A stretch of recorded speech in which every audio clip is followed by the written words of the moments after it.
Adultery. Paulo Coelho Chapter 1. Every morning, when I open my eyes to the so-called new day, I feel like closing them again, staying in bed, and not getting up. But I can't do that. I have a wonderful husband who is not only madly in love with me, but also the owner of a large investment fund. Every year, much to his distaste, he appears in Bilan magazine's list of the 300 richest people in Switzerland. I have 2 children who are, as my friends say, my reason for living. I get up early to make their breakfast and take them on the 5-minute walk to school, where they spend all day, allowing me to work and fill my time. After school, a Filipino nanny looks after them until my husband and I get home. I enjoy my work. I'm a highly regarded journalist at a respectable newspaper that can be found in almost all the news kiosks in Geneva, where we live. Once a year, I go on holiday with the whole family, usually to some far-flung paradise with marvelous beaches, where we stay in exotic cities inhabited by very poor people who make us feel richer, more privileged, and more grateful for the blessings life has bestowed upon us. But I haven't introduced myself.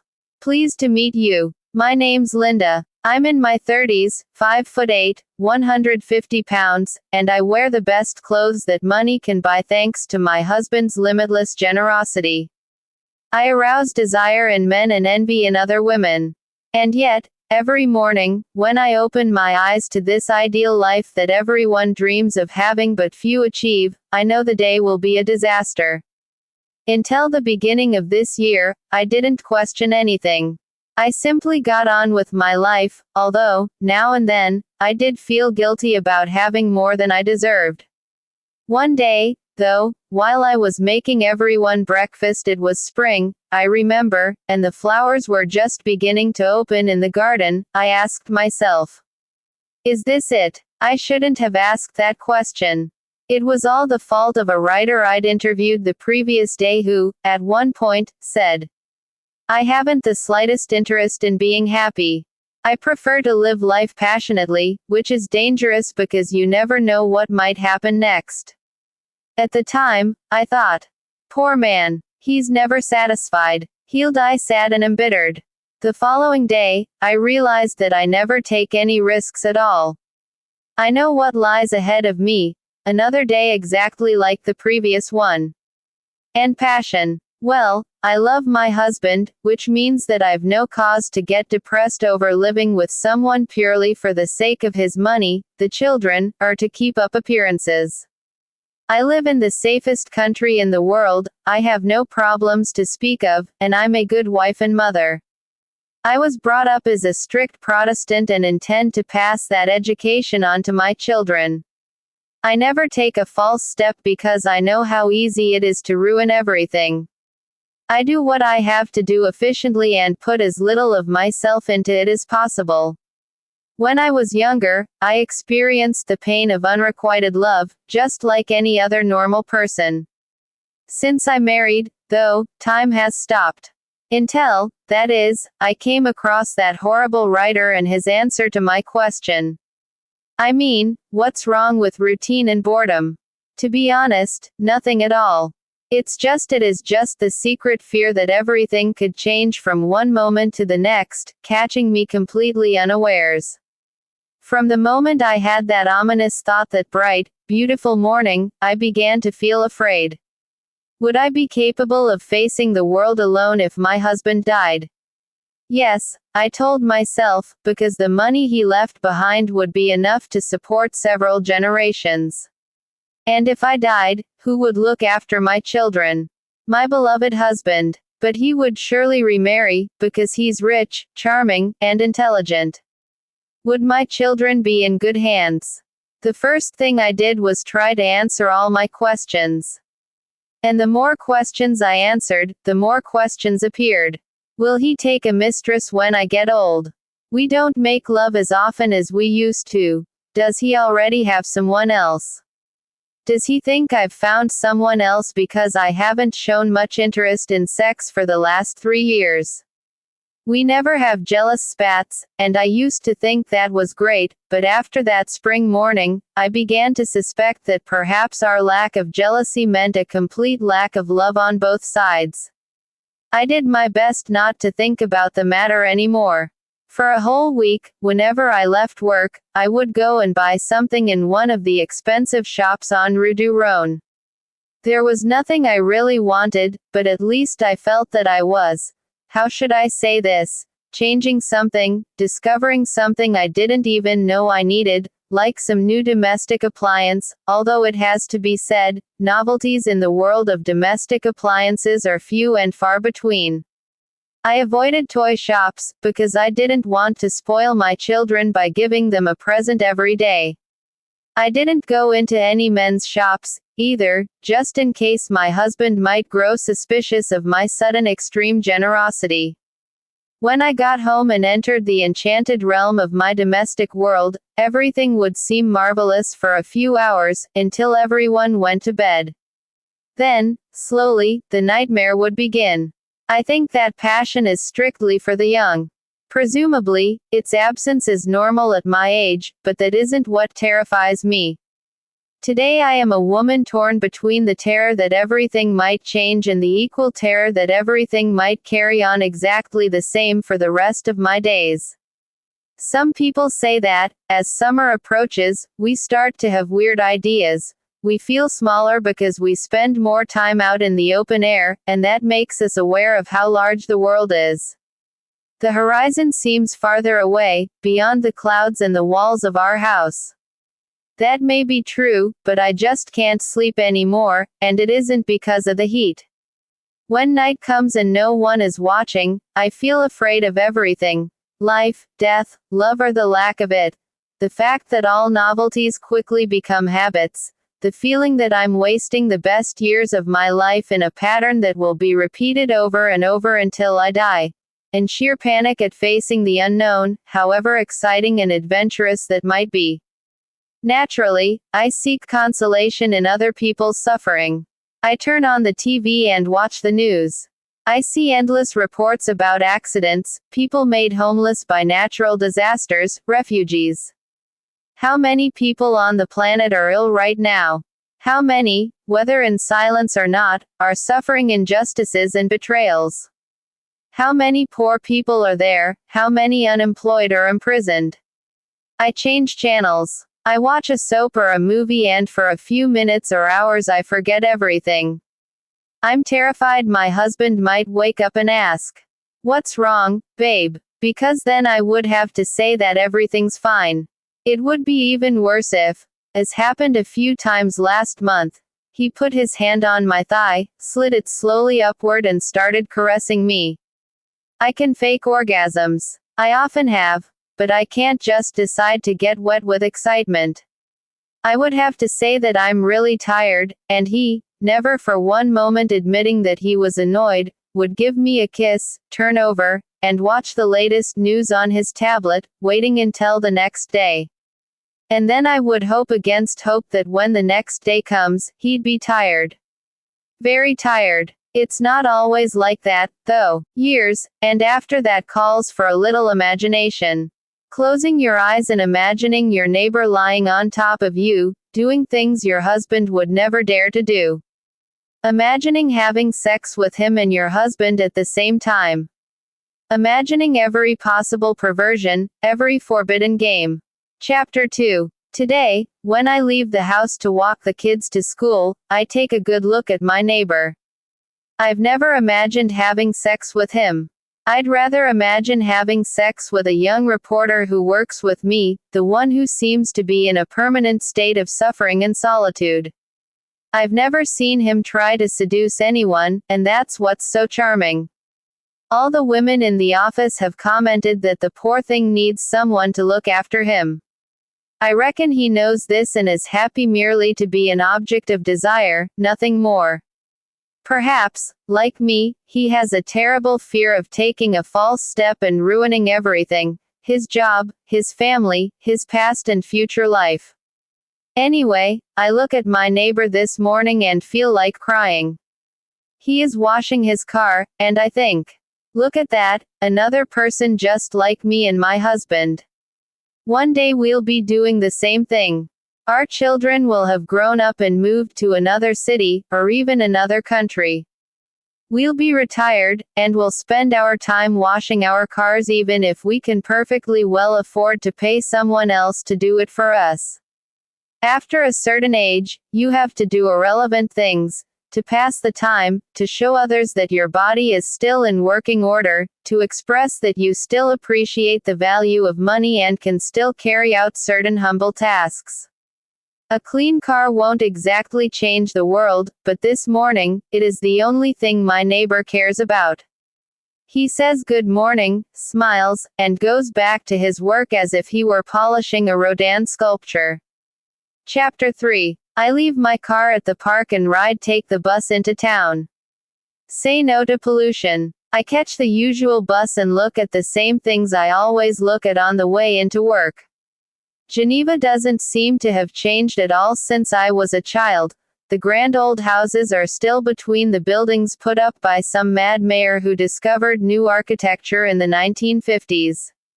I miss all of this when I travel. The appalling bad taste, the absence of huge glass and steel towers, the lack of highways, the tree roots that push through the concrete sidewalks and trip you up, the public parks with their mysterious little wooden fences overgrown with weeds because that's what nature is like. In short, a city that is different from others that have been modernized and lost their charm. Here, we still say good morning when we meet a stranger in the street and goodbye when we leave a shop after buying a bottle of mineral water, even if we have no intention of ever going back. We still chat to strangers on the bus, even though the rest of the world thinks of the Swiss as being very discreet and reserved. How wrong they are. But it is good that other people should think of us like that, because that way we can preserve our way of life for another 5 or 6 centuries, before the barbarians cross the Alps with their men, who talk loudly and bother the neighbors, and their teenagers, who dress rebelliously but who are secretly terrified of what their parents might think. Let them believe that all we produce is cheese, chocolate, cows, and cuckoo clocks. Let them believe that there's a bank on every corner in Geneva. We have no intention of changing that image. We're happy without the barbarian hordes. We're all armed to the teeth since military service is obligatory. Every Swiss man has a rifle in his house, but you rarely hear of anyone shooting anyone else. We're pleased that we haven't changed for centuries. We feel proud to have remained neutral when Europe sent its sons off to fight senseless wars. We're glad not to have to explain Geneva's somewhat unattractive appearance, with its fin de siècle cafes and elderly ladies strolling about the city. To say we're happy might not be entirely true. Everyone is happy apart from me, as I travel to work wondering what's wrong. Chapter 4. Another day at the newspaper, trying to ferret out some interesting news other than the usual car accident, weaponless mugging, and fire which dozens of fire engines manned by highly qualified firemen rushed to put out and flooded an old apartment. All because the neighbors were alarmed about the smoke issuing from a pot roast left too long in the oven. Back home, there's the pleasure of cooking, the table set, and the family gathered around it, thanking God for the food we're about to receive. Another evening when, after supper, each person goes about his business, the father helping the children with their homework, the mother cleaning the kitchen, tidying the house, and putting out the money for the maid the next morning. There are times during these months when I feel really good, when I really believe that my life makes perfect sense, that this is the role of human beings on earth. The children feel that their mother is at peace, their father is kinder and more attentive, and the whole house seems to glow with its own light. We are an example of happiness to the rest of the street, the city, the canton, or what you might call the state, of the entire country. And then suddenly, for no reason, I get into the shower and burst into tears.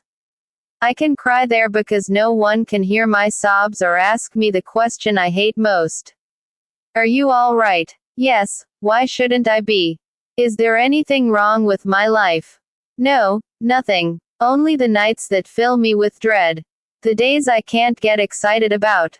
The happy images from the past and the things that could have been but weren't. The desire for adventure never fulfilled. The terror of not knowing what will happen to my children. Then my thoughts start to circle negative things, always the same, as if there were a devil watching from one corner of the room, ready to leap out and tell me that what I call happiness is merely a passing phase, that nothing lasts. Surely I know that. I want to change. I need to change. Today at work I got ridiculously uptight, simply because an intern took longer than usual to find the material I wanted. I'm not normally like that, but I'm gradually losing touch with myself. It's silly to blame it all on that writer and his interview. That was months ago. He merely took the top off a volcano that could have erupted at any moment, sowing death and destruction around it. If it hadn't been him, it would have been a film, a book, or someone else I happened to talk to. I imagine that some people spend years allowing the pressure to build up inside them without even noticing, and then one day some tiny incident triggers a crisis. Then they say, "I've had enough, I don't want this anymore." Some commit suicide. Others get divorced. Some go to poor parts of Africa to try to save the world. But I know myself. I know that my only reaction will be to repress my feelings until a cancer starts eating me up inside. Because I do actually believe that many illnesses are the result of repressed emotions. Chapter 5. I wake at 2 in the morning and lie staring up at the ceiling, something I've always hated, even though I know I have to get up early to go to work. Instead of coming up with a productive question like what's happening to me, I let my thoughts spiral out of control. For days now, although not that many, thank God, I've been wondering if I should go to a psychiatrist and seek help. What stops me isn't my work or my husband, but my children. They couldn't understand what I'm feeling at all.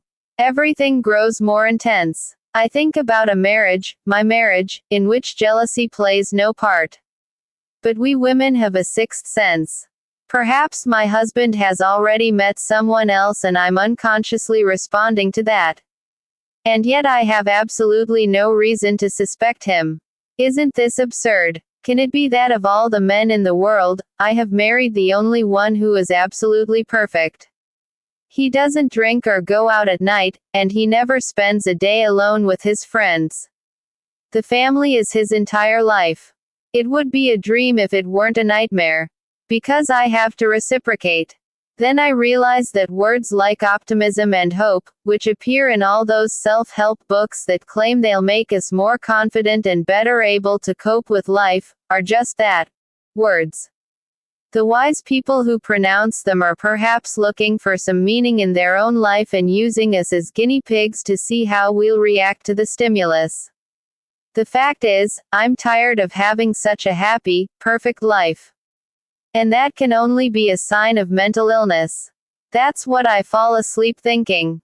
Perhaps I really do have a serious problem. Chapter 6. I have lunch with a friend. She suggests meeting at a Japanese restaurant I've never heard of, which is odd, because I adore Japanese food. She assures me that it is an excellent place, although quite some way from where I work. It takes ages to get there. I have to take 2 buses and ask someone the way to the gallery, home to this supposedly excellent restaurant. I think the place is hideous. The decor, the paper tablecloths, the lack of any view. She's right, though. It's one of the best meals I've ever eaten in Geneva. I always used to eat in the same restaurant, which was okay, but nothing special, she says. Then a friend of mine who works at the Japanese consulate suggested this one. I thought it was pretty ghastly at first, as you probably did, too. But it is the owners themselves who run the restaurant, and that makes all the difference. It occurs to me that I always go to the same restaurants and order the same dishes. I don't even take any risks in the away from sliding into depression, and I don't want to accept that. And precisely because it is the last thing I want to talk about, it is the very first subject I bring up. I ask how she's feeling. Much better, she says, although the medication can take a while to work. Once it kicks in, though, you regain your interest in life. Things get back their color and flavor. In other words, suffering has become yet another source of income for the pharmaceutical industry. Feeling sad? Take a pill and problem solved. I ask, very gingerly, if she would be interested in collaborating on a major article on depression for the newspaper. There's no point. Nowadays people share their feelings on the internet. What did they discuss? The side effects of the different medications. No one's interested in other people's symptoms, because symptoms are infectious, and you'd suddenly start feeling things you didn't feel before. Is that all? No, there are meditation exercises, too, but I don't think they're much use. I only started to get better once I accepted that I had a problem. But doesn't it help to know you're not alone? Isn't talking about depression's effects good for other people, too? No, not at all. If you've just emerged from hell, you don't want to know what life is like down there right now. Why did you put up with it for so many years? Because I didn't believe I could be depressed. And because whenever I talked about it with you or with other friends, everyone said it was nonsense, that people with real problems don't have time to feel depressed. It's true, that's exactly what I said. I insist. Wouldn't an article or a blog help people to better cope with the illness and seek help? I'm not depressed myself, of course, and don't know how it feels. Could she tell me a bit about it? My friend hesitates, perhaps suspicious of my motives. It's like being inside a trap. You know you're caught, but you can't escape. That's exactly what I felt a few days ago. She starts listing a whole series of things that are apparently common to those who have visited what she calls hell. Not wanting to get out of bed. Feeling that the simplest of tasks requires a Herculean effort. Being riddled with guilt because you have no reason to feel like this when there are so many people in the world who are really suffering. I try to concentrate on the excellent food, but it has already started to lose its flavor. My friend goes on. Apathy. Pretending to be happy, pretending to be sad, pretending to have an orgasm, pretending to be having fun, pretending that you've slept well, pretending that you're alive. Until there comes a point where you reach an imaginary red line and realize that if you cross it, there will be no turning back. Then you stop complaining, because complaining means that you are at least still battling something. You accept the vegetative state and try to conceal it from everyone. And that's hard work. And what caused your depression? Nothing in particular. But why so many questions? Are you feeling depressed, too? Of course not. Best to change the subject. We talk about the politician I'm going to interview in a couple days' time. He's an ex-boyfriend of mine from high school who probably doesn't even remember that we once exchanged a few kisses and that he touched my breasts.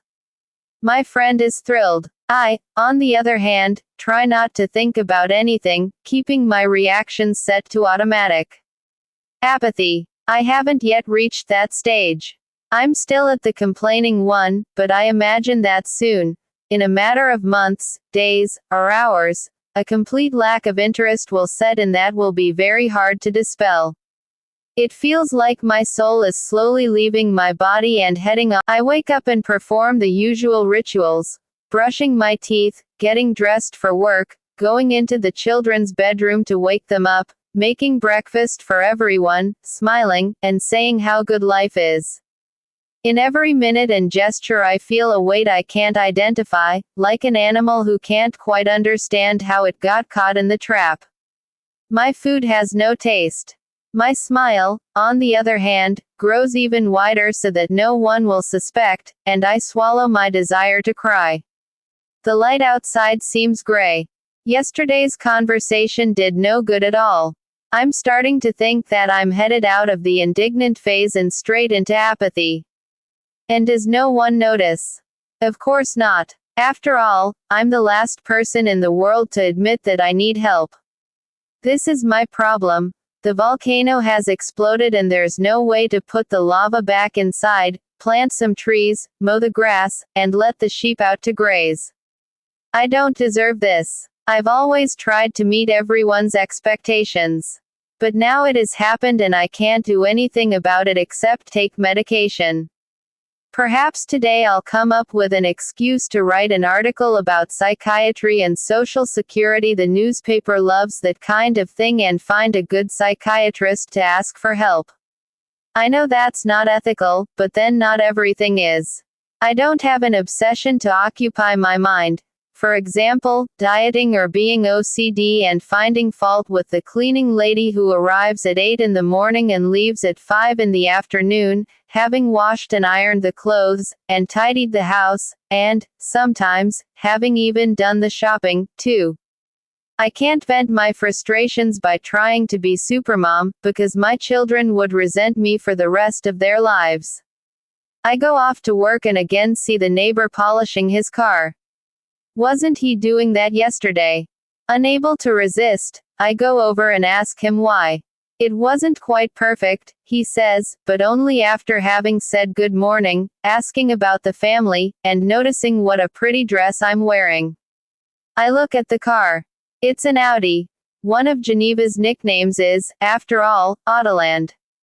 It looks perfect, but he shows me one or two places where it isn't as shiny as it should be. I draw out the conversation and end up asking what he thinks people are looking for in life. Oh, that's easy enough. Being able to pay their bills. Buying a house like yours or mine. Having a garden full of trees. Having your children or grandchildren over for Sunday lunch. Traveling the world once you've retired. Is that what people want from life? Is it really? There's something very wrong with this world, and it isn't just the wars going on in Asia or the Middle East. Before I go to the newspaper, I have to interview Jacob, my ex-boyfriend from high school. Not even that cheers me up. I really am losing interest in things. Chapter 8. I listen to facts about government policy that I didn't even want to know. I ask a few awkward questions, which he deftly dodges. He's a year younger than me, but he looks 5 years older. I keep this thought to myself.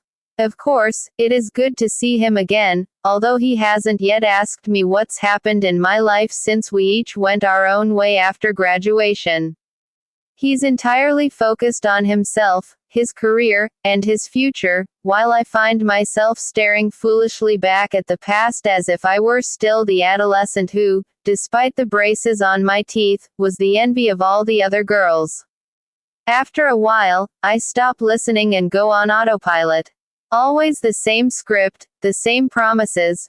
Reducing taxes, combating crime, one really cares. After 20 minutes of conversation, I start to wonder if my lack of interest is due to my strange state of mind. No, there is nothing more tedious than interviewing politicians. It would have been better if I'd been sent to cover some crime or another. Murderers are much more real. Compared to representatives of the people anywhere else on the planet, ours are the least interesting and the most insipid. No one wants to know about their private lives. Only two things create a scandal here: corruption and drugs. Then it takes on gigantic proportions and gets wall-to-wall coverage because there's absolutely nothing else of interest in the newspapers. Does anyone care if they have lovers, go to brothels, or come out as gay?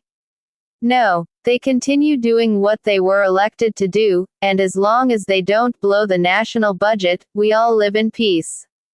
The president of the country changes every year, yes, every year, and is chosen not by the people, but by the Federal Council, a body comprising 7 ministers who serve as Switzerland's collective head of state. Every time I walk past the museum, I see endless posters calling for more plebiscites. The Swiss love to make decisions. The color of our trash bags black came out on top, the right or not to carry arms. Switzerland has one of the highest gun ownership rates in the world, the number of minarets that can be built in the country for, and whether or not to provide asylum for expatriates. I haven't kept pace with this one, but I imagine the law was approved and is already in force.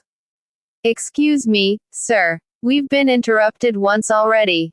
He politely asks his assistant to postpone his next appointment. My newspaper is the most important in French-speaking Switzerland, and this interview could prove crucial for the upcoming elections. He pretends to convince me and I pretend to believe him. Then I get up, thank him, and say that I have all the material I need. You don't need anything else. Of course I do, but it is not up to me to tell him what. How about getting together after work? I explain that I have to pick up my children from school, hoping that he sees the large gold wedding ring on my finger, declaring, "Look, the past is the past." Of course. Well, maybe we can have lunch someday. I agree. Easily deceived, I think.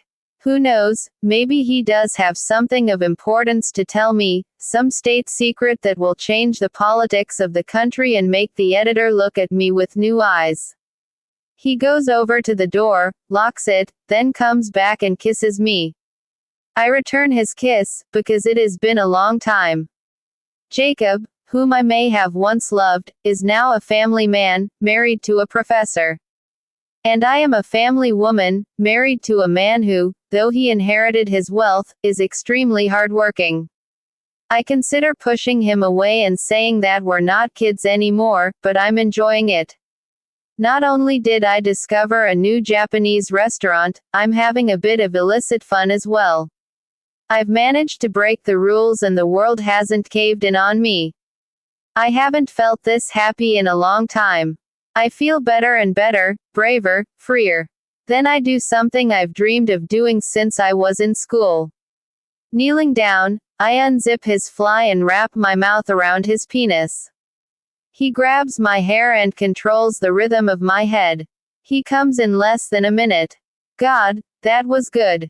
I say nothing. The fact is that it was far better for me than for him, since he came so quickly. My face are on my Versace shirt, intricately embroidered and perfect for hiding stains. I observe my work colleagues out of the corner of my eye, but no one has noticed, or at least none of the women, who have a special radar for these things. Why did that happen? It was as if someone else had taken over and propelled me into a situation that was purely mechanical and non-erotic. Did I want to prove to Jacob that I'm independent, free, my own woman? Did I do that in order to impress him or in an attempt to escape what my girlfriend called hell? Everything will continue as before. I'm not at any crossroads. I know where I'm going and hope that, with the passing of the years, I'll manage to change my family's ways so that we don't end up thinking there's anything special about washing the car. The really big changes happen over time, and time is something of which I have plenty. At least I hope so. When I get home, I try to look neither happy nor sad.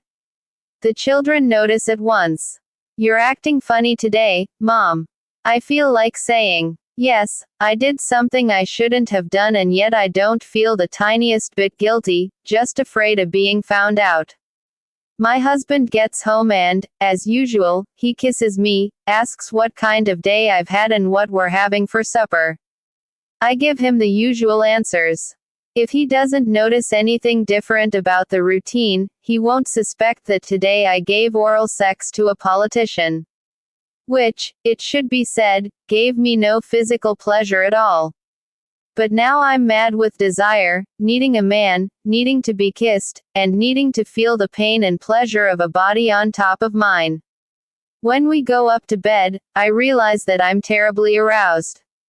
I can't wait to make love with my husband, but I must keep calm. If I'm too eager, he'll suspect something is wrong. After I shower, I lie down beside him, take the tablet he's reading from his hands and put it on the bedside table. I begin stroking his chest, and he immediately becomes aroused. We make love as we haven't done in a long time. When I moan a little too loudly, he asks me to keep the noise down so as not to wake the children, but I tell him I don't want to, that I want to be able to express my feelings. I have multiple orgasms. God, I love this man. We end up sweaty and exhausted, and so I decide to take another shower. He comes in with me and playfully turns the shower head on my clit. I ask him to stop, saying I'm too tired, that we need to sleep, and he'll just get me all excited again. While we're drying each other off, I suggest going to a nightclub sometime. Another attempt to change my routine at all costs.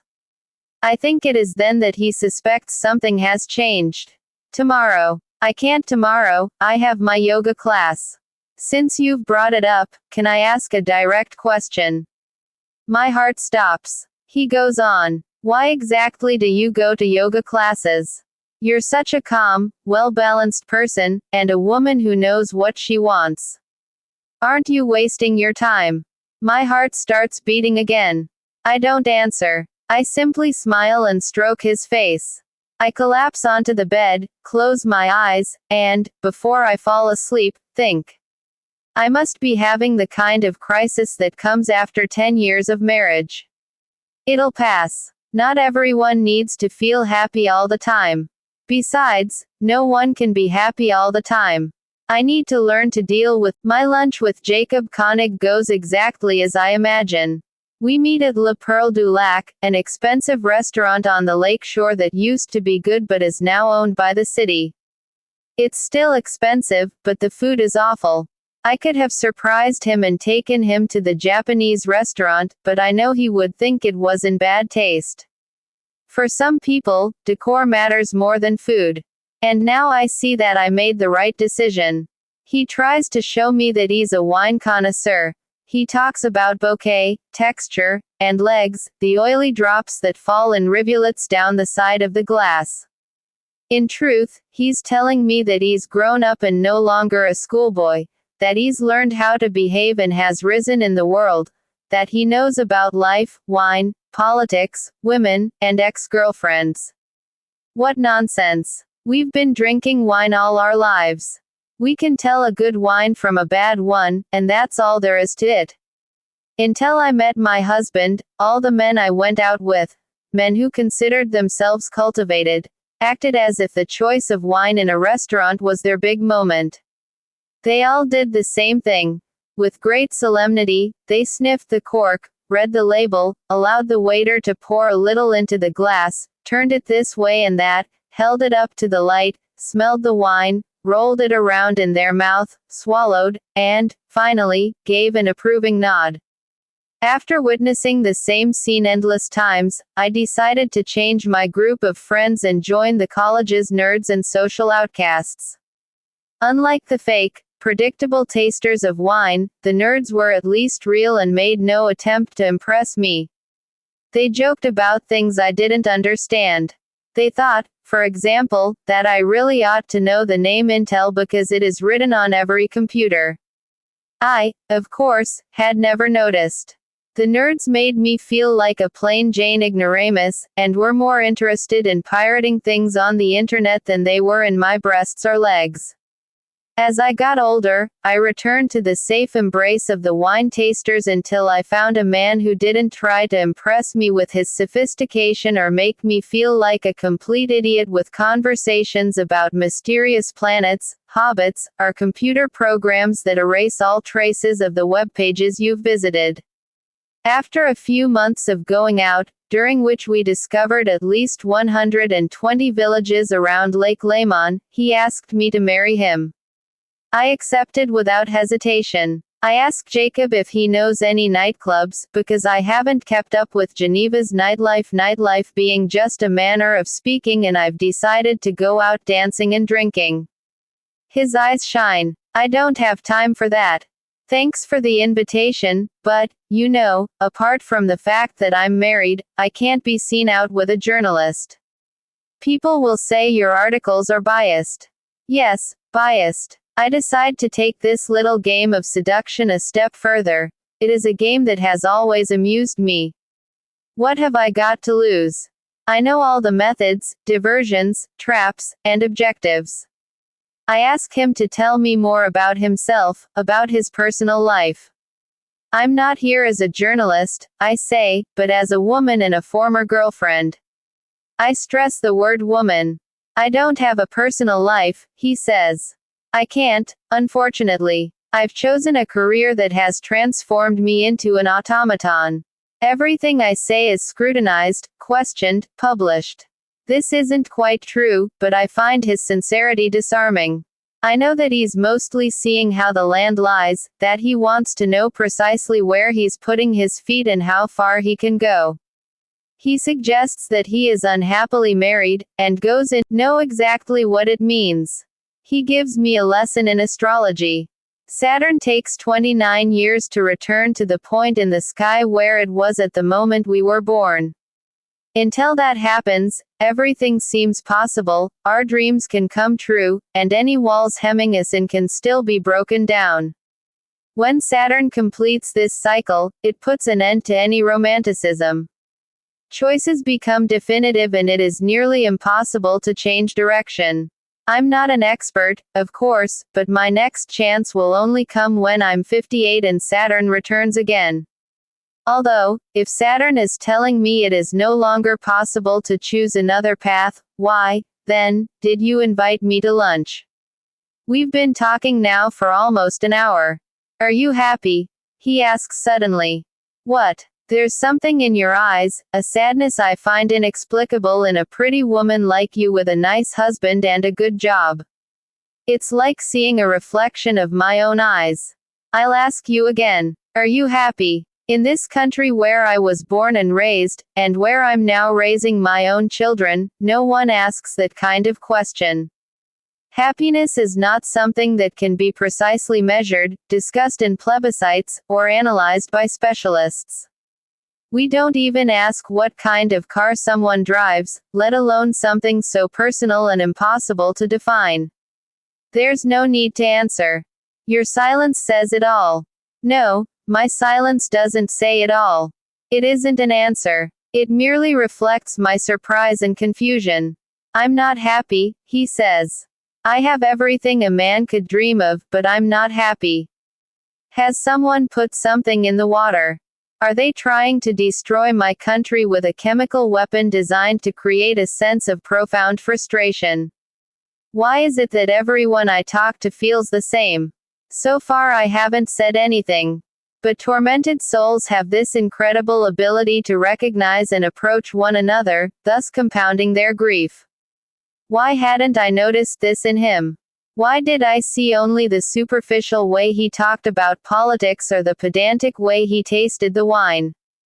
The return of Saturn. Opposition. Unhappiness. Things I never expected to hear Jacob Koenig say. At that precise moment, it is 1:55 p.m. according to my watch. I fall in love with him all over again. No one, not even my marvelous husband, has ever asked if I'm happy. Perhaps in my childhood, my parents and my grandparents asked that question, but no one has since. Shall we meet again? I no longer see a boyfriend from my adolescence sitting in front of me, but an abyss that I'm blithely walking toward, an abyss from which I have no desire to escape. The thought flashes through my mind that my sleepless nights are about to become even more unbearable now that I really do have a problem, a heart in love. The red lights in my mind start to flash. I tell myself, you're a fool, he just wants to get you into bed. He doesn't care about your happiness. Then, in an almost suicidal gesture, I say yes. Perhaps going to bed with someone who just touched my breasts when we were teenagers will be good for my marriage, as it was yesterday, when I gave him oral sex in the morning and had multiple orgasms with my husband later that night. I try to get back to the subject of Saturn, but he's already asked for the bill and is talking on his cell phone, saying that he'll be 5 minutes late. Ask them if they'd like a glass of water or some coffee, he says. I ask who he was talking to, and he says it was his wife. The director of a large pharmaceutical company wants them right, what with my need for love and approval. I sacrificed nights out with my friends to study and meet other people's expectations. I finished high school with brilliant results. By the way, why did we stop going out again? I have no idea, either. I think at the time everyone was simply busy hooking up with everyone else, and no one stayed with anyone for very long. I graduated from university, became a defense lawyer, and spent my life between crooks and the completely innocent, between scoundrels and the totally honest. What started out as a temporary job became a permanent decision, a need to help. My list of clients grew and grew. My reputation spread throughout the city. My father insisted that it was time for me to give it all up and go and work in the law practice of a friend of his, but I was just too excited by each new case I won. Then I came across a completely archaic law that has absolutely no relevance today. We needed major changes in how the city was governed. All this is in his official biography, but hearing it from his lips feels quite different. At one point, I decided I wanted to stand as a candidate for deputy. We campaigned with almost no money, because my father was completely opposed. But my clients were all in favor. I was elected by a tiny majority, but I was elected nonetheless. He looks around again, having hidden the cigarette behind his back. But since no one is looking, he takes another long drag. His eyes have a vacant look as he gazes back at the past. When I started out in politics, I used to sleep only about 5 hours a night, yet I was always full of energy. Now I can easily sleep for 18 hours at a stretch. The honeymoon is over. All that's left is my need to please others, especially my wife, who has fought like crazy for me to have a great future. Marianne has made a lot of sacrifices and I can't let her down. Is this the same man who, only a few minutes ago, suggested that we start going out again? Or is this what he wants? Someone to talk to who will understand him because she feels the same way. I have a gift for inventing fantasies with extraordinary speed. I'm already imagining myself lying between silk sheets in some chalet in the Alps. So when shall we meet again? He asks. It's up to you, I say. He suggests meeting on another day. I tell him that's when I have my yoga class. He asks me to skip it. But I'm always skipping it and have promised to be more disciplined. Jacob seems resigned. I'm tempted to change my mind, but I mustn't appear too eager or too available. Life is becoming fun again, my previous apathy replaced by fear. How wonderful it is to be afraid of missing an opportunity. I tell him it is impossible, and that we'd better rearrange it for Friday. He accepts, phones his assistant, and asks him to put it in the diary. He finishes smoking his cigarette and says goodbye. I don't ask him why he's told me so much about his private life, and he adds nothing very significant to what he said in the restaurant. I would like to believe that something has changed during that lunch, just one among hundreds I've had where I eat extremely unhealthy food and pretend to drink wine that remains almost untouched when the time comes to order coffee. One can never lower one's guard, despite all that fuss about tasting the wine. The need to please everyone. Saturn in opposition. Chapter 11. Journalism is not as glamorous as people think. It is not all interviewing famous people, being invited to amazing places, brushing shoulders with power, money, the fascinating world of criminality. The fact is that we spend most of the time at our cubicle desks, talking on the phone. Privacy is only for the bosses, sitting in their glass aquariums, with curtains that can be occasionally closed. When they draw them, they still know what's going on outside, but we can no longer see their fish mouths moving. Being a journalist in Geneva, with its 195,000 inhabitants, is the most boring job in the world. I glance through today's issue even though I already know what it contains. Endless reports on foreign dignitary meetings at the United Nations, the usual complaints about the end to banking secrecy, and a few more things that have made it to the front page.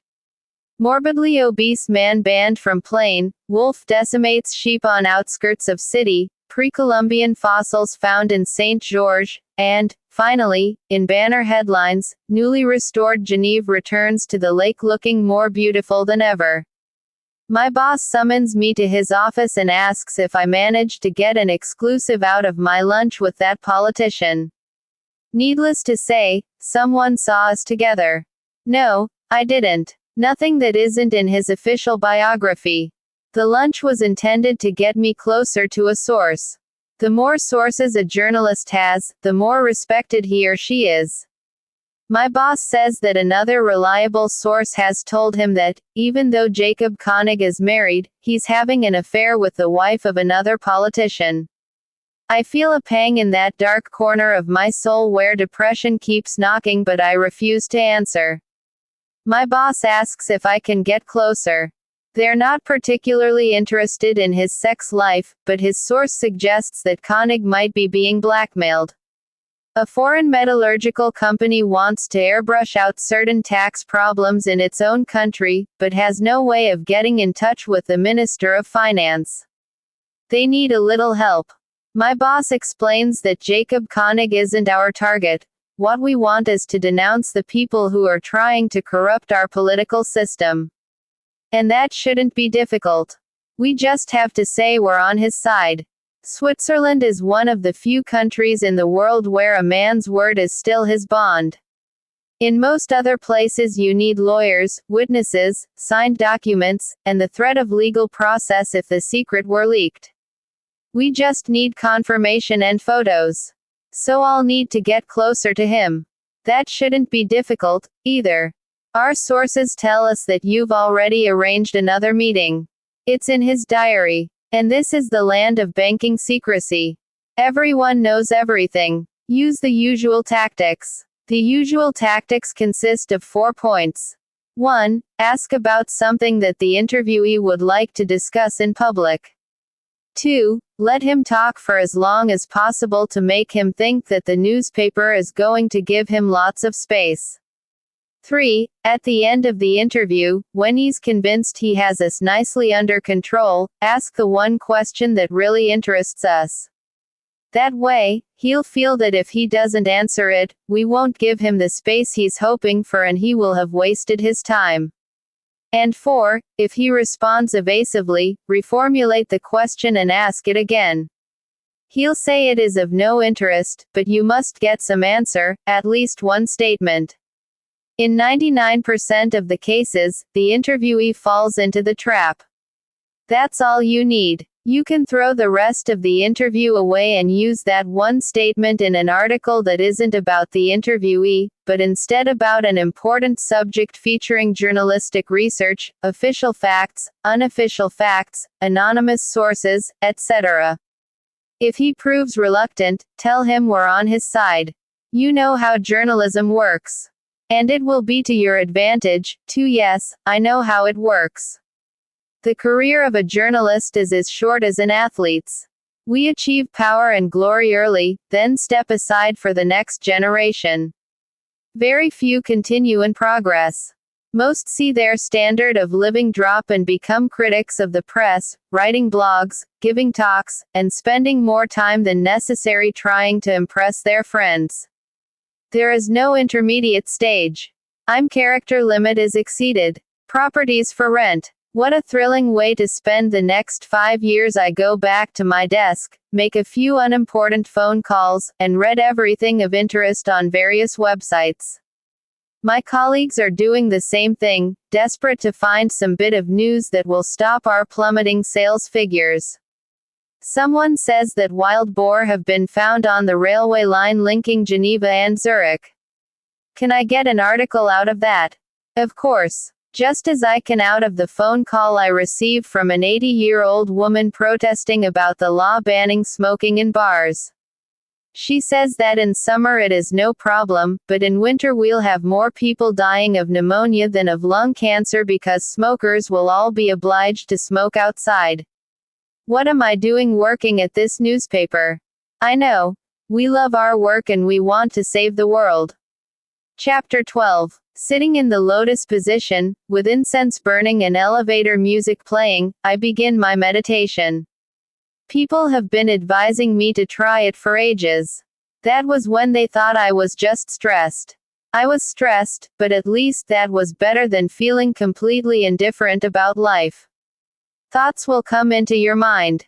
Don't worry. Accept those thoughts, don't try to get rid of them. Perfect, that's what I'm doing. I drive away toxic emotions like pride, disillusion, jealousy, ingratitude, futility. I fill that space with humility, gratitude, understanding, consciousness, and grace.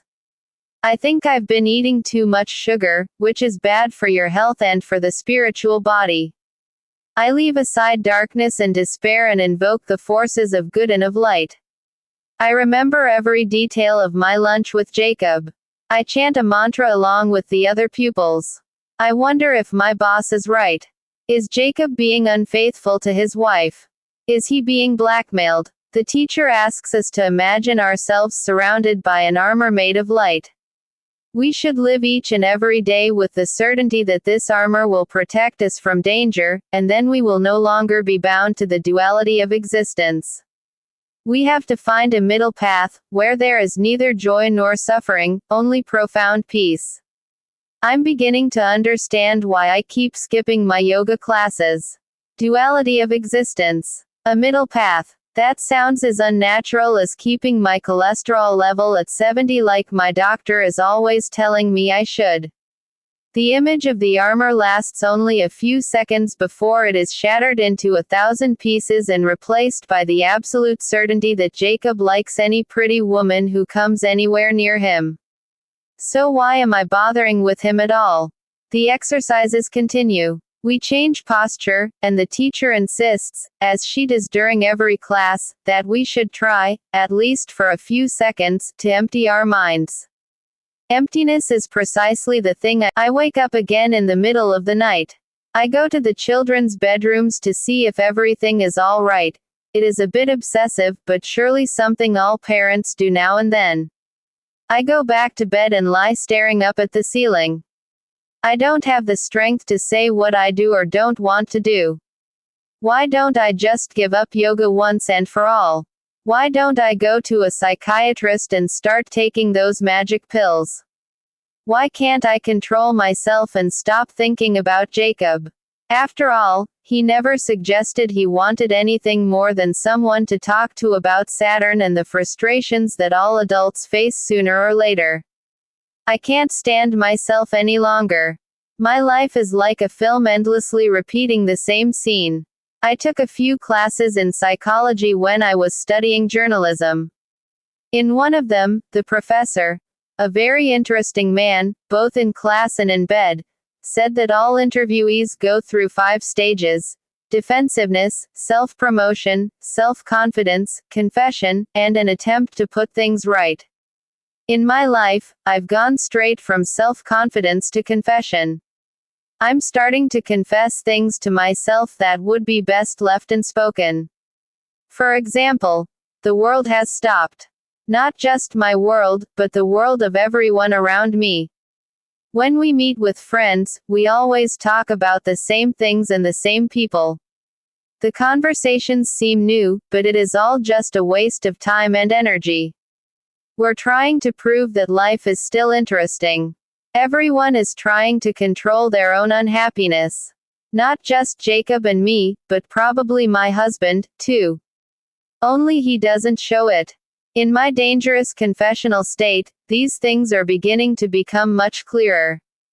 I don't feel alone. I'm surrounded by people with the same problems, all of whom are pretending that life is going on as normal. Me, my neighbor, probably even my boss, as well, and the man sleeping by my side. After a certain age, we put on a mask of confidence and certainty. In time, that mask gets stuck to our face and we can't remove it. As children, we learn that if we cry we'll receive affection, that if we show we're sad, we'll be consoled.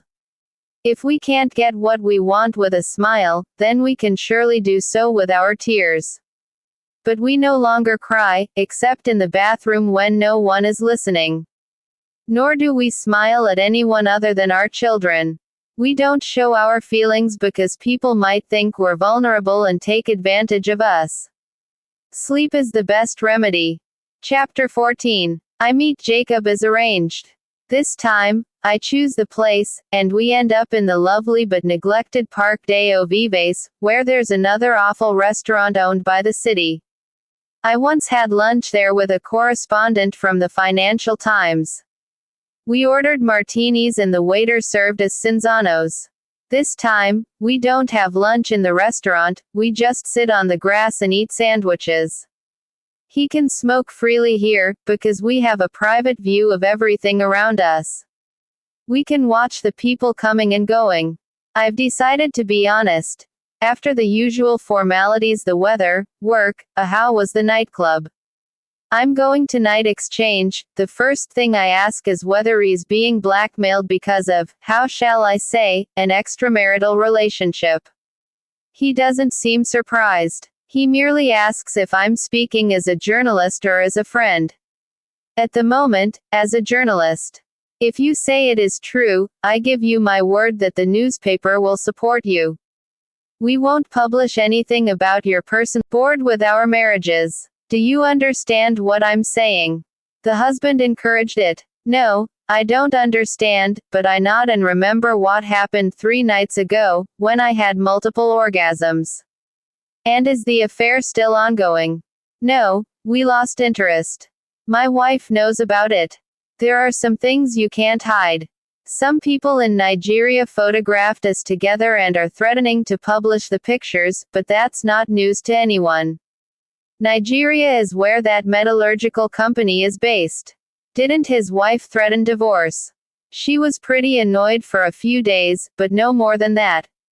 She has great plans for our marriage, and I imagine that fidelity isn't necessarily part of them.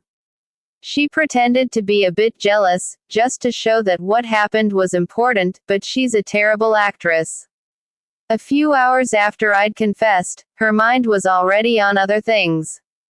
It would seem that Jacob lives in a completely different world from mine, where wives don't feel jealous and husbands encourage their wives to have affairs. Am I missing out? Time heals everything, don't you think? That depends. Time can often make things worse. That's what's happening with me, but I came here to interview, not to be interviewed, so I don't say anything. He goes on. The Nigerians don't know this. I've set a trap for them with the Ministry of Finance and arranged to record everything, exactly as they did with me.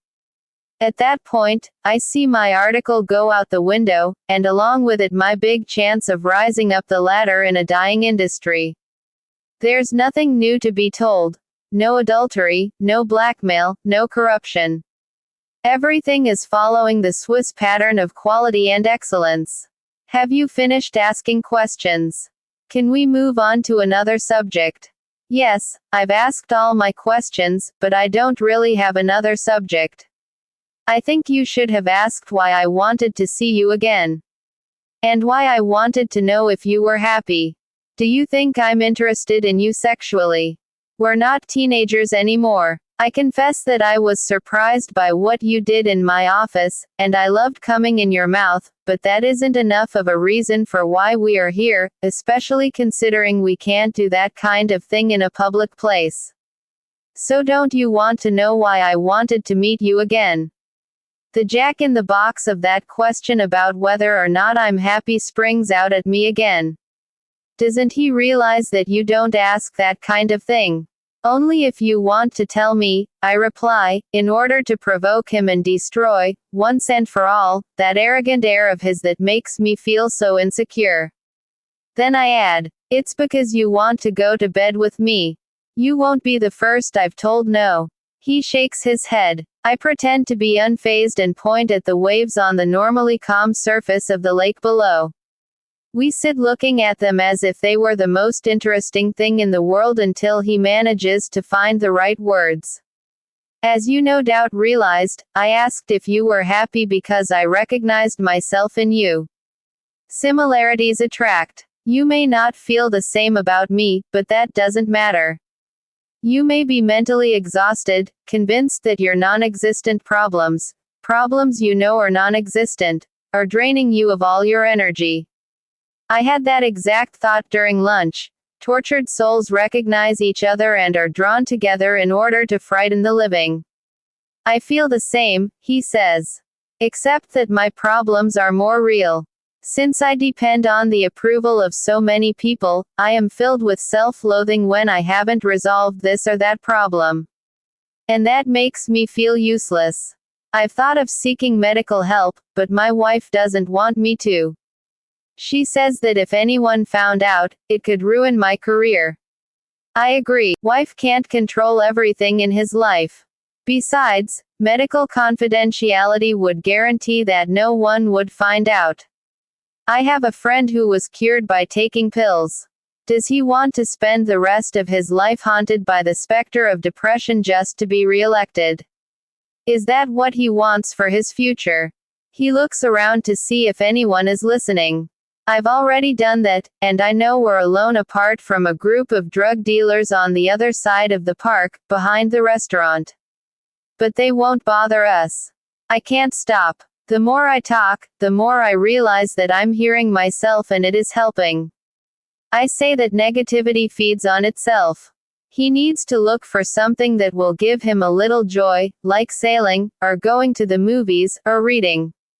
No, that's not it. You don't understand. He seems startled by my response. I do understand. Every day we're bombarded with information and images, with adolescents in heavy makeup pretending to be grown women as they advertise miraculous creams promising eternal beauty, with the story of an aging couple who climbed Mount Everest to celebrate their wedding anniversary, with new massage gizmos, and pharmacy windows that are chock-a-block with slimming products, with movies that give an entirely false impression of reality, and books promising fantastic results, with specialists who give advice about how to succeed in life or find inner peace. And all these things make us feel old, make us feel that we're leading dull, unadventurous lives as our skin grows ever more flaccid, and the pounds pile on irrevocably. And yet we feel obliged to repress our emotions and our desires, because they don't fit with what we call maturity. Choose what information you listen to. Place a filter over your eyes and ears and allow in only things that won't bring you down, because we have our day-to-day life to do that. Do you think I don't get judged and criticized at work? Well, I do. A lot. But I've decided to hear only the things that encourage me to improve, the things that help me correct my mistakes. Otherwise, I will just pretend I can't hear the other stuff or block it out. I came here in search of a complicated story involving adultery, blackmail, and corruption. But you've dealt with it all in the best possible way. Can't you see that? Without thinking, I sit down again and grasp his head so that he can't escape. I give him a long kiss. He hesitates for a fraction of a second, then responds. Immediately, all my feelings of impotence, fragility, failure, and insecurity are replaced by one of immense euphoria. From one moment to the next, I have suddenly become wise, I have regained control of the situation and dared to do something that before I could only imagine. I have ventured into unknown territory and dangerous waters, destroying pyramids and building sanctuaries.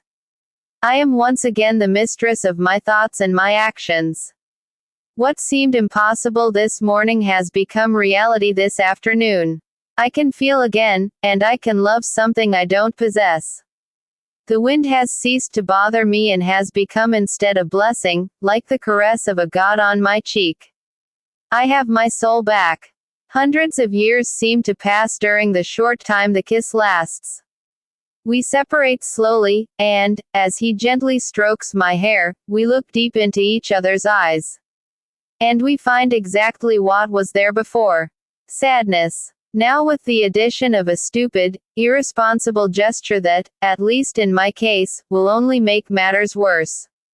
We spend another half an hour together, talking about the city and its inhabitants as if nothing had happened. We seemed very close when we arrived at the park, and we became one when we kissed. Chapter 15. I can't honestly say that I feel victorious, but at least I've recovered some self-control. At home, everything carries on as usual. Before I was in a terrible state, and now I'm feeling better. No one asks me how I am. I'm going to follow Jacob Konig's example and talk to my husband about my strange state of mind. I'll confide in him, and I'm sure he'll be able to help me. On the other hand, I feel so good today. Why spoil it by confessing to things I don't even understand myself? I continue to struggle. I don't believe that what I'm going through can be put down to a lack of chemical elements in my body, as I've read online about compulsive sadness. I'm not sad today. It's just one of those phases we all go through. I remember when my high school class organized its farewell party. We laughed for 2 hours and then, at the end, we all sobbed because we knew we were parting forever. The sadness lasted for a few days or weeks, I can't quite remember. But the mere fact that I don't remember says something very important. It is over. Turning 30 was hard, and perhaps I just wasn't ready for it. My husband goes upstairs to put the children to bed. I pour myself a glass of wine and go out into the garden. It's still windy. It's a wind we know well here. It can blow for 3, 6, or even 9 days. In France, a more romantic country than Switzerland, it is known as the Mistral, and it always brings bright, cold weather. It's high time these clouds went away. Tomorrow it will be sunny. I keep thinking about the conversation in the park, that kiss. I feel no regrets at all. I did something I'd never done before, and that in itself has begun to break down the walls imprisoning me. It doesn't really matter what Jacob Konig thinks. I can't spend my life trying to please other people. I finish my glass of wine and refill it, and for the first time in many months, I feel something other than apathy or a sense of futility. My husband comes downstairs dressed for a party and asks how long it will take me to get ready. I'd forgotten that we'd agreed to go dancing tonight. I race upstairs, and when I come back down, I see that our Filipino babysitter has arrived and has already spread her books across the living room table. The children are in bed asleep and shouldn't be any trouble, and so she uses her time to study. She seems to have an aversion to television. We're ready to leave. I've put on my best dress, even at the risk of dressing to the nines for a laid-back party. What does it matter? I need to celebrate. Chapter 16. I wake to the sound of the wind rattling the windows. I blame my husband for not shutting them properly. I feel the need to get up and perform my nightly ritual of going into the children's bedrooms to check that everything's all right. And yet something stops me. Is it because I had too much to drink? I start to think about the waves I saw earlier at the lake, about the clouds that have now dissipated and the person who was with me. I remember very little about the nightclub. We both thought the music was horrible and the atmosphere extremely dull. It wasn't long before we were back at our respective computers. What about all those things I said to Jacob this afternoon? Shouldn't I take a little time to think about them myself? This room is suffocating me. My perfect husband is asleep beside me. He doesn't seem to have heard the wind rattling the windows. I imagine Jacob lying beside his wife and telling her everything he feels, although I'm sure he won't say anything about me. He's relieved to have someone who can help him when he feels most alone. I don't really believe what he said about her. If it were true, they would have separated. After all, they don't have any children to worry about. I wonder if the Mistral has woken him up, too, and what he and his wife will talk about now. Where do they live? It wouldn't be hard to find out. I can find out when I get into work tomorrow. I wonder, did they make love tonight? Did he take her passionately? Did she moan with pleasure? The way I behave with him is always a surprise. Oral sex, sensible advice, that kiss in the park. I seem like another person. Who is this woman I become whenever I'm with Jacob? My provocative adolescent self. The one who was once as steady as a rock and as strong as the wind ruffling the calm waters of Lake Lemon. It's odd how whenever we meet up with old school friends, we always think they haven't changed at all. Even if the weakest has grown strong, the prettiest has ended up with a monster for a husband, and those who seemed closest have grown apart and not seen one another for years. With Jacob, though, at least in the early stages of this reunion, I can still go back in time and be the young girl who isn't afraid of consequences. She's only 16, and the return of Saturn, which will bring maturity, is still a long way off. I try to sleep, but I can't. I spend an hour thinking about him obsessively. I remember my next-door neighbor washing his car and how I judged his life to be pointless, occupied by useless things.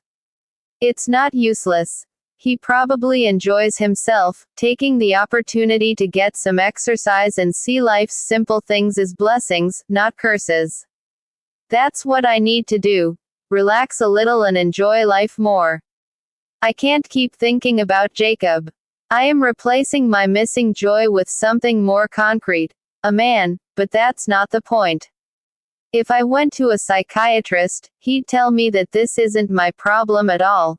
Instead, it is a lack of lithium, low levels of serotonin, and so on.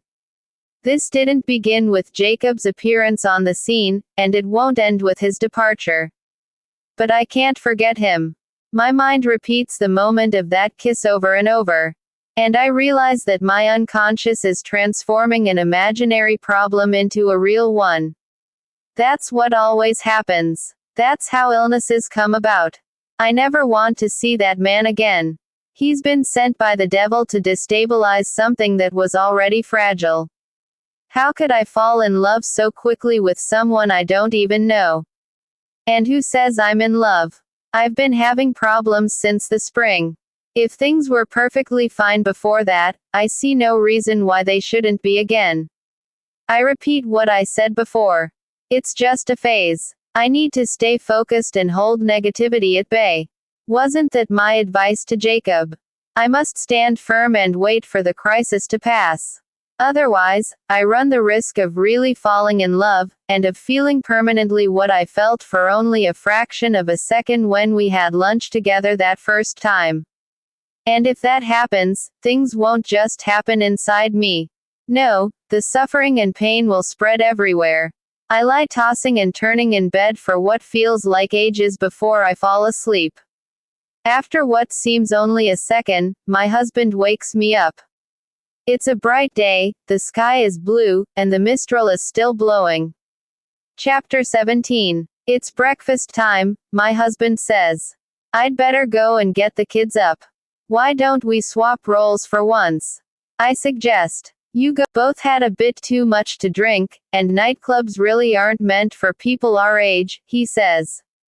Anyway, okay, you go and get the children ready. He leaves before I can respond. I pick up my smartphone and check what things I have to do today. I look down the list of commitments that can't be put off. The longer the list, the more productive I consider my day to be. Many of the tasks are things I promised to do the day before or during the week, but which I haven't yet done. That's why the list keeps growing, until it makes me so nervous that I decide to scrap the whole thing and start again. And then I realize that nothing on the list is actually very important. There's something that isn't on the list, though, something I'm definitely not going to forget. Finding out where Jacob Koenig lives and taking a moment to drive past his house. When I go downstairs, the table is perfectly set with fruit salad, olive oil, cheese, whole grain bread, yogurt, and plums. A copy of the newspaper I work for is placed discreetly to the left. My husband has long since given up reading print media and is consulting his iPad. Our oldest son asks what blackmail means. I can't understand why he wants to know until I see the front page. There is a large photo of Jacob, one of many he must have sent to the press. He looks thoughtful, reflective. Next to the photo is the headline, Deputy reports blackmail attempt. I didn't write the article. In fact, while I was at my meeting with Jacob, the editor-in-chief rang to say that I could cancel because they had received a communiqué from the Ministry of Finance and were working on the case. I explained that the meeting had already taken place, that it had happened more quickly than I'd expected and without any need for the usual tactics. I was then dispatched to a nearby neighborhood which considers itself a city and even has a prefecture whose grocery store was caught selling food that's past its sell-by date. I talked to the owner of the store, to neighbors and friends of neighbors, something I'm sure our readers found made for a more interesting article than some political scandal. It also made the front page, but without the banner headlines. Grocery store find, no reports of food poisoning. Seeing that photo of Jacob right there on our breakfast table troubles me deeply. I tell my husband that we need to have a talk. Tonight. We can leave the children with my mother and go to dinner somewhere, just the two of us, he says. I need to spend a bit of time with you as well, alone and without any terrible music blaring in our ears. How can people possibly like that? Chapter 18. It was a spring morning. I was sitting in a corner of the playground that was usually deserted and studying the tiles on the school wall. I knew there was something wrong with me. The other children all thought I acted better than them, and I never made any attempt to deny this. On the contrary, I made my mother keep buying me expensive clothes and taking me to school in her pricey foreign car. But that day in the playground, I realized that I was alone, and might remain alone for the rest of my life. Even though I was only 8 years old, it seemed like it was already too late to change and to prove to the other children that I was just like them. Now, summer. I was at secondary school, and the boys were always hitting on me, no matter how hard I tried to fend them off. The other girls were green with envy, but pretended not to be and were always hanging around and cozying up to me, hoping to pick up any rejects. And I rejected almost everyone, because I knew that if anyone ever managed to enter my world, they would find nothing of interest. It was best to maintain an air of mystery with a hint of unattainable pleasures. On my way home, I noticed a few mushrooms that had sprung up after the rain. They were perfect and intact because character limit is exceeded.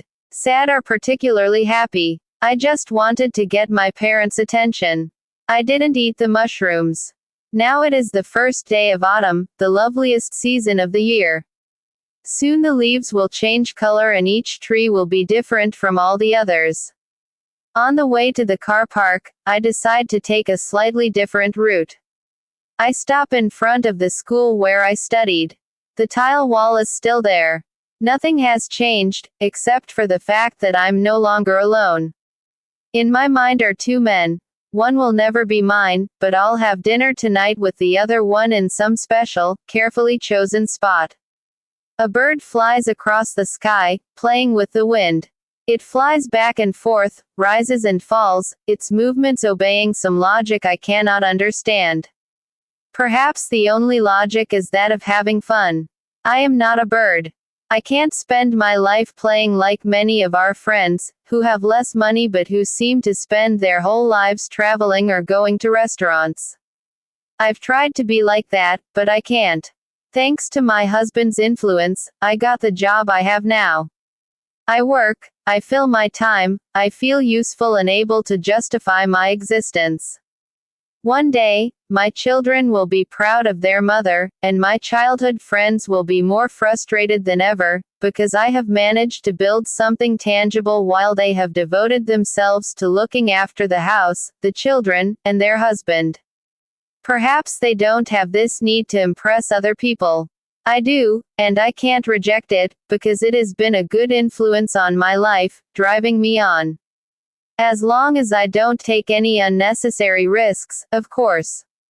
As long as I manage to preserve my world exactly as it is today.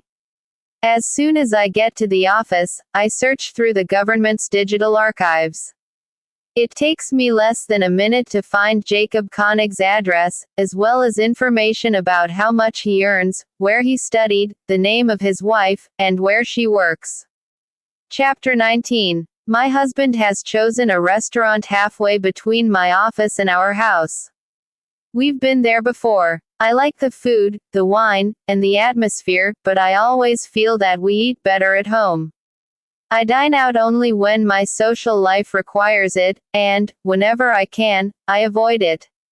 I love cooking. I love being with my family, feeling that I'm both protector and protected. One of the tasks not on my to-do list this morning was drive past Jacob Konig's house. I managed to resist the impulse. I have enough imaginary problems without adding the real problem of unrequited love. The feelings I had are long over. It won't happen again. We can now proceed into a future of peace, hope, and prosperity. They say the owner has changed and the food isn't quite as good, says my husband. It doesn't matter. Restaurant food is always the same. Too much butter, ostentatious presentation, and, because we live in one of the most expensive cities in the world, an exorbitant price for something that really isn't worth it. But eating out is a ritual. We are greeted by the headwaiter, who leads us to our usual table even though we haven't been here for some time.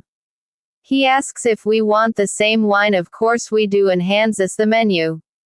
I read it from beginning to end and choose the same thing as always. My husband opts for his traditional choice, roast lamb with lentils. The waiter comes to tell us about today's chef's specials. We listen politely, grunt appreciation. And how are you getting on with that article about next Sunday's elections? My husband asks. I've been commissioned to write about a question I find particularly interesting. Does the electorate have a right to scrutinize a politician's private life? It's a response to the news that a deputy is being blackmailed by Nigerians. Most of the people I interviewed said they don't care. It's not like it is in the United States, they say, and we're proud of that. We talk about other recent news items. The increase in the number of voters at the last election for the Council of States. The drivers working for Geneva's public transport company, TPG, who are tired but happy with their work. A woman who was run over in a crosswalk. The train that broke down and blocked the line for more than 2 hours. And other such pointless topics. I pour myself another glass of wine, without waiting for the appetizer and without asking my husband what his day was like. He listens politely to everything I've just said. He must be wondering what we're doing here.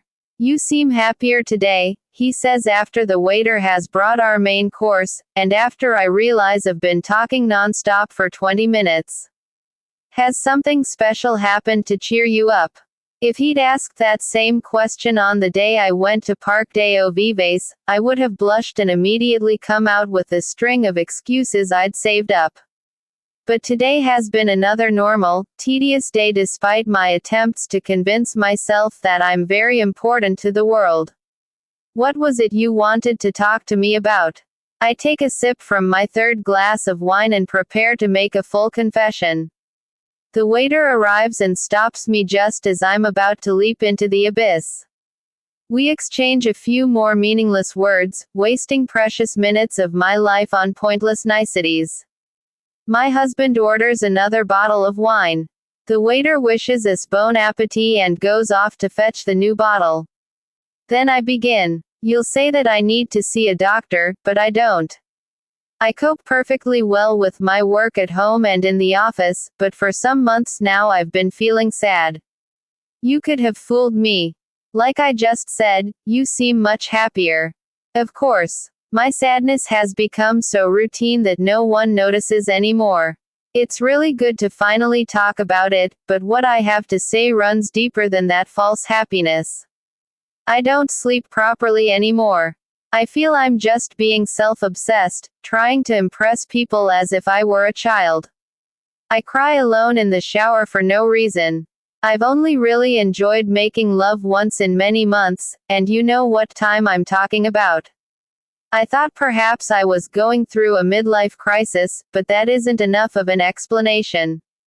I feel like I'm wasting my life, that one day I'll look back and regret everything I've done, apart from having married you and having our lovely children. But isn't that what matters most? For lots of people, yes. But it isn't enough for me. It's getting worse every day. When I finally finish my housework each evening, an endless dialogue starts in my head. I'm afraid of things changing, but at the same time I'm dying to experience something different.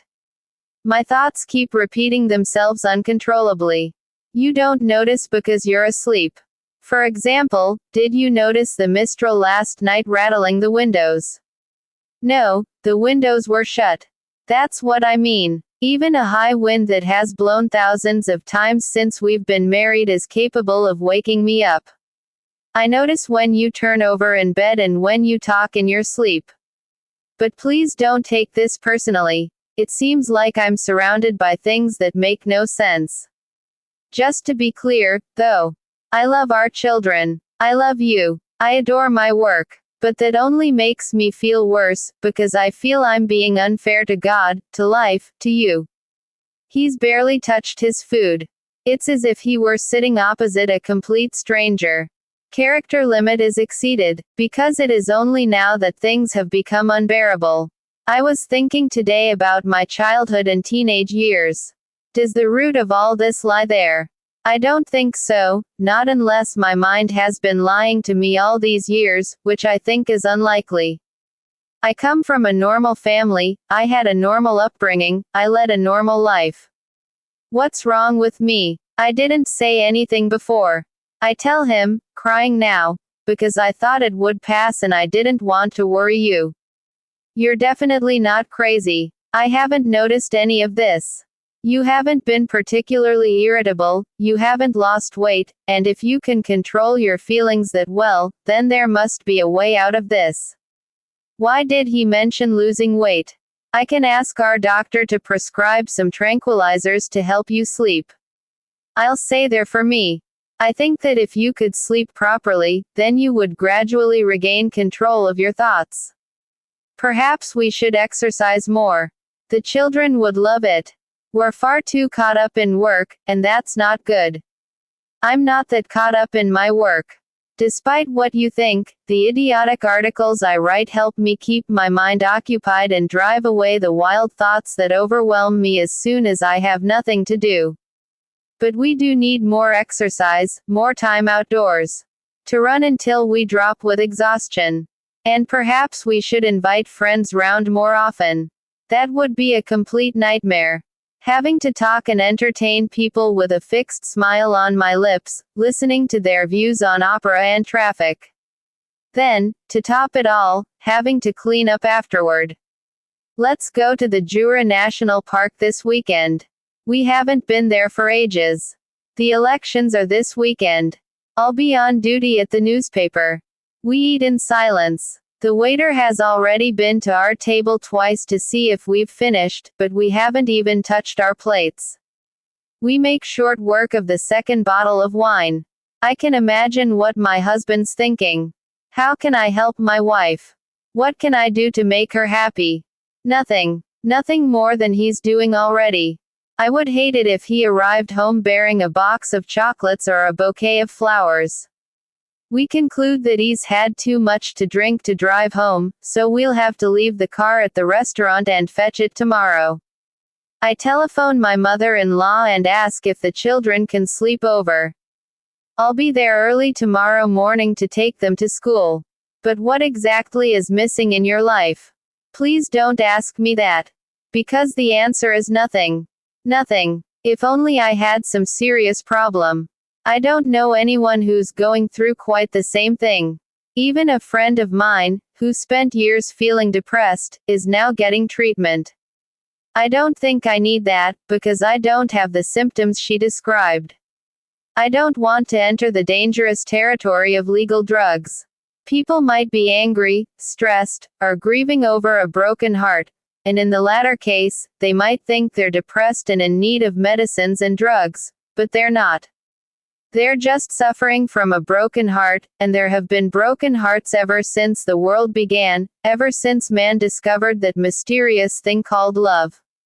If you don't want to go and see a doctor, why don't you do some research? I've tried. I've spent ages looking at psychology websites. I've devoted myself more seriously to yoga. Haven't you noticed the books I've been bringing home lately? Did you think I'd suddenly become less literary and more spiritual? No, I'm looking for an answer I can't find. After reading about 10 of those self-help books, I saw that they were leading. I'd like to believe you, but it is as if my feet are stuck in concrete. Meanwhile, don't worry, I'll keep fighting. I've been fighting all these months. I've been in similar situations before, and they've always passed. One day I'll wake up and all this will just be a bad dream. I really believe that. He asks for the bill, he takes my hand, we call a taxi.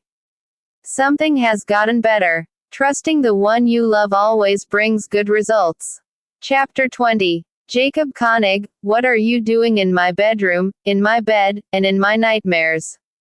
You should be working. After all, it is only 3 days until the elections for the municipal council and you've already wasted precious hours of your campaign having lunch with me at Le Perle du Lac and talking in the Parc des Eaux Vives.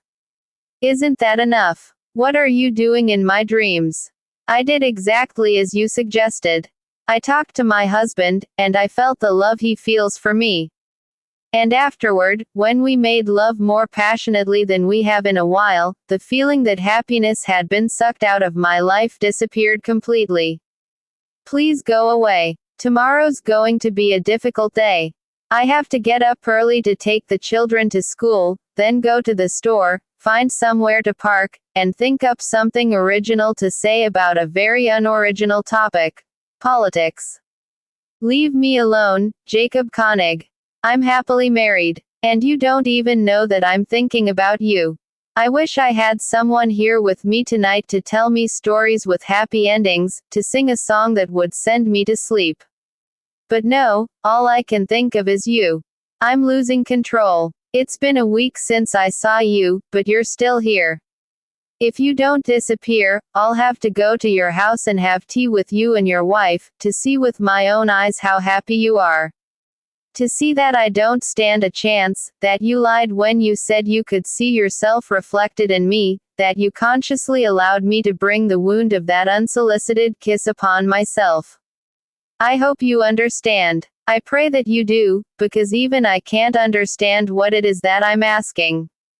I get up and go over to the computer, intending to Google how to get your man. Instead, I type in depression. I need to be absolutely clear about what's happening. I find a website with a self-diagnosis questionnaire titled Find Out If You Have a Psychological Problem. My response to most of the questions is no. Result: you're going through a difficult time, but you are definitely not clinically depressed. There's no need to go to a doctor. Isn't that what I said? I knew it. I'm not ill. I'm just inventing all this to get some attention. Or am I deceiving myself, trying to make my life a little more interesting with problems? Problems require solutions and I can spend my hours, my days, my weeks, looking for them. Perhaps it might be a good idea, after all, if my husband asked our doctor to prescribe something to help me sleep. Perhaps it is just the stress of work that's making me so tense, especially since it is election time. I try so hard to be better than the others, both at work and in my personal life, and it is not easy to balance the two. Chapter 21. Today is Saturday, the eve of the elections. I have a friend who says he hates weekends because when the stock market is closed he has no way to amuse himself. My husband has persuaded me that we need to get out of the city. His argument is that the kids will enjoy a little trip, even if he tells me to wear my jogging pants. I feel embarrassed going out like that, especially to visit Nyon, the ancient and glorious city that was once home to the Romans but now has fewer than 20,000 inhabitants. I tell him that jogging pants are really something you wear closer to home, where it is obvious that you're intending to exercise, but he insists. I don't want to argue, so I do as he asks. I don't want to argue with anyone about anything, not now. The less said, the better. While I'm off to a picnic in a small town less than half an hour away, Jacob will be visiting voters, talking to aides and friends, and feeling nervous, perhaps a little stressed, but glad because something is happening in his life. Opinion polls in Switzerland don't count for much, because here secrecy of the vote is taken very seriously. However, it seems likely that he'll be re-elected.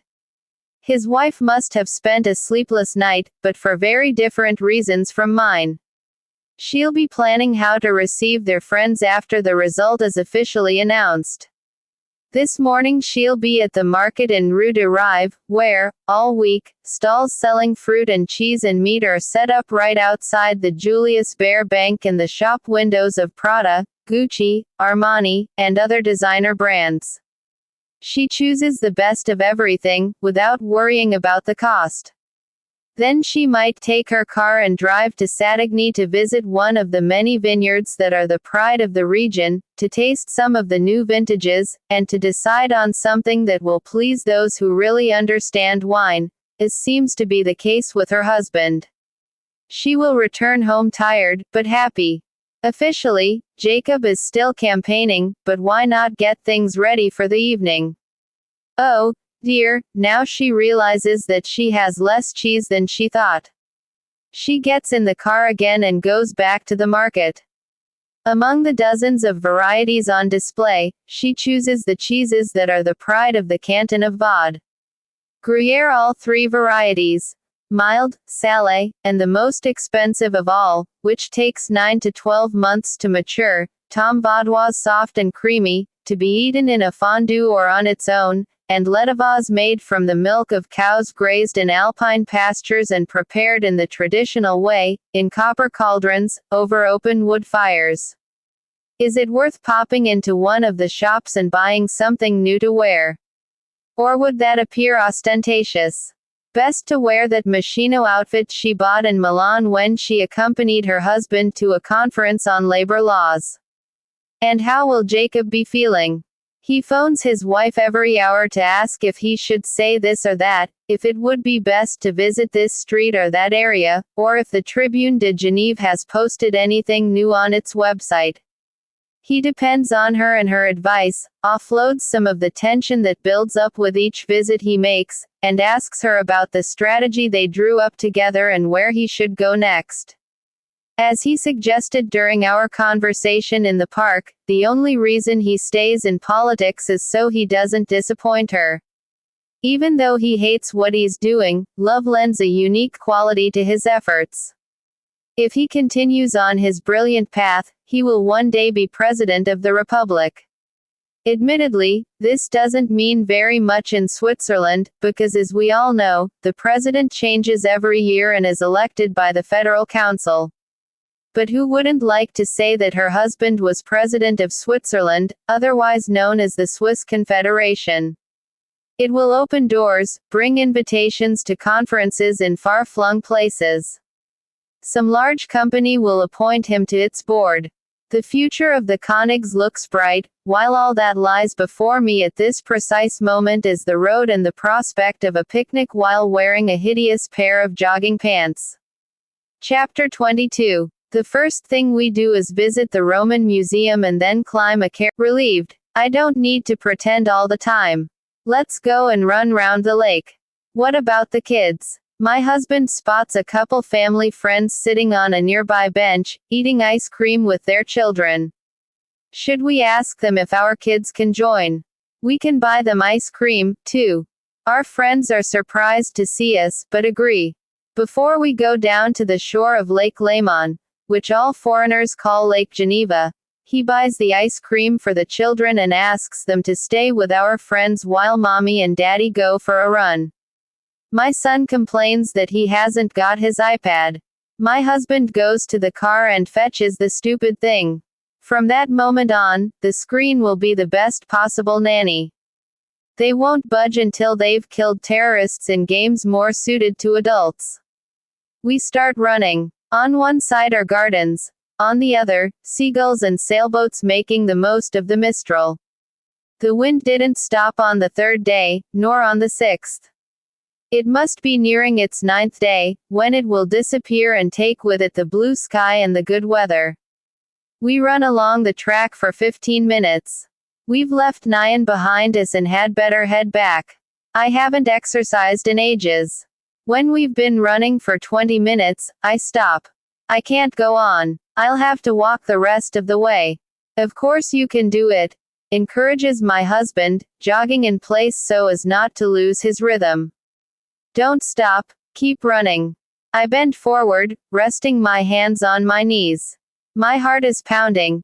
It is the fault of all those sleepless nights. He keeps jogging circles round me. Come on, you can do it. It's worse if you stop. Do it for me, for the kids. This isn't just a way of getting some exercise, it is reminding you that there's a finish line and that you can't give up halfway through. Is he talking about my compulsive sadness? He stops jogging, takes my hands, and gently shakes me. I'm too tired to run, but I'm too tired to resist as well. I do as he asks. We run together for the remaining 10 minutes. I pass billboards for the various Council of States candidates, which I hadn't noticed before. Among the photos is one of Jacob Koenig, smiling at the camera. I run more quickly. My husband is surprised and speeds up. We get there in 7 minutes instead of 10. The children haven't moved. Despite the beautiful surroundings, the mountains, the seagulls, the Alps in the distance, they have their eyes glued to the screen of that soul-sucking machine. My husband goes to them, but I keep running. He watches me, surprised and happy. He must think his words have had an effect and are filling my body with the endorphins that fill our blood whenever we do some physical activity with a slight intensity, like when we run or have an orgasm. The hormones' main effects are improving our mood, boosting our immune system, and fending off premature aging, but, above all, they provoke a feeling of euphoria and pleasure. However, that isn't what the endorphins are doing for me. They're merely giving me the strength to carry on, to run as far as the horizon and leave everything behind. Why do I have to have such wonderful children? Why did I have to meet my husband and fall in love? If I hadn't met him, I'd be a free woman now. I'm mad. I should run straight to the nearest mental hospital, because these are not the kinds of things one should think. But I continue to think them. I run for a few more minutes, then go back. Halfway, I'm terrified by the possibility that my wish for freedom will come true and I'll find no one there when I go back to the park in Nyan. But there they are, smiling at their loving mother and spouse. I embrace them all. I'm sweating, my body and mind dirty, but still I hold them close. Despite what I feel. Or, rather, despite what I don't feel. Chapter 23. You don't choose your life, it chooses you. There's no point asking why life has reserved certain joys or griefs, your character limit is exceeded. Now I'm trying to convince myself. It's 5:45 and people are celebrating. Contrary to my fevered imaginings, none of the elected candidates will be holding a reception, and so I still won't get a chance to go to the house of Jacob and Marianne Koenig. When I arrive, the first results are just coming in. More than 45% of the electorate voted, which is a record. A female candidate came out on top, and Jacob came in an honorable third, which will give him the right to enter government if his party chooses him. The main hall is decorated with yellow and green balloons. People have already started to drink, and some make the victory sign, perhaps hoping that tomorrow their picture will appear in the newspaper. But the photographers haven't yet arrived. After all, it is Sunday, and the weather is lovely. Jacob spots me at once and immediately looks the other way, searching for someone with whom he can talk about matters that must, I imagine, be extraordinarily dull. I need to work, or at least pretend to. I take out my digital recorder, a notebook, and a felt tip pen. I walk back and forth, collecting statements such as now we can get that law on immigration through, or the voters realize that they made the wrong choice last time and now they've voted me back in. The winner says, "It was the female vote that really counted for me."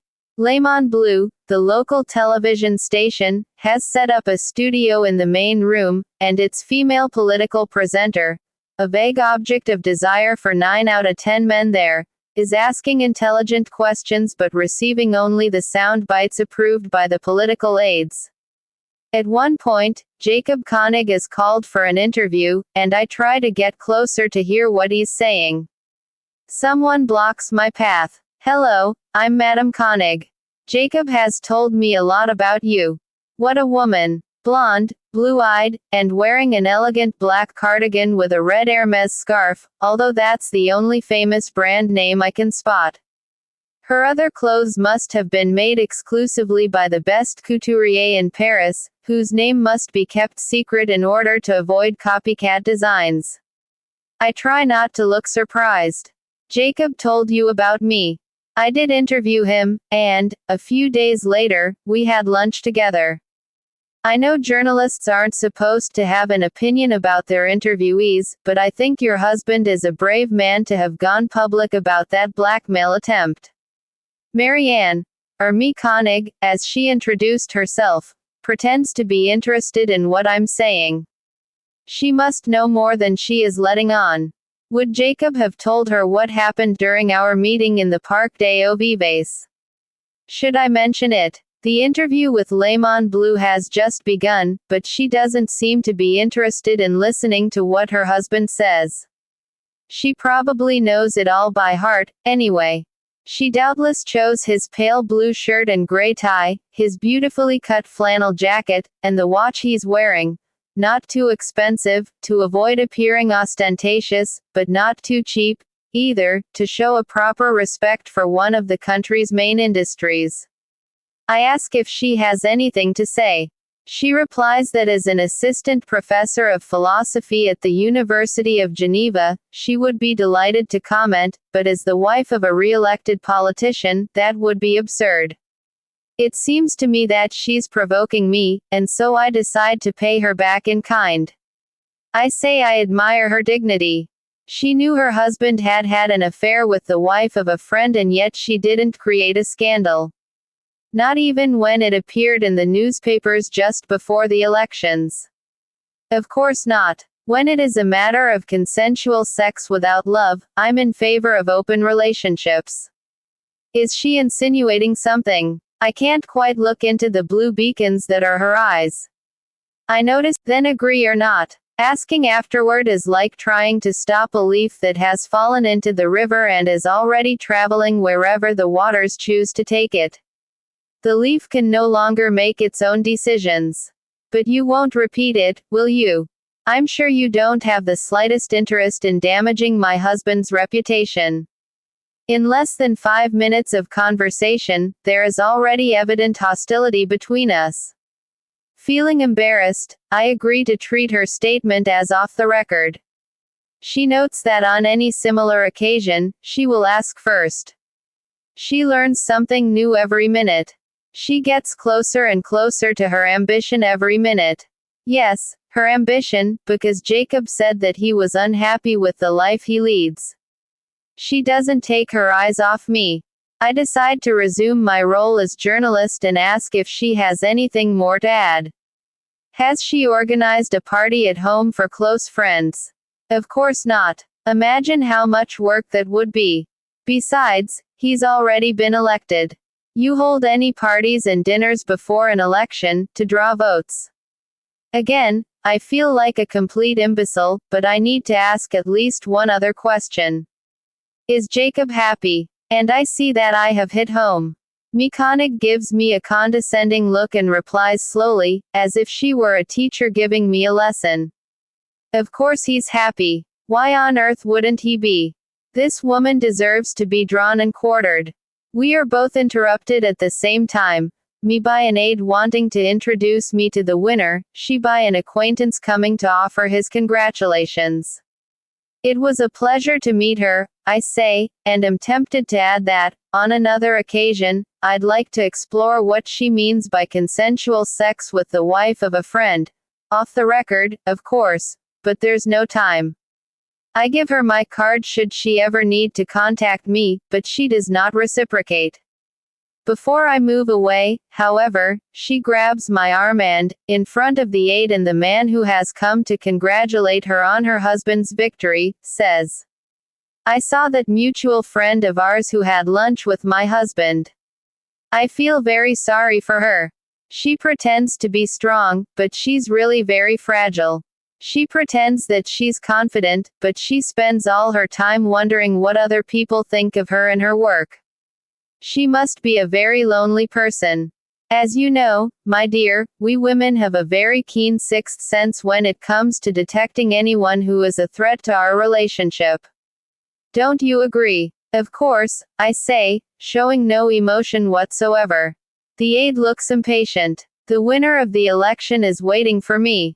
But she doesn't have a hope in hell, Marianne concludes. Then she holds out her hand, which I dutifully shake, and she moves off without another word. Chapter 24. I spend the whole of Monday morning trying to call Jacob's private mobile number. I never get through. I block his number, on the assumption that he has done the same with mine. I try ringing again, but still no luck. I ring his aides. I'm told that he's very busy after the elections, but I need to speak to him. I continue trying. I adopt a strategy I often have to resort to. I use the phone of someone whose number will not be on his list of contacts. The telephone rings twice and Jacob answers. "It's me. I need to see you urgently." Jacob replies politely and says that today is impossible, but he'll call me back. He asks, "Is this your new number?" "No, I borrowed it from someone because you weren't answering my calls." He laughs. "Lie. I'll say that it was all your fault, that you grabbed me. The people who elected you and thought that the last extramarital affair was a one-off will be disappointed. You may have been elected to the Council of States, but you could miss out on becoming a minister," I say. "Are you feeling all right?" "Yes," I say, and hang up, but only after asking him to send me a text confirming where and when we should meet tomorrow. I feel fine. Why wouldn't I? I finally have something to fill my boring life. And my sleepless nights will no longer be full of crazy thoughts. Now I know what I want. I have an enemy to destroy and a goal to achieve. A man. It isn't love, or is it? But that doesn't matter. My love belongs to me and I'm free to offer it to whomever I choose, even if it is unrequited. Of course, it would be great if it were requited, but if not, who cares? I'm not going to give up digging this hole, because I know that there's water down below. Fresh water. I'm pleased by that last thought. I'm free to love anyone in the world. I can decide who without asking anyone's permission. How many men have fallen in love with me in the past and not been loved in return? And yet they still sent me presents, courted me, accepted being humiliated in front of their friends. And they never became angry. When they see me again, there is still a glimmer of failed conquest in their eyes. They will keep trying for the rest of their lives. If they can act like that, why shouldn't I do the same? It's thrilling to fight for a love that's entirely unrequited. It might not be much fun. It might leave profound and lasting scars. But it is interesting, especially for a person who, for years now, has been afraid of taking risks and who has begun to be terrified by the possibility that things might change without her being able to control them. I'm not going to repress my feelings any longer. This challenge is my salvation. 6 months ago, we bought a new washing machine and had to change the plumbing in the laundry room. We had to change the flooring, too, and paint the walls. In the end, it looked far prettier than the kitchen. To avoid an unfortunate contrast, we had to replace the kitchen. Then we noticed that the living room looked old and faded. So we redecorated the living room, which then looked more inviting than the study we hadn't touched for 10 years. So then we went to work on the study. Gradually, the refurbishment spread to the whole house. I hope the same doesn't happen to my life. I hope that the small things won't lead to great transformations. Chapter 25. I spend quite a long time finding out more about Marianne, or Me Koenig, as she calls herself. She was born into a wealthy family, co-owners of one of the world's largest pharmaceutical companies. In photos on the internet she always looks very elegant, whether she's at a social or sporting event. She's never over or underdressed for the occasion. She would never, like me, wear jogging pants to Nyan or a Versace dress to a nightclub full of youngsters. It's possible that she is the most enviable woman in Geneva and its environs. Not only is she heiress to a fortune and married to a promising politician, she also has her own career as an assistant professor of philosophy. She has written 2 theses, one of them, Vulnerability and Psychosis among the Retired, published by Editions Université de Genève, for her doctorate. And she's had 2 essays published in the respected journal Les Rencontres, in whose pages Adorno and Piaget, among others, have also appeared. She has her own entry in the French Wikipedia, although it is not often updated. There she is described as an expert on aggression, conflict, and harassment in the nursing homes of French-speaking Switzerland. She must have a profound seriously and are, besides, few and far between in Switzerland. I doubt that she identified herself as a source. She is a manipulator who was able to transform something that could have proved devastating to her husband's career into a lesson in marital tolerance and solidarity, as well as a struggle against corruption. She is a visionary, intelligent enough to wait before having children. She still has time. Meanwhile, she can build the career she wants without being troubled by babies crying in the middle of the night or by neighbors saying that she should give up her work and pay more attention to the children as mine do. She has excellent instincts, and doesn't see me as a threat. Despite appearances, the only person I am a danger to is myself. She is precisely the kind of woman I would like to destroy pitilessly. Because she is not some poor wretch without a residence permit who wakes at 5 in the morning in order to travel into the city, terrified that one day she'll be exposed as an illegal worker. Because she isn't a lady of leisure married to some high-ranking official in the United Nations, always seen at parties in order to show the world how rich and happy she is, even though everyone knows that her husband has a mistress 10 years her junior. And because she isn't the mistress of a high-ranking official at the United Nations, where she works and, however hard she tries, will never be recognized for what she does because she's having an affair with the boss. She isn't a lonely, powerful female CEO who had to move to Geneva to be close to the World Trade Organization's headquarters, where everyone takes sexual harassment in the workplace so seriously that no one dares to even look at anyone else. And at night, she doesn't lie staring at the wall of the vast mansion she has rented, occasionally hiring a male escort to distract her and help her forget that she'll spend the rest of her life without a husband, children, or lovers. No, Marianne doesn't fit any of those categories. She's the complete woman. Chapter 26. I've been sleeping better. I should be meeting Jacob before the end of the week. At least that's what he promised, and I doubt he would have the courage to change his mind. He sounded nervous during our telephone conversation on Monday. My husband thinks that the Saturday we spent in Nyan did me good. Little does he know that's where I discovered what was really troubling me, a lack of passion and adventure. One of the symptoms I've noticed in myself is a kind of psychological nearsightedness. My world, which once seemed so broad and full of possibilities, began to shrink as my need for security grew. Why could that be? It must be a quality we inherited from when our ancestors lived in caves. Groups provide protection. Loners die. Even though we know that the group can't possibly control everything, For example, your hair falling out or a cell in your body that suddenly goes crazy and becomes a tumor. The false sense of security makes us forget this. The more clearly we can see the walls of our life, the better. Even if it is only a psychological boundary, even if, deep down, we know that death will still enter without asking, it is comforting to pretend that we have everything under control. Lately, my mind has been as rough and tempestuous as the sea. When I look back now, it is as if I am making a transoceanic voyage on a rudimentary raft, in the middle of the stormy season. Will I survive? I ask, now that there is no going back. Of course I will. I've survived storms before. I've also made a list of things to focus on whenever I feel I'm in danger of falling back. Drink lots of iced mineral water. That may seem simple, but it always invigorates me.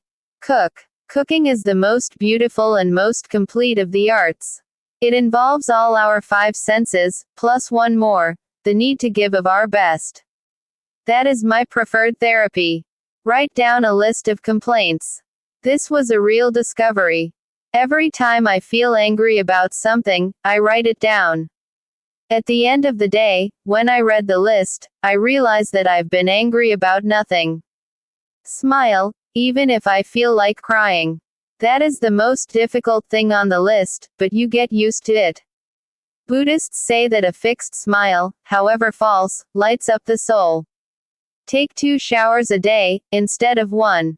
It dries the skin because of the hard water and chlorine, but it is worth it, because it washes the soul clean. But this is working now only because I have a goal, to win the heart of a man. I'm a cornered tiger with nowhere to run. The only option that remains is to attack. Chapter 27. I finally have a date. Tomorrow at 3 o'clock in the restaurant of the Golf Club de Genève in Cologne. It could have been in a bistro in the city or in a bar on one of the roads that lead off from the city's main or you might say only commercial street, but he chose the restaurant at the golf club. In the middle of the afternoon. Because at that hour, the restaurant will be empty and we'll have more privacy. I need to come up with a good excuse for my boss, but that's not a problem. After all, the article one wrote about the elections was picked up by lots of other newspapers. A discreet place, that's what he must have had in mind. But in my usual mania for believing whatever I want, I think of it as romantic. Autumn has already painted the trees many shades of gold. Perhaps I'll invite Jacob to go for a walk. I think better when I'm moving, especially when I run, as proven in Nyan, but I doubt very much that we'll do any running. Ha, ha, ha. Tonight for dinner we had a cheese fondue that we Swiss call raclette, accompanied by thin slices of raw bison meat and traditional rosti potatoes with cream. My family asked if we were celebrating something special, and I said that we were. The fact that we were together and could enjoy a quiet dinner in one another's company.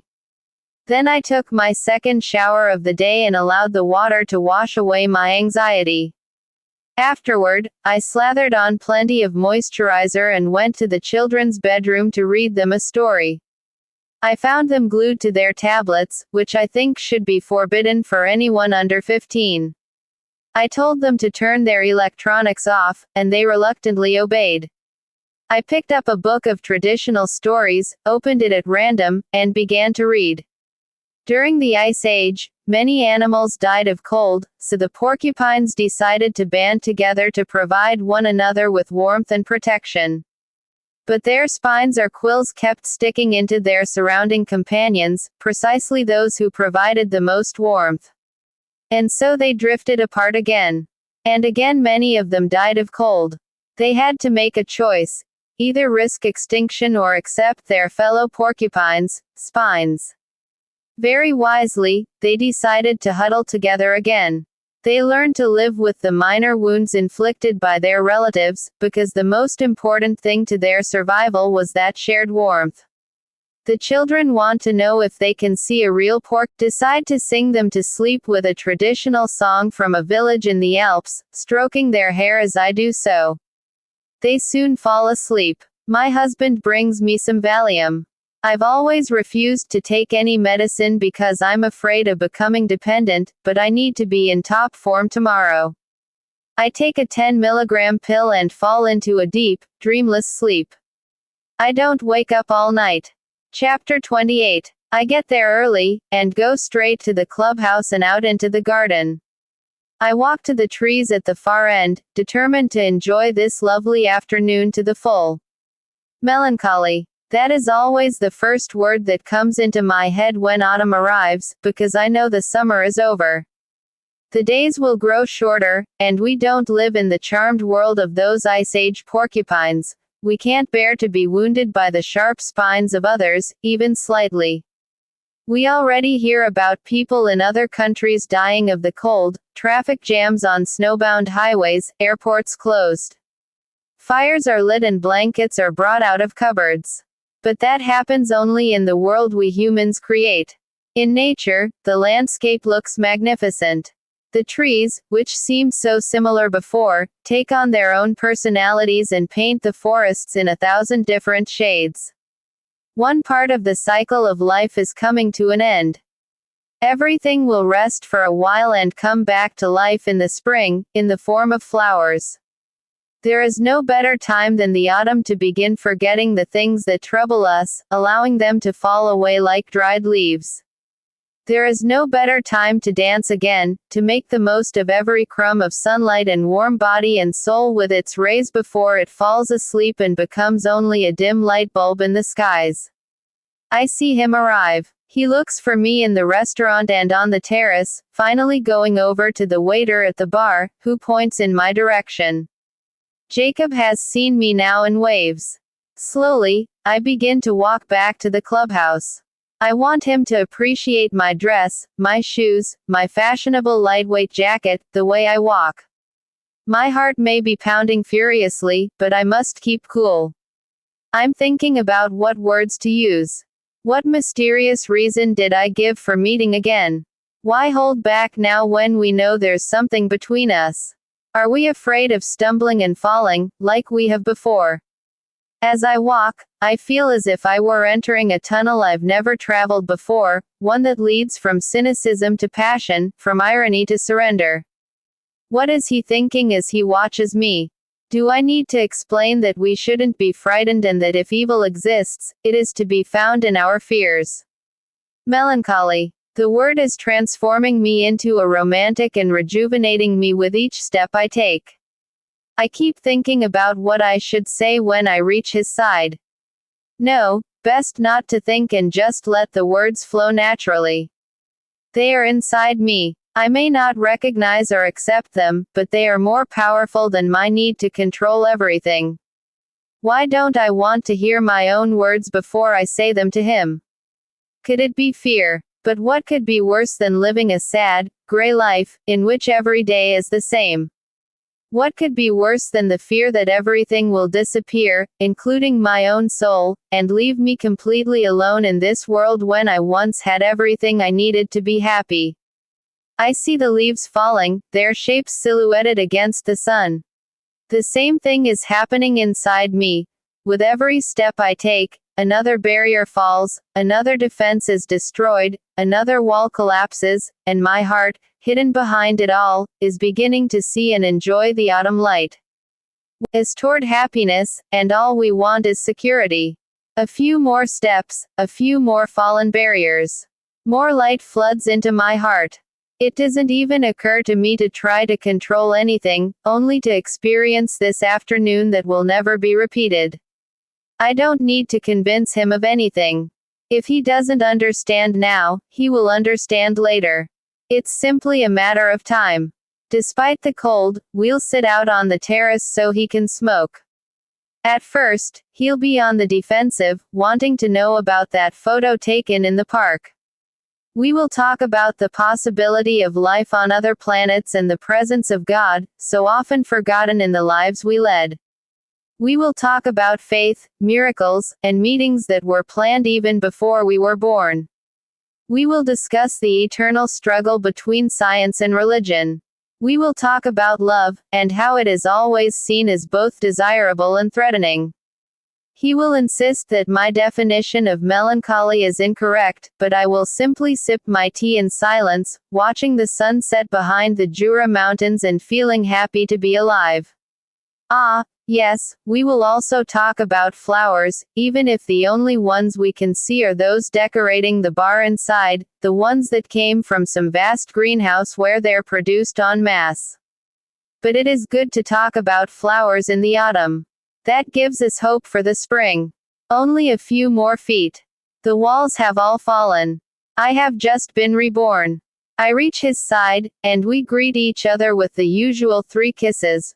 Right cheek, right cheek, as demanded by Swiss tradition, although whenever I travel abroad, people are always surprised by that 3rd kiss.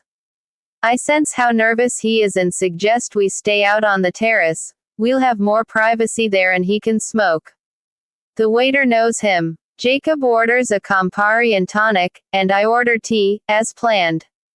To put him at his ease, I start talking about nature, about trees, and about how lovely it is to realize that everything is constantly changing. Why are we always trying to repeat the same pattern? It's not possible. It's unnatural. Wouldn't it be better to see challenges as a source of knowledge, and not as our enemies? He still seems nervous. He responds automatically, as if he wants to bring the conversation to a close, but I won't let him. This is a unique day in my life and should be respected. I continue talking about the various thoughts that occurred to me while I was walking, the words for which I had no control. I'm astonished to see them emerge now with such precision. I talk about pets and ask if he understands why people like them so much. Jacob gives a conventional answer and then I move on to the next subject. Why is it so difficult to accept that people are different? Why are there so many laws trying to create new tribes instead of simply accepting that cultural differences can make our lives richer and more interesting? But he says that he's tired of talking about politics. Then I tell him about the aquarium I saw at the school when I dropped my kids off that morning. Inside it was a fish, swimming round and round, and I said to myself, he can't remember where he began, and he will never reach the end. That's why we like fish in aquariums. They remind us of ourselves, well-fed but incapable of moving beyond the glass walls. He lights another cigarette. I see that there are already 2 cigarette butts in the ashtray. Then I realize that I've been talking for a very long time in a trance of light and peace without giving him a chance to express his feelings. What would he like to talk about? About that photo you mentioned, he says cautiously, because he's noticed that I'm in a particularly sensitive mood. Counseling. For a moment, I feel disoriented. Then I get up and walk straight to my car. No tears. No goodbyes. No looking back. Chapter 29. I feel nothing. I think nothing. I get straight into my car and drive, not knowing exactly where I should go. No one is waiting for me at the end of the journey. Melancholy has become apathy. I need to drag myself onward. 5 minutes later, I'm outside a castle. I know what happened here. Someone breathed life into a monster that remains famous to this day, although few people know the name of the woman who created him. The gate into the garden is closed, but so what? I can climb through the hedge. I sit on the cold bench and imagine what happened in 1817. I need to distract myself, to forget everything from before and concentrate on something different. I imagine that year, when the castle's tenant, the English poet Lord Byron, decided to live here in exile. He was hated in his own country, and also in Geneva, where he was accused of holding orgies and getting drunk in public. He must have been dying of boredom. Or melancholy. Or rage. It doesn't matter. What matters is that one day in 1817, 2 guests arrived from England, another poet, Percy Bysshe Shelley, and his 19-year-old wife, Mary. A 4th guest joined them, but I can't remember his name right now. They doubtless talked about literature. They doubtless complained about the weather, the rain, the cold, the inhabitants of Geneva, their English compatriots, the lack of tea and whiskey. Perhaps they read poems to one another and praised one another's work. They thought they were so special and so important that they decided to make a bet. They would return to that same place within a year, each with a book he had written describing the human condition. Obviously, after the initial enthusiasm and conversation about how the human being is a complete aberration, they forgot about the bet. Mary was present during that conversation. She wasn't invited to participate, first, because she was a woman, and, even worse, because she was very young. And yet that conversation must have marked her deeply. Why did she not just write something to pass the time? She had a subject, she simply needed to develop it and keep the book to herself when she had finished it. However, when they returned to England, Shelley read the manuscript and encouraged her to publish it. Further, since he was already famous, he decided to submit it to a publisher and write the preface himself. Mary resisted, but in the end agreed, with one condition: her name should not appear on the cover. The initial print run of 500 copies quickly sold out.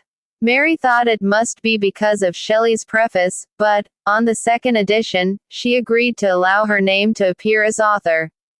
Ever since, the book has remained a constant presence in bookshops around the world. It has inspired writers, theater directors, film directors, Halloween partiers, and those at masked balls. It was recently described by one well-known critic as the most creative work of Romanticism and possibly of the last 200 years. No one can explain why. Most people have never read it, but almost everyone has heard of it. It tells the story of Victor, a Swiss scientist, born in Geneva and brought up by his parents to understand the world through science. While still a child, he sees a lightning bolt strike a tree and wonders if that is the source of life. Could man create another human being? And like a modern version of Prometheus, the mythological figure who stole fire from the gods in order to help mankind, the author used the modern Prometheus as her subtitle, but few remember this: he begins to work to try and replicate God's greatest deed. Needless to say, despite all the care he takes, the experiment slides out of his control. The title of the book, Frankenstein, Dear God, of whom I think, and reminded me of that story. Mary met Shelley when she was 15. He was already married, but, undeterred by social conventions, she followed the man she considered the love of her life. 15. And she already knew exactly what she wanted.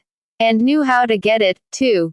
I'm in my 30s and wish for different things every hour, but am incapable of fulfilling them, although I'm perfectly capable of walking through a romantic, melancholy autumn afternoon, thinking about what to say when the moment arrives.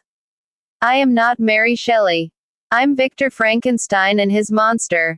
I tried to breathe life into something inanimate, and the result will be the same as in the book: spreading terror and destruction.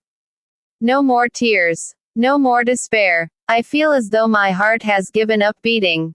My body reacts accordingly, because I can't move. It's autumn, and the evening comes on quickly, the lovely sunset soon replaced by twilight.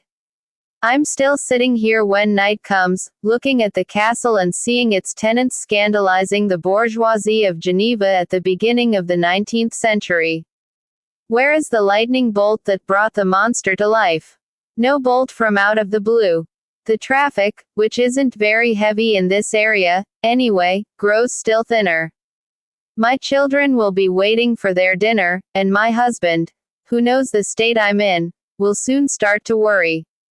But it is as if I have a ball and chain around my feet. I still can't move. I'm a loser. Chapter 30. Should someone beg forgiveness for harboring an impossible love? No, certainly not. Because God's love for us is also impossible. It's never requited at the time, and yet He continues to love us. He loved us so much that He sent His only Son to explain how love is the force that moves the sun and all the stars. In one of his letters to the Corinthians, which we were made to learn by heart at school, Paul says, "Though I speak with the tongues of men and of angels, and have not charity, I am become as sounding brass, or a tinkling cymbal." And we all know why. We often hear what seem to be great ideas to transform the world, but they are words spoken without feeling, empty of love. However logical and intelligent they might be, they do not touch us. Paul compares love with prophecy, with knowledge of the mysteries, and with faith and charity. Why is love more important than faith? Because faith is merely the road that leads us to the greater love. Why is love more important than charity? Because charity is only one of the manifestations of love. And the whole is always more important than the part. And charity is also only one of the many roads that love uses to bring man closer to his fellow man. And we all know that there is a lot of charity out there without love. Every week, a charity ball is held. People pay a fortune to buy a table, take part, and have fun in their jewels and their expensive clothes. We leave thinking that the world is a better place because of the amount of money collected for the homeless in Somalia, the refugees from Yemen, or the starving in Ethiopia. We stop feeling guilty about the cruel display of poverty, but we never ask ourselves where that money is going. Those without the right contacts to go to a charity ball or those who can't afford such extravagance will pass by a beggar and give him a coin. Fine. What could be easier than tossing a coin at a beggar in the street? It's usually easier than not doing so. What a sense of relief, and for just one coin. It's cheap and solves the beggar's problem. However, if we really loved him, we would do a lot more for him. Or we would do nothing. We wouldn't give him that coin and, who knows, our sense of guilt. I interview artists or politicians, social workers or doctors, students or civil servants. I always ask, what is your objective, your goal? Some say, to start a family. Others say, to get on in my career. But when I probe deeper and ask again, the automatic response is, to make the world a better place. I feel like going to the Mont Blanc Bridge in Geneva with a manifesto printed in letters of gold and handing it to every passing person and car. On it will be written, I ask all those who hope to one day work for the good of humanity, never forget that even if you deliver up your body to be burned, you gain nothing if you have not love. Nothing. There is nothing more important we can give than the love reflected in our own lives. That is the one universal language that allows us to speak Chinese or the dialects of India. When I was young, I traveled a lot. It was part of every student's rite of passage. I visited countries both rich and poor. I did not usually speak the local language, but everywhere the silent eloquence of love helped me make myself understood. The message of love is in the way I live my life, and not in my words or my deeds. In the letter to the Corinthians, Paul tells us, in 3 short lines, that love is made of many elements, like light. We learn at school that if we pick up a prism and allow a ray of light to pass through, that ray will divide into 7 colors, those of the rainbow. Paul shows us the rainbow of love just as a prism reveals to us the rainbow of light. And what are those elements? They are virtues we hear about every day and that we can practice in every moment. Patience. Love is patient kindness. And kind. Generosity. Love does not envy humility, or boast. It is not arrogant courtesy, or rude. Unselfishness. It does not insist on its own way. Good temper. It is not irritable or resentful. Guilelessness. Or resentful. Sincerity. It does not rejoice at wrongdoing, but rejoices with the truth. All these gifts concern us, our daily lives, and today and tomorrow, not with eternity. The problem is that people tend to relate these traits to the love of God, but how does God's love manifest itself? Through the love of man. To find peace in the heavens, we must find love on earth. Without it, we are worthless. I love and no one can take that away from me. I love my husband, who always supports me. I think I also love another man, whom I met in my youth. And while I was walking toward him, one lovely autumn afternoon, I dropped all my defenses and cannot rebuild them. I'm vulnerable, but I don't regret that. This morning, when I was drinking a cup of coffee, I looked at the gentle light outside and remembered that walk, asking myself for the last time. Am I trying to create a real problem to drive away my imaginary ones? Am I really in love, or have I simply transformed all the last month's unpleasant feelings into a fantasy?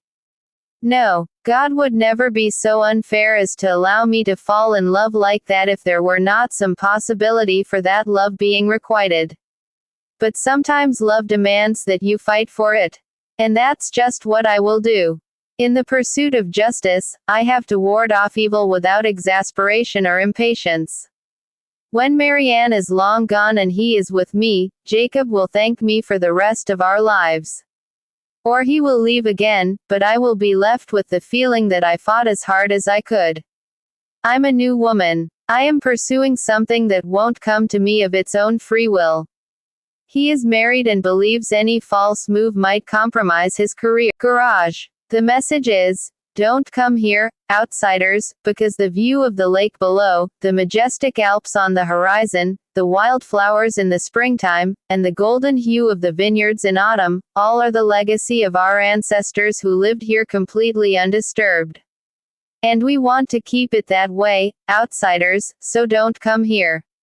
Even if you were born and raised in the next city over, we are not interested in what you have to say. If you want to park your car, look for a big city, full of spaces for just that. We are so isolated from the world that we still believe in the threat of major nuclear war. All Swiss buildings are required to have fallout shelters. A deputy recently tried to annul this law, but Parliament stood against it. Yes, there may never be a nuclear war, but what about the threat of chemical weapons? We must protect our citizens. So the costly fallout shelters continue to be built, and are used as wine cellars and storage spaces while we wait for the apocalypse. There are some things, however, that despite all our efforts to remain an island of peace, we cannot keep from crossing our borders. Drugs, for example. National governments attempt to control the suppliers and close their eyes to the buyers. We may live in paradise, but aren't we all stressed by traffic, responsibilities, deadlines, and boredom? Drugs stimulate productivity, cocaine, and relieve tension, hashish. So, not wanting to give a bad example to the world, we both prohibit and tolerate them at the same time. But whenever the problem begins to take on noticeable proportions, some celebrity or public figure gets arrested with narcotics by coincidence. The case winds up in the media as an example to discourage young people and show the public that the government has everything under control. Woe to those who refuse to comply with the law. This happens, at most, once a year. But I don't believe that it is only once a year that someone important decides to break with routine and go to the underpass at Mont Blanc Bridge to buy something from the dealers who appear like clockwork every day. If that were the case, the dealers would be long gone for lack of clientele. I arrive at the underpass. Families come and go while the suspicious characters stay put, not bothering one another or reacting, except when a young couple chatting in a foreign language strolls by, or when an executive in a suit walks through the underpass and turns back around immediately to look directly in their eyes. The first time I walk through and reach the other side, where I take a sip of mineral water and complain about the cold to a person I've never seen before. She doesn't reply, immersed in her own world. I return and the same men are there. We make eye contact, but for once, there are a lot of people passing by. It's lunchtime and people should be at the overpriced restaurants that dot the neighborhood, trying to make an important business deal or wine and dine the tourist who came to the city in search of work.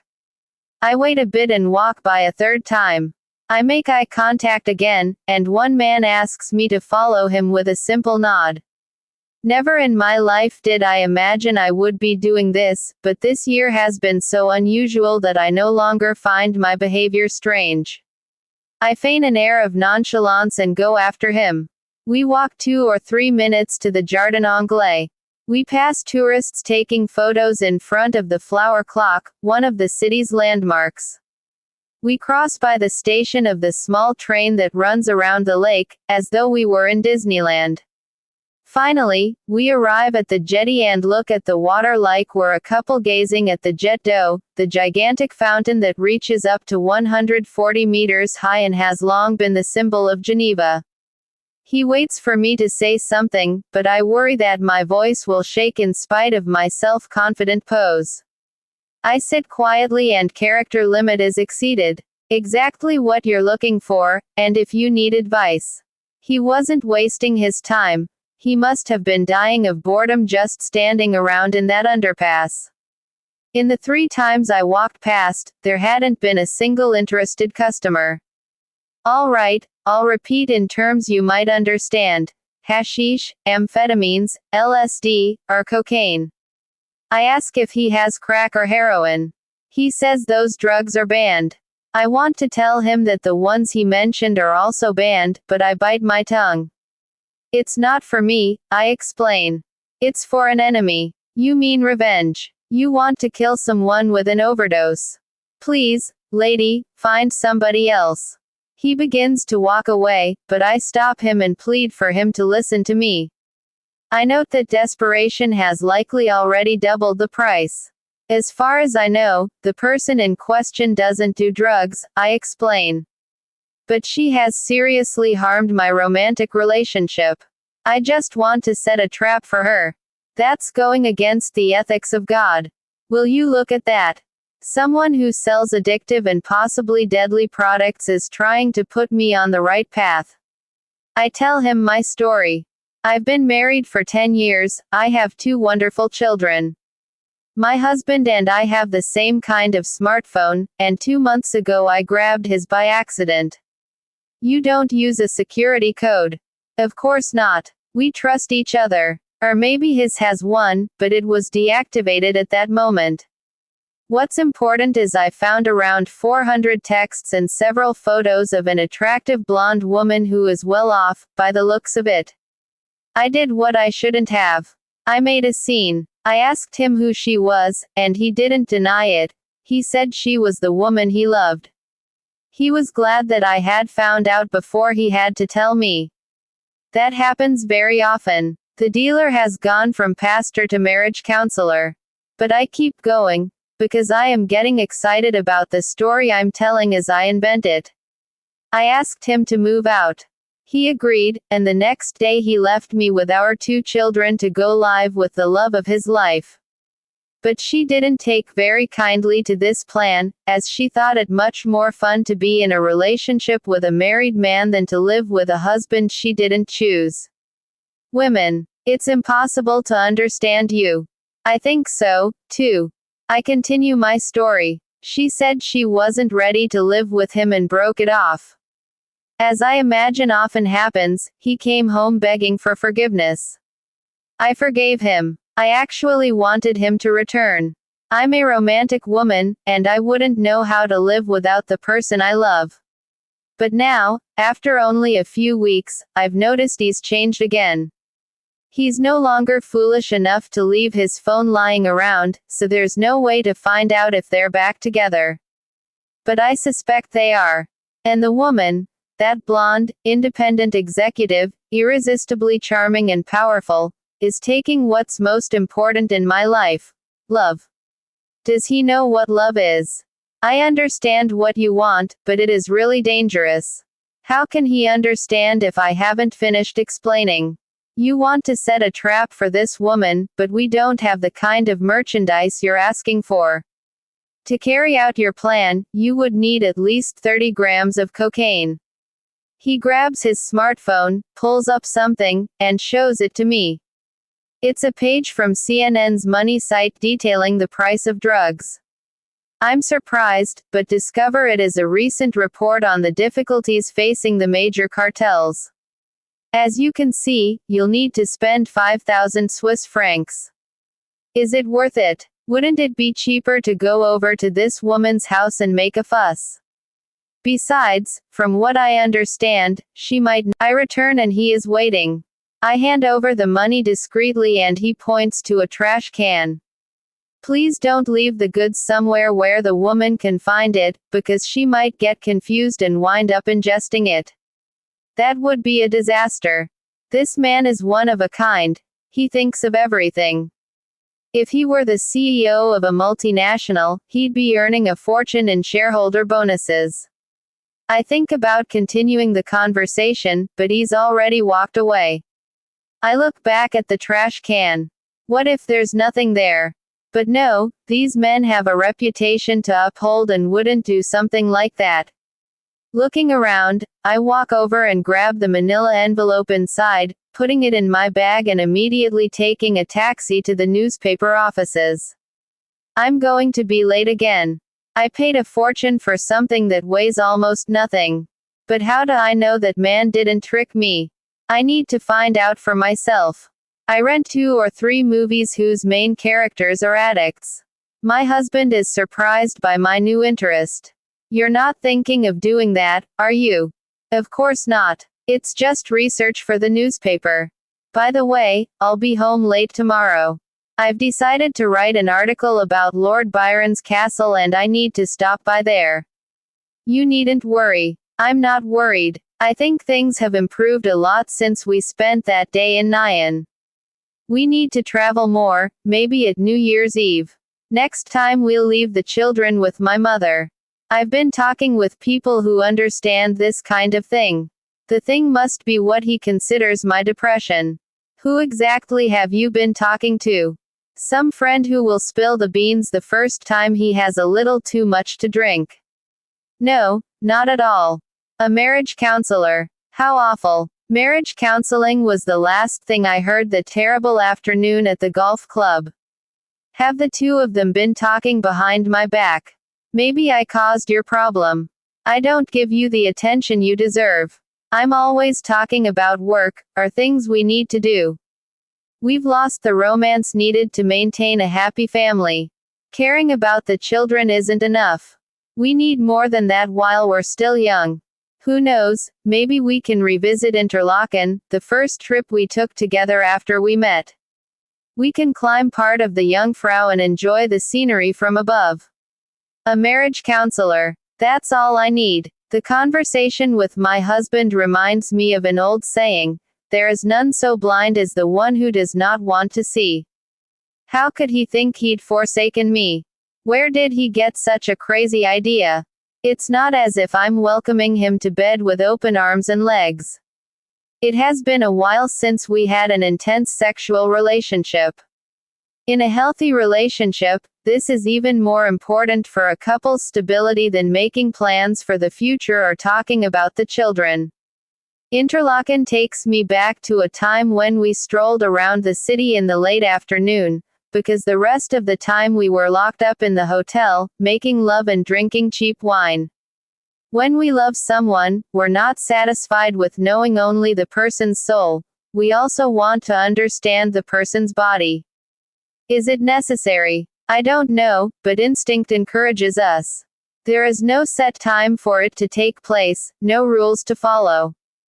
Nothing beats that moment of revelation when shyness loses ground to boldness, and quiet moans turn into squeals and swearing. Yes, swearing. I have an overwhelming need to hear forbidden and dirty things when I've got a man inside me. In these moments, the same old questions arise. Am I squeezing too hard? Should I go faster or slower? These questions might seem out of place or bothersome, but they are part of this act of initiation, understanding, and mutual respect. It is very important to talk. Eating chocolate every day, without changing brands or trying new flavors. It is not a sacrifice, but isn't there anything else? Of course there is. Little toys you can buy at sex shops, swinger clubs, inviting a third person to join, or taking adventurous chances at parties hosted by unconventional friends. To me, this is all very risky. We don't know what the consequences will be. It is better to leave things alone. And so the days go by. We discover by talking with friends that the so-called simultaneous orgasm, where a couple becomes aroused at the same time, caressing the same parts and moaning in unison, is a myth. How can I have pleasure if I have to be paying attention to what I'm doing? Touch my body, drive me wild, and then I'll do the same to you. That would be more natural. But most of the time that's not how it is. The communion has to be perfect, or, in other words, non-existent. And careful with the moaning, so as not to wake the children. Ah, I'm glad that's over. I was so tired and don't know how I managed. You're the best. Good night. Until the day when one of the two realizes they need a break from the routine. But instead of going to swinger clubs, or sex shops full of gadgets we can't even figure out how to work properly, or to the home of wild friends who keep discovering new things, we decide to spend some time without the children. Plan a romantic getaway. With no surprises. Where everything will be absolutely, utterly planned and organized. And we think this a great idea. I create a fake email account. I have the drugs, duly tested, followed by my vow never to do that again, because it felt great. I know how to enter the university without being seen and plant the evidence in Marianne's desk. All I have to do is determine which drawer she won't be opening anytime soon, which is the riskiest part of my plan. But that's what the drug dealer suggested, and I should listen to the voice of experience.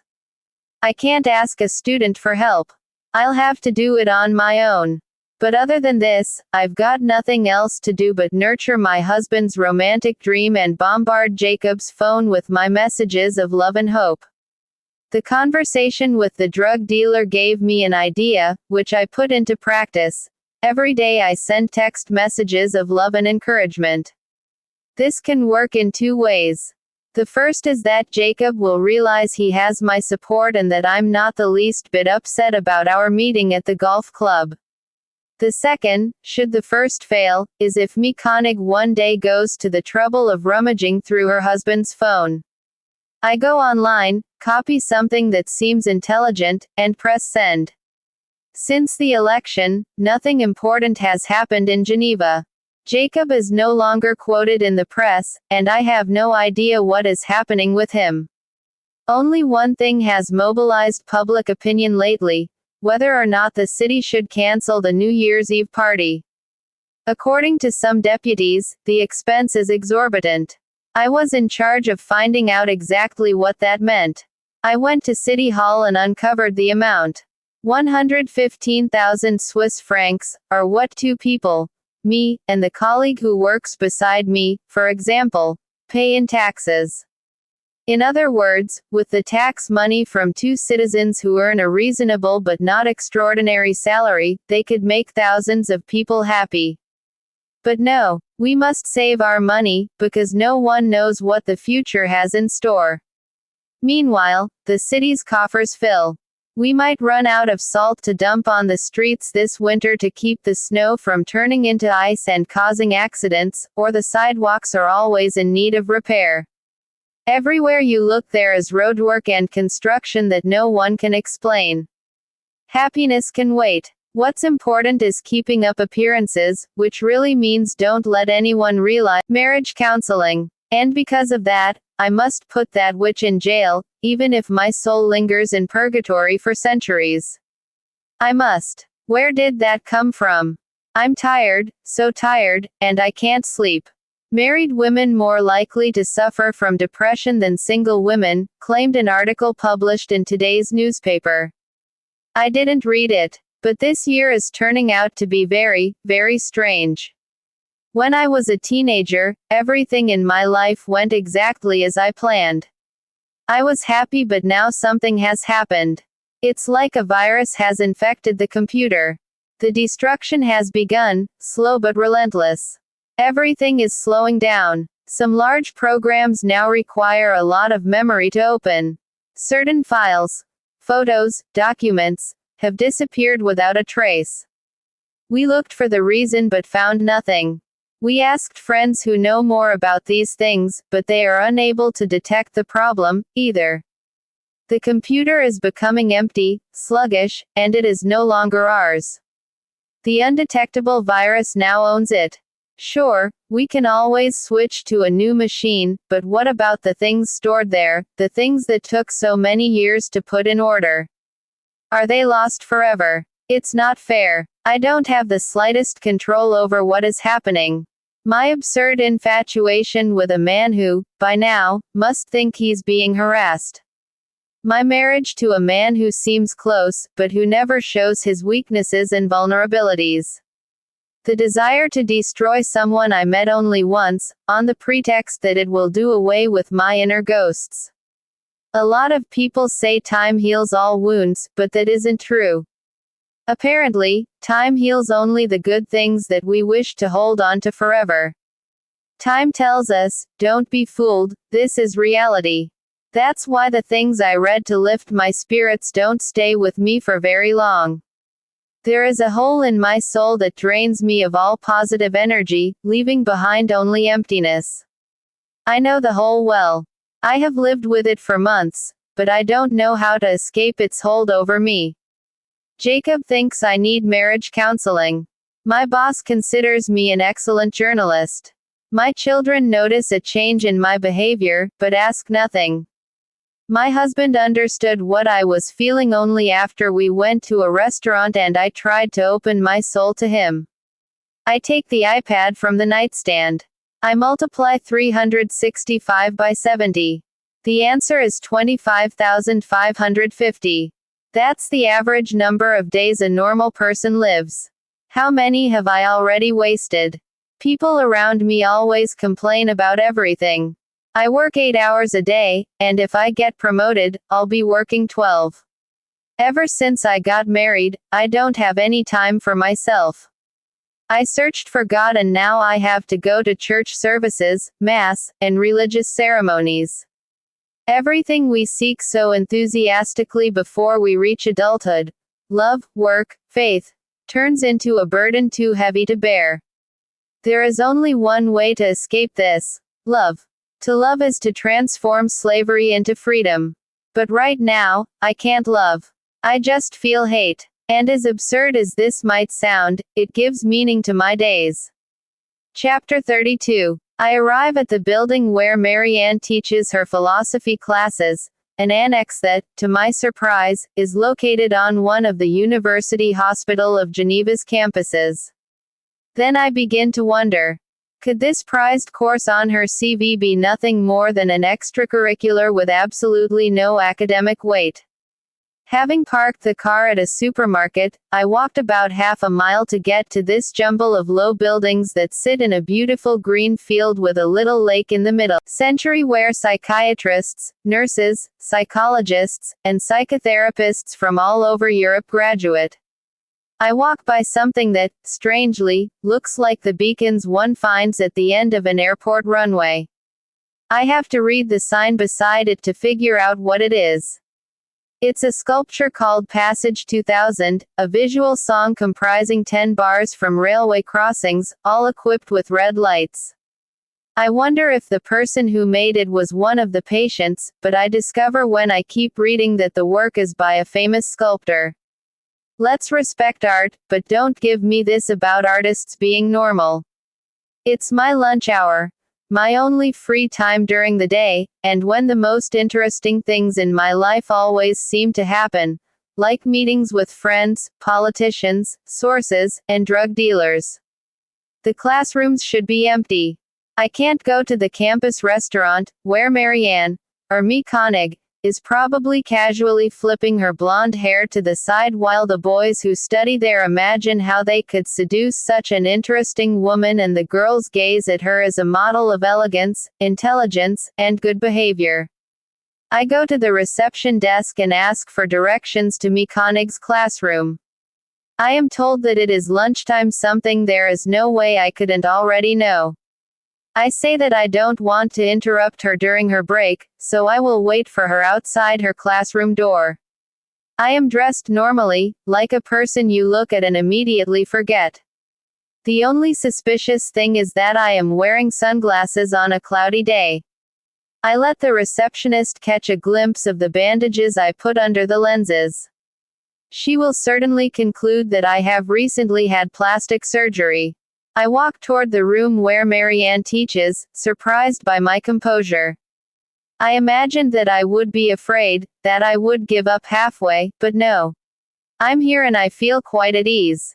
If I ever have to write about myself, I will do it for the same reason as Mary Shelley and her Victor Frankenstein. I just wanted to get out of a rut, find a better reason for my boring, unchallenging life. Her result was a monster capable of implicating the innocent and saving the guilty. Everyone has a dark side. Everyone wants a taste of absolute power. I read stories of torture and war and see that those who inflict suffering are driven by an unknown monster when they are able to exert power, but turn into docile fathers, servants of the homeland, and excellent husbands when they return home. I remember when I was young a boyfriend asked me to take care of his poodle. I hated that dog. I had to share the attention of the man I loved with it. I wanted all his love. One day I decided to take revenge on that irrational animal, an animal that in no way contributed to the growth of humanity, but whose helplessness aroused love and affection. I began attacking him in a way that would leave no trace by prodding him with a pin stuck on the end of a broomstick. The dog whined and barked, but I didn't stop until I got tired. When my boyfriend arrived, he hugged and kissed me like always. He thanked me for taking care of his poodle. We made love, and life continued as before. Dogs can't talk. I think of this as I make my way to Marianne's office. How could I have ever been capable of that? Because everyone is. I've seen men madly in love with their wives lose their heads and beat them, only to beg and sob for forgiveness immediately after. Without hesitation. I find a cheap desk with no drawers. Just a wooden tabletop on turned legs. Something for laying down a few books, a bag, and nothing more. I should have guessed. I'm frustrated and relieved at the same time. The halls, previously silent, begin to show signs of life. People are returning to class.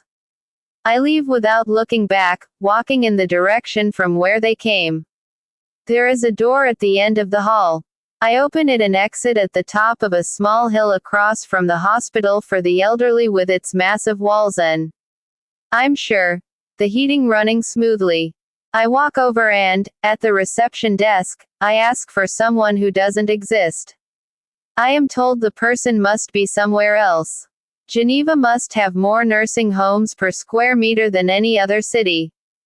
The nurse offers to look around for me. I say there's no need, but she insists. It's no trouble. To avoid further suspicion, I agree to let her search. While she sits busily at her computer, I pick a book off the counter and leaf through it. They're children's stories, says the nurse, without taking her eyes off the screen. The patients love them. It makes sense. I open to a page at random. A mouse was always depressed because he was afraid of cats. A great wizard took pity on him and turned him into a cat. Then he started to be afraid of dogs, and so the wizard turned him into a dog. Then he began to fear tigers. The wizard, who was very patient, used his powers to turn him into a tiger. Then he was afraid of hunters. Finally, the wizard gave up and turned him back into a mouse, saying, "Nothing I do will help you, because you never understood your growth. You are better being what you always were." The nurse is unable to find the imaginary patient. She apologizes. I thank her and prepare to leave, but apparently she is happy to have someone to talk to. Do you think plastic surgery helps?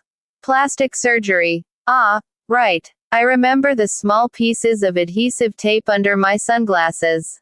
Most patients here have had plastic surgery.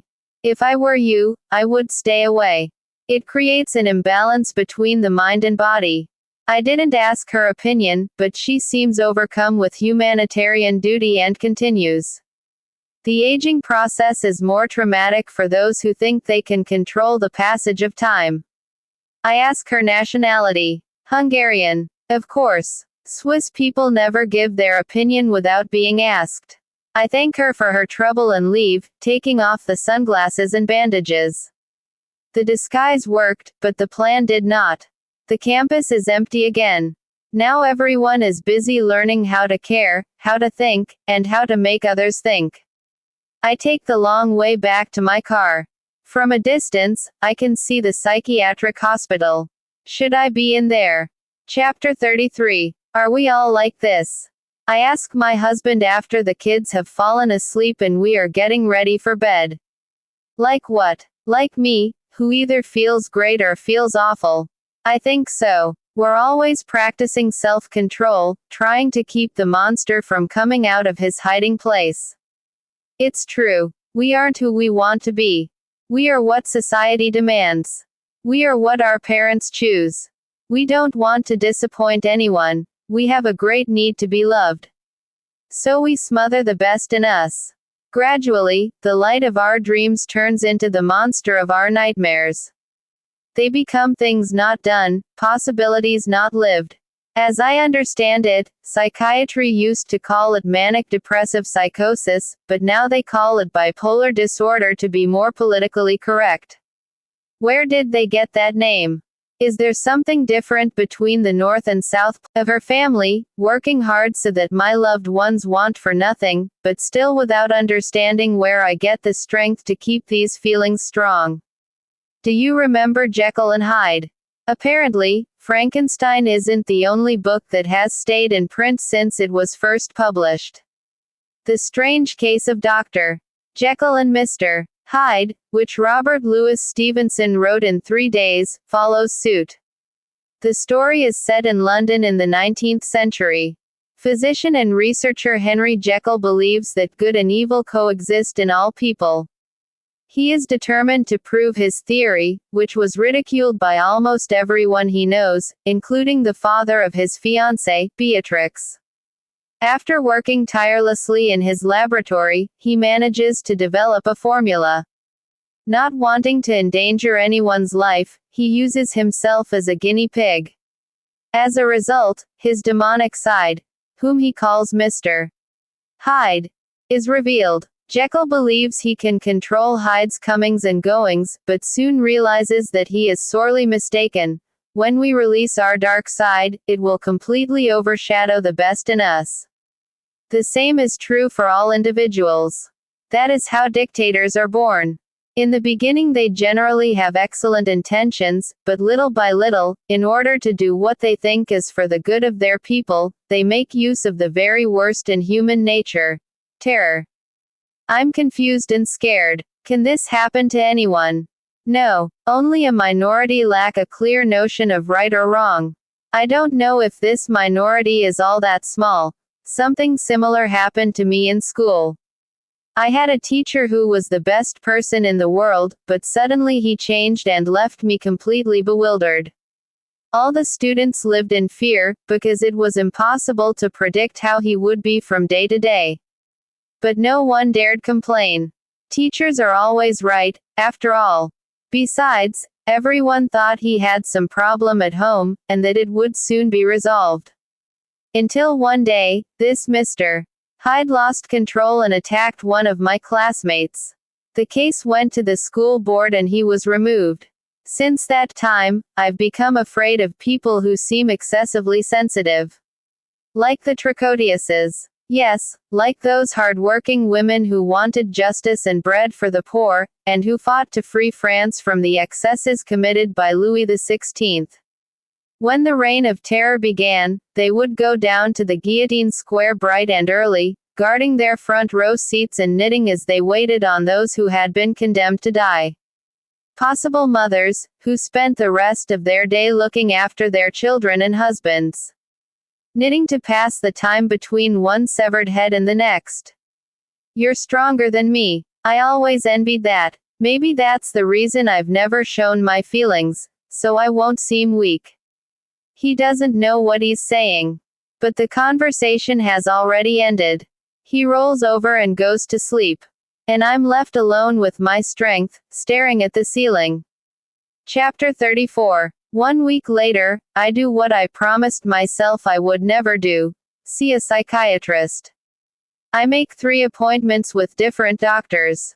Their schedules are packed, a sign there are more unbalanced people in Geneva than imagined. I say it is urgent, but the secretaries contend that everything is urgent, thank me for my interest and apologize, but they can't cancel other patients' appointments. I resort to the trump card that never fails. I say where I work. The magic word journalist, followed by the name of a major newspaper, can open as many doors as it closes. In this case, I already knew the outcome would be favorable. The appointments are made. I don't tell anyone. Not my husband, not my boss. I visit the first one, a strange sort of man with a British accent, who is adamant that he does not accept national health insurance. I suspect he is working in Switzerland illegally. I explain, with all the patience in the world, what is happening to me. I use the examples of Frankenstein and his monster, of Dr. Jekyll and Mr. Hyde. I beg him to help me control the monster that is rising up and threatening to escape my control. He asks me what that meant. I don't want to provide details that might put me in a compromising situation, such as my attempt to have a certain woman wrongfully arrested for drug trafficking. I decide to tell a lie. I explain that I am having murderous thoughts, thinking about killing my husband in his sleep. He asks if one of us has a lover, and I say no. He understands completely and thinks it is normal. 1 year of treatment, 3 sessions per week, will reduce this drive by 50%. I am shocked. And what if I kill my husband before then? He replies that what is happening is a transference, a fantasy, and that real murderers never seek help. Before I leave, he charges me 250 Swiss francs and asks the secretary to make regular appointments for me starting the following week. I thank him, say I need to check my schedule, and shut the door, never to return. The second appointment is with a woman. She takes insurance and is more open to hearing what I have to say. I repeat the same story about wanting to kill my husband. Well, sometimes I also think about killing mine, she tells me with a smile. But we both know that if every woman went through with her secret wishes, nearly all children would be fatherless. This is a normal impulse. Normal. After a long conversation, during which she explains that I am being bullied in my marriage, that without a doubt I have no room to grow, and that my sexuality is causing hormonal disturbances widely addressed in medical literature, she takes her prescription pad and writes down the name of a known antidepressant. She adds that until the medication takes effect, I will still be facing 1 month of hell, but soon all of this will be nothing more than an unpleasant memory. As long as I continued taking the pills, of course. For how long? It really varies. But I believe that in 3 years you'll be able to reduce the dosage. The big problem with using insurance is that the bill is sent to the patient's home. I pay in cash, close the door, and swear never to return to that place, either. Finally, I go to the third appointment, another man in an office that must have cost a fortune to decorate. Unlike the first 2, he listens to me attentively and seems to agree with me. I do indeed run the risk of killing my husband. I am a potential killer. I am losing control of a monster that I can't put back into its cage. Finally, with great care, he asks if I use drugs. Just once, I reply. He doesn't believe me. He changes the subject. We talk a bit about the conflicts we're all forced to deal with on a daily basis, and then he returns to the drugs. You need to trust me. No one uses drugs just once. We're protected by doctor-patient confidentiality. I'll lose my medical license if I mention anything about this. It's better if we speak openly, before making your next appointment. Not only do you have to accept me as your doctor, but I also have to accept you as my patient. That's the way it works. No, I insist. I don't use drugs. I know the laws and I didn't come here to lie. I just want to resolve this problem quickly, before I do any harm to people I love or who are close to me. His pensive face is bearded and handsome. He nods before replying. You've spent years accumulating these tensions and now you want to get rid of them overnight. That does not exist in psychiatry or psychoanalysis. We're not shamans who magically drive out evil spirits. Of course, he is being ironic, but he has just given me an excellent idea. My days of seeking psychiatric help are over. Chapter 35. And he holds in his hands what, in his time, was more powerful than a machine gun, the Bible. While I wait, I think. If that man in the middle had been born today, everyone, especially Catholics, in France and around the world, would call him a terrorist. His tactics for implementing what he believed to be the ultimate truth remind me of the perverted mind of Osama bin Laden. Both men had the same goal, to install a theocratic state in which all who disobeyed what was understood to be the law of God should be punished. And neither of the two hesitated to use terror to achieve their goals. His name is John Calvin, and Geneva was his field of operations. Hundreds of people were sentenced to death and executed not far from here. Not only Catholics who dared to keep their faith, but also scientists who, in search of truth and the cures for diseases, challenged the literal interpretation of the Bible.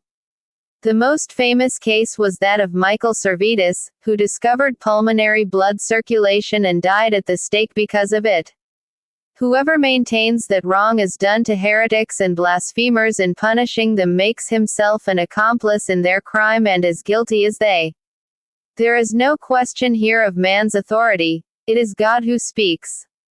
Wherefore does he demand of us a so extreme severity, if not to show us that due honor is not paid him, so long as we set not his service above every human consideration, so that we spare not kin, nor blood of any, and forget all humanity when the matter is to combat for his glory. The death and destruction were not limited to Geneva. Calvin's apostles, likely represented by the monument's smaller statues, spread his word and his intolerance throughout Europe. In 1566 several churches in the Netherlands were destroyed and rebels, in other words, people of a different faith, were murdered. An enormous amount of artwork was thrown in the fire on the pretext of idolatry. Part of the world's historical and cultural heritage was destroyed and lost forever. And today my children study Calvin at school as if he were a great illuminist, a man with new ideas who freed us from the yoke of Catholicism. A revolutionary who deserves to be revered by future generations. After the darkness, light. What went on in that man's head? I wonder. Did he lie awake at night knowing that families were being wiped out, that children were being separated from their parents, or that blood flooded the pavement? Or was he so convinced of his mission that there was no room for doubt? Did he think everything he did could be justified in the name of love? Because that is what I doubt, and the crux of my current problems. Dr. Jekyll and Mr. Hyde. People who knew him said that, in private, Calvin was a good man, capable of following the words of Jesus and making amazing gestures of humility. He was feared, but also loved, and could ignite crowds with that love. As history is written by the victors, no one today remembers his atrocities. Now he is seen as the physician of souls, the great reformer, the one who saved us from Catholic heresy, with its angels, saints, virgins, gold, silver, indulgences, and corruption. The man I'm waiting for arrives, interrupting my thoughts. He is a Cuban shaman. I explain that I convinced my editor to do a story on alternative ways of combating stress. The business world is full of people who behave with extreme generosity one moment and then take out their anger on those weaker. People are increasingly unpredictable. Psychiatrists and psychoanalysts are booked solid and can no longer see every patient. And no one can wait months or years to treat depression. The Cuban man listens to me without saying a word. I ask if we can continue our the whole time studying me. He has tanned skin and gray hair, and he's short and wears a suit and tie. I never imagined a shaman dressed like that. I explain that everything he tells me will be kept secret. We're just interested in knowing if many people seek his services. From what I hear, he has healing powers. That's not true. I can't heal people. Only God can do that. Okay, we agree. But every day we meet someone whose behavior suddenly changes from one moment to the next. And we wonder, what happened to this person I thought I knew? Why is he acting so aggressively? Is it stress at work? And then the next day the person is normal again. You're relieved, but soon after the rug is pulled out from under you when you least expect it. And this time, instead of asking what's wrong with this person, you wonder what you did wrong. The shaman says nothing. He still doesn't trust me. Is it curable? There's a cure, but it belongs to God. Yes, I know, but how does God cure it? It varies. Look into my eyes. I obey and fall into some sort of trance, unable to control where I'm going. In the name of the forces that guide my work, by the power given to me, I ask the spirits who protect me to destroy your life and that of your family if you decide to turn me over to the police or report me to the immigration authorities. He waves his hand a few times around my head. It feels like the most surreal thing in the world, and I want to get up and leave. But when I come to, he's already back to normal, neither friendly nor aloof. You may ask. I trust you now. I'm a little frightened. But it really isn't my intention to harm this man. I order another cup of tea and explain exactly what I want. The doctors I interviewed say that healing takes a long time. The security guard suggested that. I weigh my words carefully. God was able to use the shaman as a channel to end a serious depression problem. We are the ones who create the messes in our heads. It does not come from outside. All you have to do is ask the aid of the guardian spirit who enters your soul and helps tidy the house. But no one believes in guardian spirits anymore. They are there watching us, dying to help, but no one calls on them. My job is to bring them closer to those in need and wait for them to do their work. That's all. Let's say, hypothetically, that during one of these moments of aggression, a person devises a Machiavellian plan to destroy another person. Like slandering someone at work, for example. It happens every day. I know, but when this aggression passes, when the person returns to normal, won't they be consumed by guilt? Sure. And over the years, this merely worsens their condition. So Calvin's motto, after the darkness, light, is wrong. What? Nothing. I was rambling on about the monument in the park. Yes, there is light at the end of the tunnel, if that's what you mean. But sometimes, when the person crosses through the darkness and reaches the other side, he leaves an enormous path of destruction behind him. Perfect. Back to the subject of your method. It's not my method. It has been used for many years against stress, depression, irritability, suicide attempts, and the numerous other ways mankind has found to harm himself. My God, I've found the right person. I need to keep my cool. We could call it a self-induced trance. Self-hypnosis. Meditation. Every culture has a name for it. But remember that the Medical Society of Switzerland doesn't look kindly upon these things. I explain that I do yoga and that I still can't manage to reach the state where problems are sorted out and solved. Are we talking about you or a story for the newspaper? Both. I let down my guard because I know I have no secrets with this man. I was sure of it the moment he asked me to look into his eye. What I need. There is no need. I see a lot of darkness in you, but also a lot of light. And in this case, I'm sure that in the end the light will overcome. I'm on the verge of tears. The man is actually delving into my soul, and I can't explain exactly how.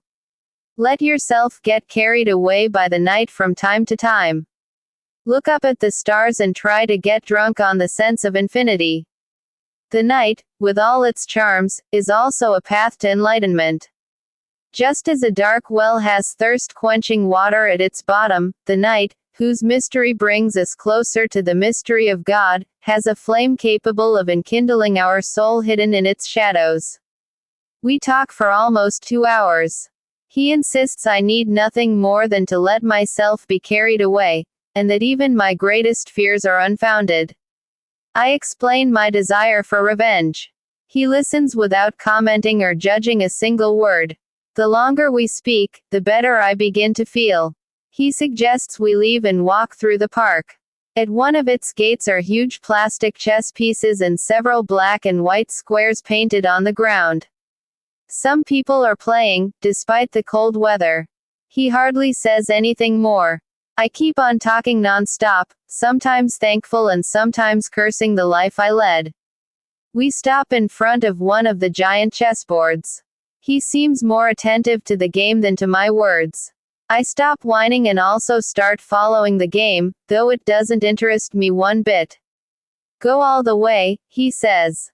Go all the way. Cheat on my husband, put the cocaine in my rival's purse, and call the police.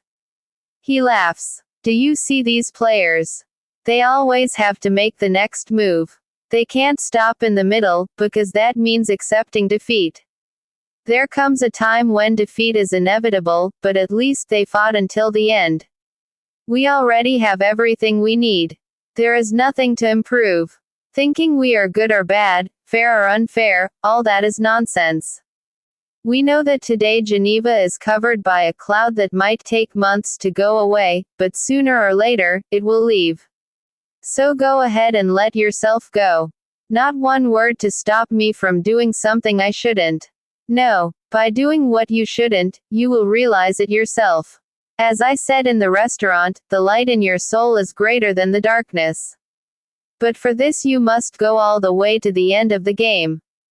In my whole life, I don't think that I've ever heard such a preposterous piece of advice. I thank him for his time, ask if I owe him anything. He says no. Back at the newspaper, the editor asks what took me so long. I explain that because it is a rather unorthodox topic, it took me a long time to get what I needed. And since it is not all that orthodox, might we be encouraging any unlawful activity? Are we encouraging unlawful activity when we bombard young people with incentives for excessive consumption? Are we encouraging accidents when we advertise that new cars can reach speeds of up to 250 kilometers per hour? Are we encouraging depression and suicidal tendencies when we publish articles on successful people without explaining how they got there and make everyone else convince themselves they're worthless? The editor-in-chief doesn't want to discuss this. It could be interesting for the newspaper, whose headline piece of the day was Chain of Happiness raises 8 million francs for Asian country. I write a 600-word article, the most space they would give me, and it is all taken from internet searches. I wasn't able to use anything from my conversation with the shaman that had turned into a treatment session. Chapter 36. Jacob. He's just risen from the dead and sends me a message inviting me for coffee, as if there weren't so many other interesting things to do in life. Where is the sophisticated wine taster? Where is the man who now holds power, the greatest aphrodisiac in the world? But most of all, where is the teenage boyfriend character limit is exceeded? Married, changed, and sends a message inviting me for coffee. Couldn't he be more creative and suggest a nudist run in Chamonix? Maybe then I'd be more interested. I have no intention of answering. I was given the cold shoulder and humiliated by his silence for weeks on end. Does he think I'll come running just because he gave me the honor of an invitation? After I go to bed, I listen with headphones to one of the tapes I recorded of the Cuban shaman. When I was still pretending that I was just a journalist, and not a woman frightened by herself. I had asked if self-hypnosis or his preferred term, meditation could make someone forget about another person. I broached the subject in a way that would allow him to understand love as trauma by verbal attack, which was exactly what we were talking about at that moment. That is a somewhat murky area, he replied. Yes, we can induce relative amnesia, but since this person is associated with other facts and events, it would be practically impossible to eliminate someone completely. What's more, forgetting is the wrong approach. You should face things head on. I listen to the whole tape, and then try to distract myself, making pledges and jotting down a few more things in my calendar, but nothing works. Before I go to sleep, I send a message to Jacob accepting his invitation. I can't control myself, that's my problem. Chapter 37. I won't tell you I missed you because you won't believe me. I won't tell you I didn't reply to your messages because I'm afraid of falling in love again. I really don't believe any of that. But I let him continue to try to explain the unexplainable. Here we are in a regular cafe, nothing special, in Collonges-sous-Salève, a village on our border with France that's located 15 minutes from my work. The small handful of other patrons are truck drivers and workers from a nearby quarry. I'm the only woman, except for the one working the bar, who walks from one end of it to the other, overly made up and engaging the customers in witty banter. It's been a living hell since you showed up in my life. Ever since that day in my office when you came to interview me and we exchanged intimacies.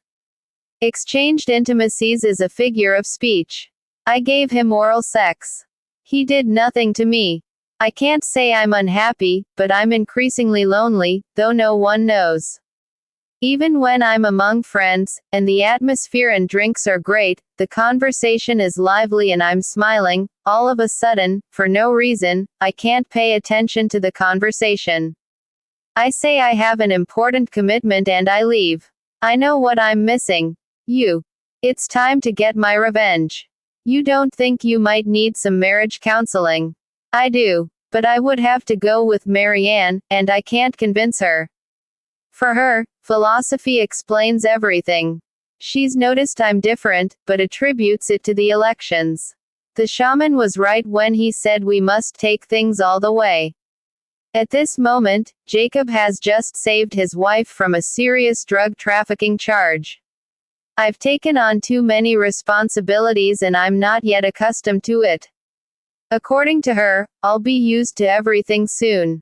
What about you? What about me? What exactly do you want to know?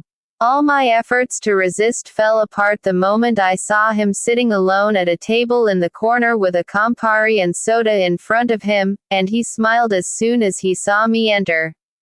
We're like teenagers again, only this time we can drink alcohol without breaking any laws. I hold his icy hands. Icy from cold or fear, I don't know. I'm fine, I say. I suggest that next time we meet earlier. Daylight savings time is over and it is getting dark fast. He agrees and gives me a discreet kiss on the lips, anxious not to draw attention from the men around us. For me, one of the worst things are open the curtains in my office and see people out there, some walking and holding hands without having to worry about the consequences. And I can't show my love. Love. Did that Cuban shaman feel sorry for me and ask for some help from mysterious spirits? I expected almost anything from this meeting, except a man opening his soul to me like he is doing now. My heart beats stronger and stronger. From joy, surprise. I won't ask why this is happening. See, it is not that I'm jealous of others. I just don't understand why they can be happy and I can't. He pays the bill in euros, we cross the border on foot and walk toward our cars, which are parked on the other side of the street, i.e. Switzerland. There is no more time for displays of affection. We say goodbye with 3 kisses on the cheek and each one heads toward his or her destiny.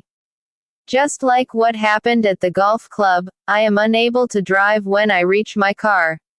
I put on a cowl scarf to protect me from the cold and start to walk aimlessly around the hamlet. I pass a post office and a hairdresser. I see an open bar, but would rather walk to unwind. I have no interest in understanding what is happening. I just want it to happen. I open the curtains in my office and see people out there, some walking and holding hands without having to worry about the consequences. And I can't show my love, he'd said. And when I felt like no one, absolutely no one, was capable of understanding what was going on inside me, not a shaman, not a psychoanalyst, not even my husband, you materialized to explain it to me. It's loneliness. Even though I'm surrounded by loved ones who care about me and want only the best, it is possible they try to help only because they feel the same thing. Loneliness. And why, in a gesture of solidarity, you'll find the phrase I am useful, even if alone carved in stone. Though the brain says all is well, the soul is lost, confused, doesn't know why life is being unfair to it. But we still wake up in the morning and take care of our children, our husband, our lover, our boss, our employees, our students, those dozens of people who make an ordinary day come to life. And we often have a smile on our face and a word of encouragement, because no one can explain their loneliness to others, especially when we are always in good company. But this loneliness exists and eats away at the best parts of us because we must use all our energy to appear happy, even though we will never be able to deceive ourselves. But we insist, every morning, on showing only the rose that blooms, and keep the thorny stem that hurts us and makes us bleed hidden within. Even knowing that everyone, at some point, has felt completely and utterly alone, it is humiliating to say, I'm lonely, I need company. I need to kill this monster that everyone thinks is as imaginary as a fairy tale dragon, but isn't. But it isn't. I wait for a pure and virtuous night, in all his glory, to come defeat it and push it into the abyss for good, but that night never comes. Yet we cannot lose hope. We start doing things we don't usually do, daring to go beyond what is fair and necessary. The thorns inside us will grow larger and more overwhelming, yet we cannot give up halfway. Everyone is looking to see the final outcome, as though life were a huge game of chess. We pretend it doesn't matter whether we win or lose, the important thing is to compete. We root for our true feelings to stay opaque. Many claim that life is unfair. Others are happy because they believe that this is exactly what we deserve. Loneliness, unhappiness. Because we have everything and they don't. But one day those who are blind begin to see. Those who are sad are comforted. Those who suffer are saved. The night arrives to rescue us, and life is vindicated once again. Still, you have to lie and cheat, because this time the circumstances are different. Who hasn't felt the urge to drop everything and go in search of their dream? A dream is always risky, for there is a price to pay. That price is death by stoning in some countries, and in others it could be social ostracism or indifference. But there is always a price to pay. You keep lying and people pretend they still believe, but secretly they are jealous, make comments behind your back, say you're the very worst, most threatening thing there is. You are not an adulterous man, tolerated and often even admired, but an adulterous woman, one who is sleeping with someone else and deceiving her husband, her poor husband, always so understanding and loving, but only you know that this husband is unable to keep the loneliness at bay. Because something has been missing that even you don't know how to pinpoint, because you love him and don't want to lose him. But a shining knight promising adventure in distant lands is a much stronger lure than your desire for everything to remain as it is, even if at parties people stare at you and whisper among themselves that it would be better to tie a millstone around your neck and toss you overboard than let you be a terrible example. And to make matters worse, your husband quietly puts up with everything. He doesn't complain or make a scene. He believes it will pass. You also know it will pass, but now it is stronger than you. That's the way things go for a month, 2 months, a year, and everyone quietly puts up with it. But it is not about asking permission.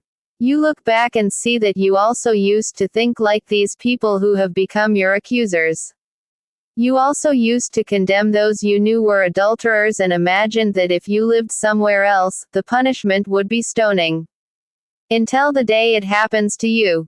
Then you come up with a million excuses for your behavior and say you have the right to be happy, even for a little while, because dragon-slaying knights exist only in fairy tales.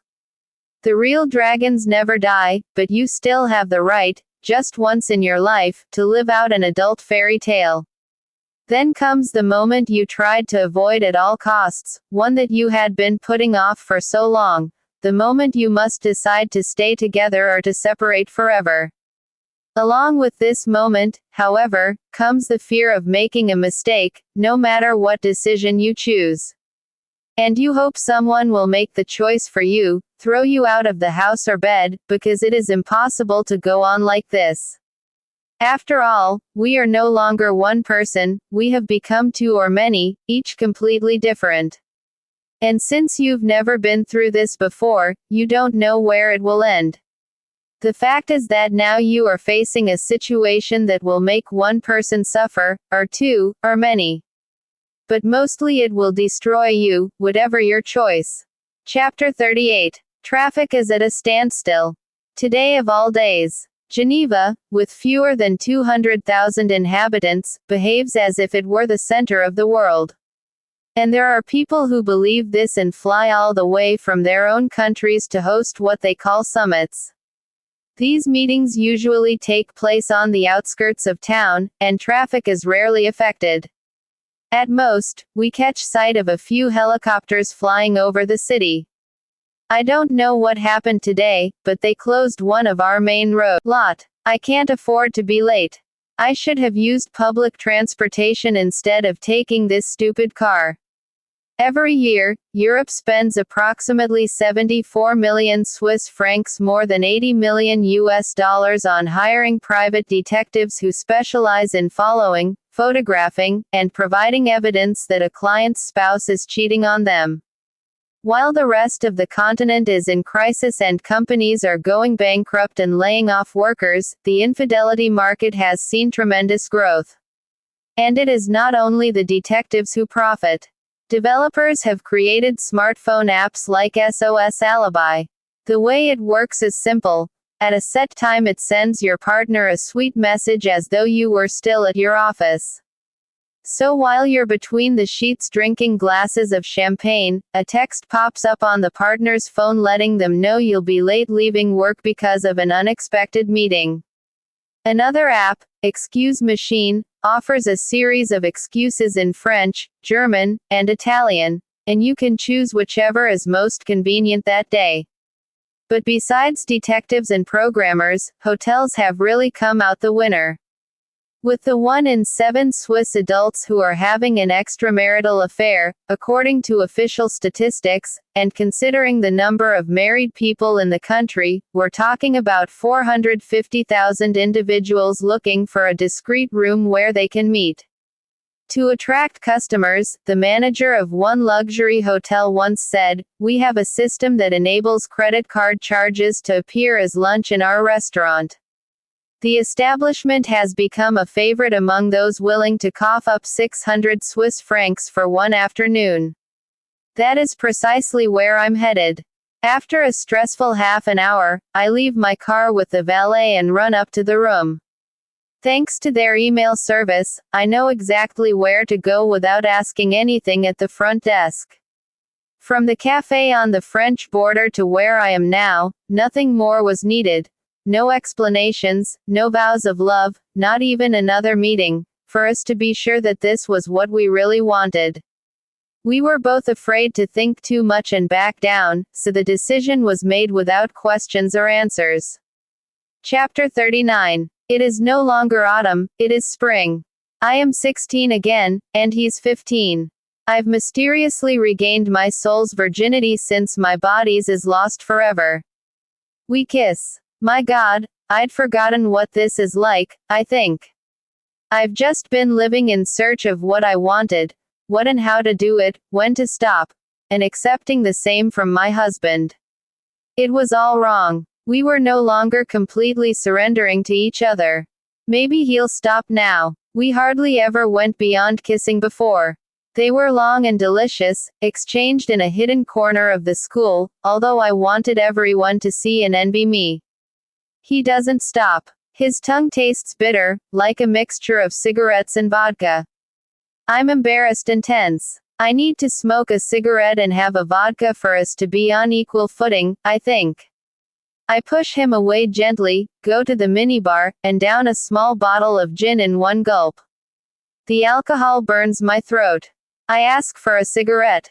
He gives me one, but not before reminding me it is a non-smoking room. It feels so lovely to break the rules, even stupid ones like that. I take a drag and feel ill. I don't know if it is the gin or the smoking, but I go to the bathroom and toss the cigarette into the toilet, to be safe. He comes after me, grabs me from behind, and kisses the nape of my neck and my ears. His body is pressed against mine, and I feel his erection on my back. Where are my morals? What will happen after I leave here and resume my normal life? He pulls me back into the room. I turn around and kiss his mouth and tongue that taste like tobacco, saliva, and vodka. I bite his lips and he touches my breasts for the first time since high school. I take off my dress and throw it in the corner. For a split second, I feel a little ashamed of my body. I'm no longer the girl from that spring at school. We remain standing. The curtains are open and Lake Lemon is the only barrier between us and the people in the buildings on the far shore. I imagine someone sees us, and this arouses me even more than him kissing my breasts. I'm a slut, a whore hired by an executive to screw at a hotel, up for absolutely anything. But this feeling doesn't last long. Once again I am 16, when I masturbated several times a day to the thought of him. I pull his head to my chest and ask him to bite my nipple, hard, and I cry out a little from pain and pleasure. He is still dressed, and I am completely naked. I push his head and ask him to go down on me. Instead, he throws me on the bed, takes off his clothes, and gets on top. His hands search for something on the nightstand. This makes us lose our balance and we fall to the ground. A sure sign of a beginner. But we are beginners and we aren't ashamed of it. He finds what he was looking for, a condom. He asks me to put it on with my mouth. I do, inexperienced and rather awkward. I don't understand the need for it. I can't believe that he thinks that I go around sleeping with everyone and might have something. But I respect his wish. I can still taste the unpleasant flavor of the lubricant covering the latex, but I'm determined to learn how to do it. I don't let it come across that it is the first time I've ever used one of those things. When I finish, he flips me over and asks me to get on all fours. My God, it is happening. And I'm happy. But he starts to take me in the behind instead of my vagina. It frightens me. I ask what he's doing, but he doesn't answer, just takes something else from the nightstand and puts it on my anus. I believe it is Vaseline, or something similar. Then he asks me to masturbate and, very slowly, he enters me. I follow his instructions, again feeling like a teenager for whom sex is taboo. It hurts. Oh my God, it hurts a lot. I'm unable to masturbate. I just grab onto the sheets and bite my lips to keep from screaming in pain. Tell me it hurts. Say you've never done this. Scream, he orders. Once again I obey him. It's almost the truth. I've done it 4 or 5 times and never liked it. His movements increase with intensity.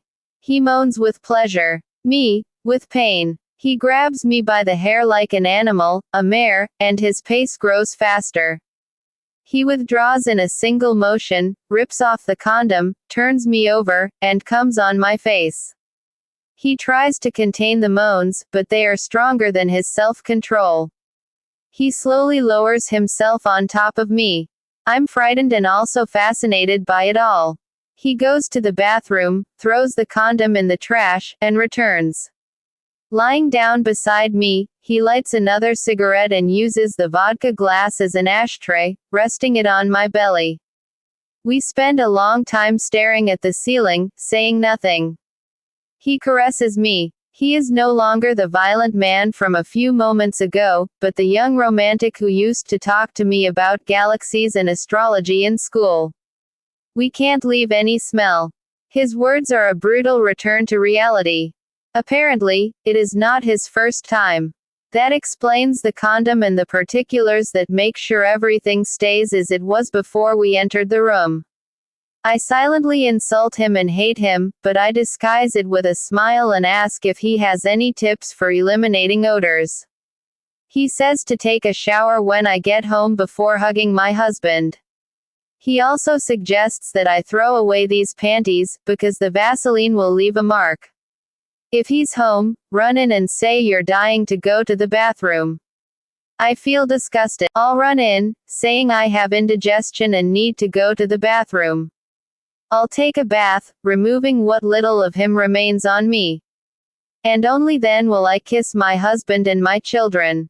Chapter 40. We did not have the same intentions in that hotel room. I was after a lost romance. He was driven by a hunter's instinct. I was looking for the boy from my adolescence. He wanted the attractive and bold woman who had gone to interview him before the elections.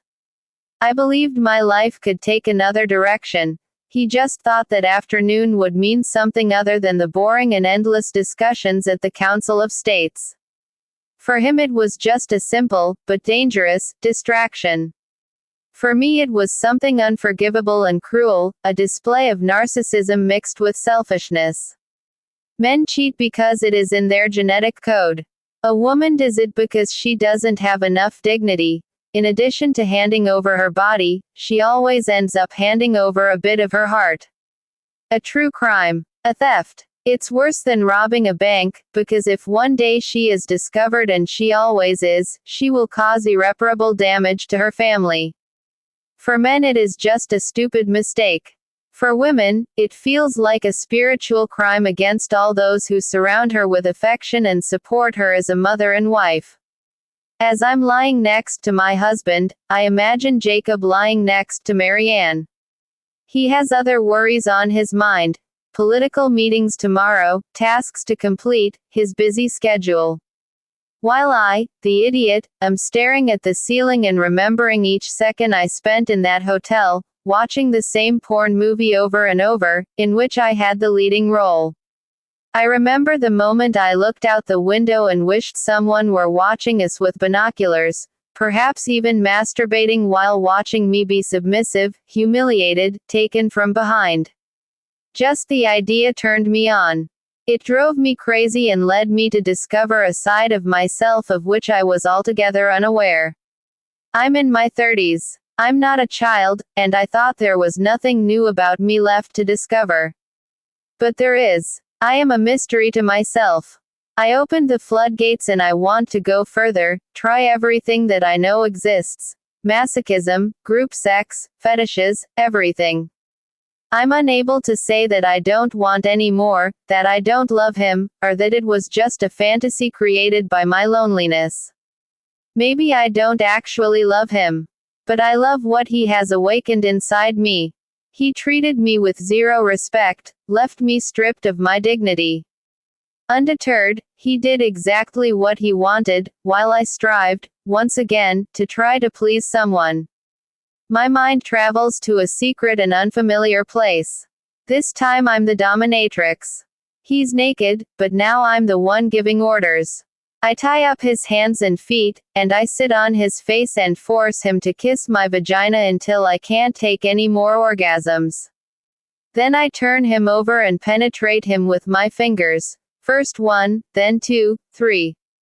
He moans with pain and pleasure while I masturbate him with my free hand, feeling the hot liquid run down my fingers. I bring them up to my mouth and lick, one at a time, before wiping them on his face. He begs for more. I say that's enough. I'm the one in charge. Before I go to sleep, I masturbate and have 2 orgasms, one after the other. Chapter 41. It's the same scene today as it is every morning. My husband reads the daily news on his iPad. Be worried when I'm actually scared to death. One of them suspects something. You seem happier today. I seem happier, and I am, but I shouldn't be. My experience yesterday was a risk for everyone, especially for me. Is there some underlying suspicion in his comment? I doubt it. He believes everything I tell him. Not because he's a fool, far from it, but because he trusts me. And that just makes me more upset. I'm not trustworthy. Actually, yes, I am. I was led to that hotel on false pretenses. Is that a good excuse? No, it's awful, because no one forced me to go there. I can always claim that I was feeling lonely and wasn't getting the attention I needed, just understanding and tolerance. I can tell myself that I need to be defied, confronted, and questioned about what I do. I can claim that this happens to everyone, even if only in their dreams. But deep down, what happened is very simple. I went to bed with a man because I was dying to do it. Nothing more. No intellectual or psychological justification. I wanted to screw. End of story. I know people who married for security, status, and money. Love was the last thing on the list. But I married for love. So why did I do what I did? Because I feel lonely. Why? It's so nice to see you happy, he says. I say that yes, I really am happy. The autumn morning is beautiful, the house is tidy, and I'm with the man I love. He gets up and gives me a kiss. The children, even without quite understanding our conversation, smile. And I'm with the woman I love. But why are you telling me this now? Why not now? It's the morning. I want you to tell me that again tonight, when we're in bed together. My God, who am I? Why am I saying these things? So he won't suspect anything. Why don't I just behave like I do every morning and play the efficient wife tending to her family's well-being? What are these displays of affection? If I start to be too affectionate, it may raise suspicions. I can't live without you, he says, returning to his place at the table. I'm lost. But, strangely, I don't feel the least bit guilty about what happened yesterday. Chapter 42. When I get to work, the editor-in-chief commends me. The article one suggested was published this morning. We've received a lot of emails for the newsroom, praising the story with the mysterious Cuban man. People want to know who he is. If he allows us to print his address, he'll have work for quite a while.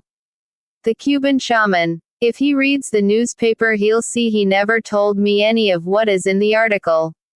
I took everything from blogs on shamanism.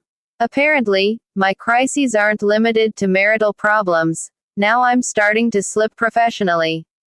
I explained to the editor-in-chief about the moment the shaman looked in my eyes and threatened me if I revealed who he was. He says I shouldn't believe in that sort of thing and asks if I can give his address to just one person, his wife. She's been pretty stressed. Everyone's pretty stressed, including the shaman. I can't promise anything, but I'll talk to him. He asks me to call right now. I do it, and I'm surprised by the Cuban man's reaction. He thanks me for being honest and for keeping his identity a secret and praises my knowledge on the subject. I thank him, tell him about the reaction to the article, and ask if we can arrange another meeting. But we talked for 2 hours. The material you have must be more than enough. That's not the way journalism works, I explain. What was published used very little from those 2 hours. Most of it I had to research. Now I need to approach the subject in a different way. My boss is still standing next to me, listening to my side of the conversation and gesturing. Finally, when the shaman is almost ready to hang up, I insist that the article was lacking. I need to explore the female role in this spiritual quest, and my boss's wife would like to meet him. He laughed, but I insist that everyone knows where he lives and the days he works. Please, take it or leave it. If you don't want to take the conversation further, I will find someone who will. There is no shortage of people claiming to be experts in treating patients on the verge of nervous breakdown. Your method is different, but you aren't the only spiritual healer in the city. Many others, mostly Africans, have contacted us this morning looking to bring visibility to their work, earn money, and meet important people who could protect them in the event of a possible deportation case. The Cuban is reluctant at first, but his vanity and fear of competition finally speak louder. We arranged to meet at his house in the village of Verrier. I'm eager to see how he lives. It will liven up the article.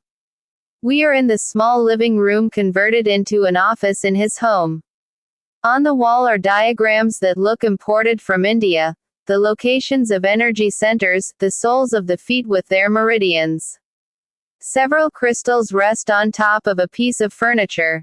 We've already had a very interesting conversation about the role of women in shamanist rituals. He explains to me that at birth we all have moments of revelation, and this is even more common with women. As any scholar can see, the goddesses of agriculture are always female, and medicinal herbs were introduced to cave-dwelling tribes by the hands of women.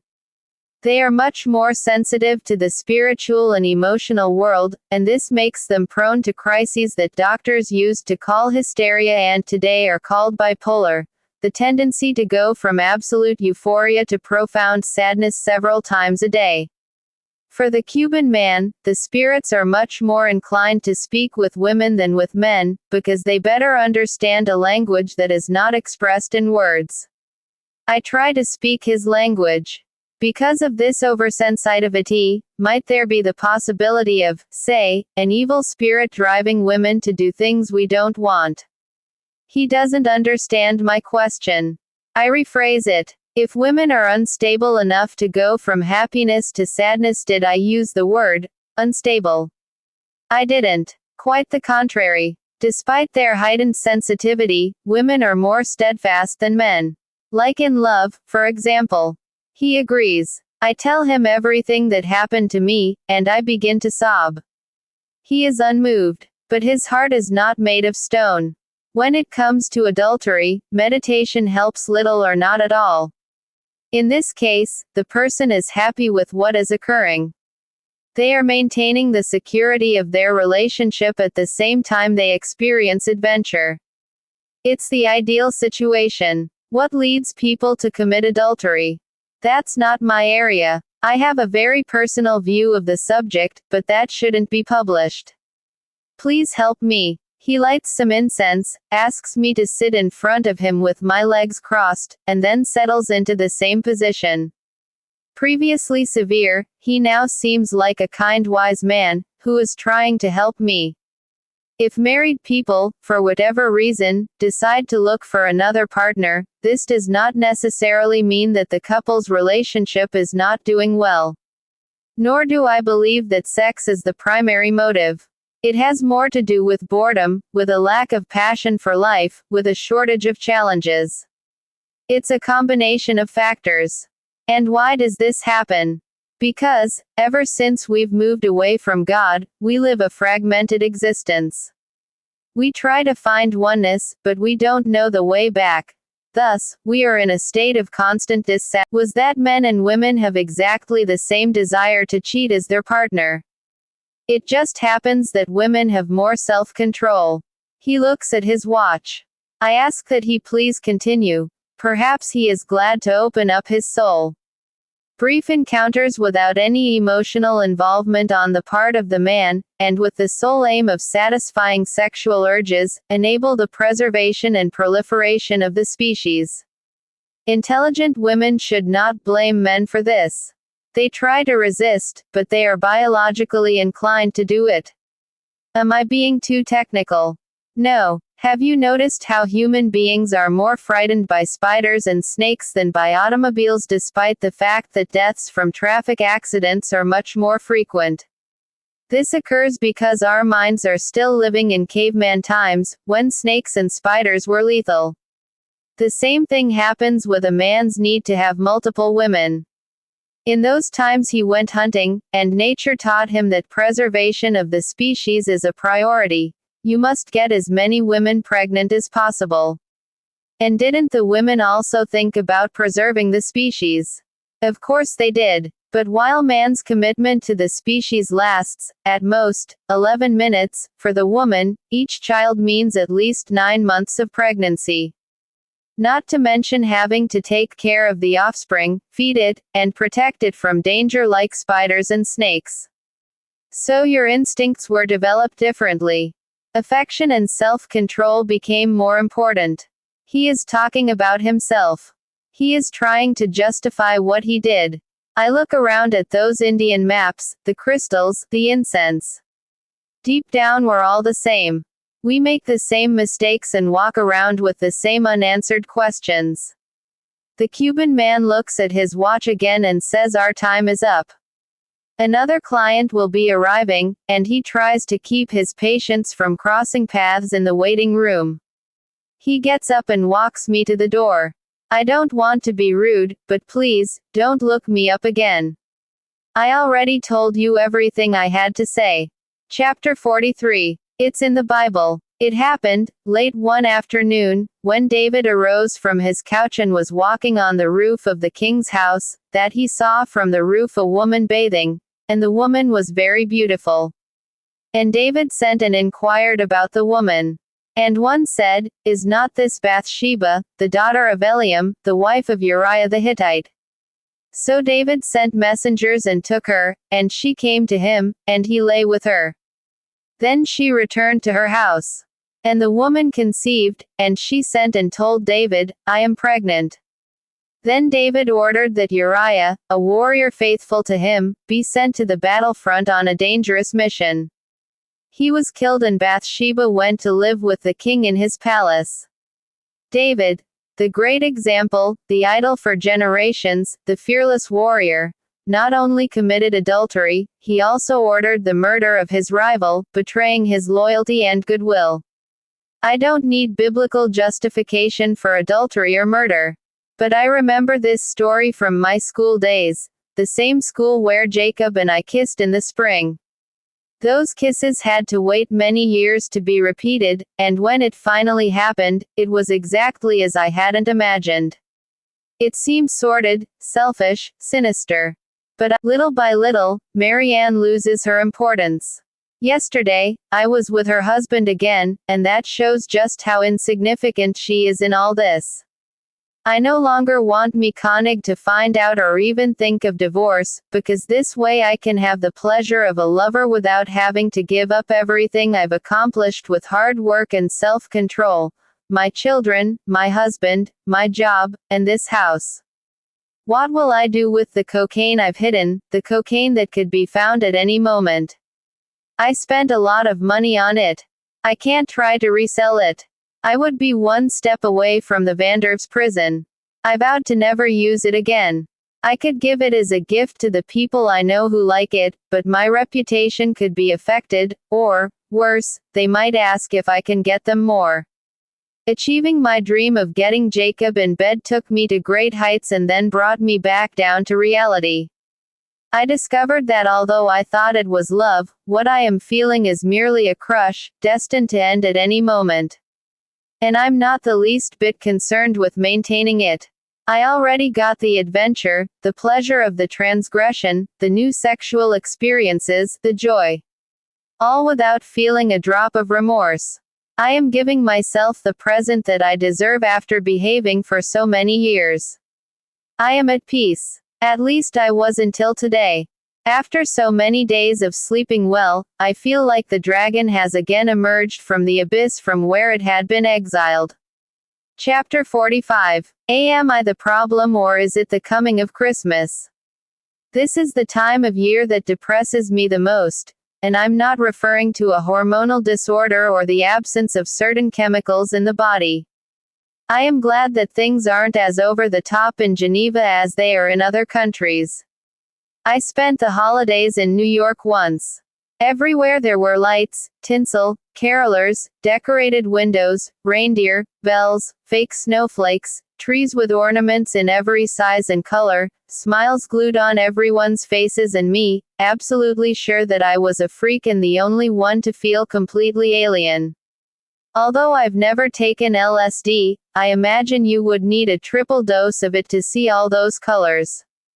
The most we see here is a hint of decoration on the main street, most likely for the tourists. Bye. Take something from Switzerland to your children. But I still haven't been by there yet, so this strange feeling can't be Christmas.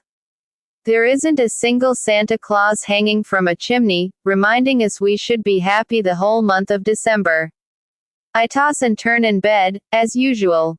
My husband sleeps, as usual.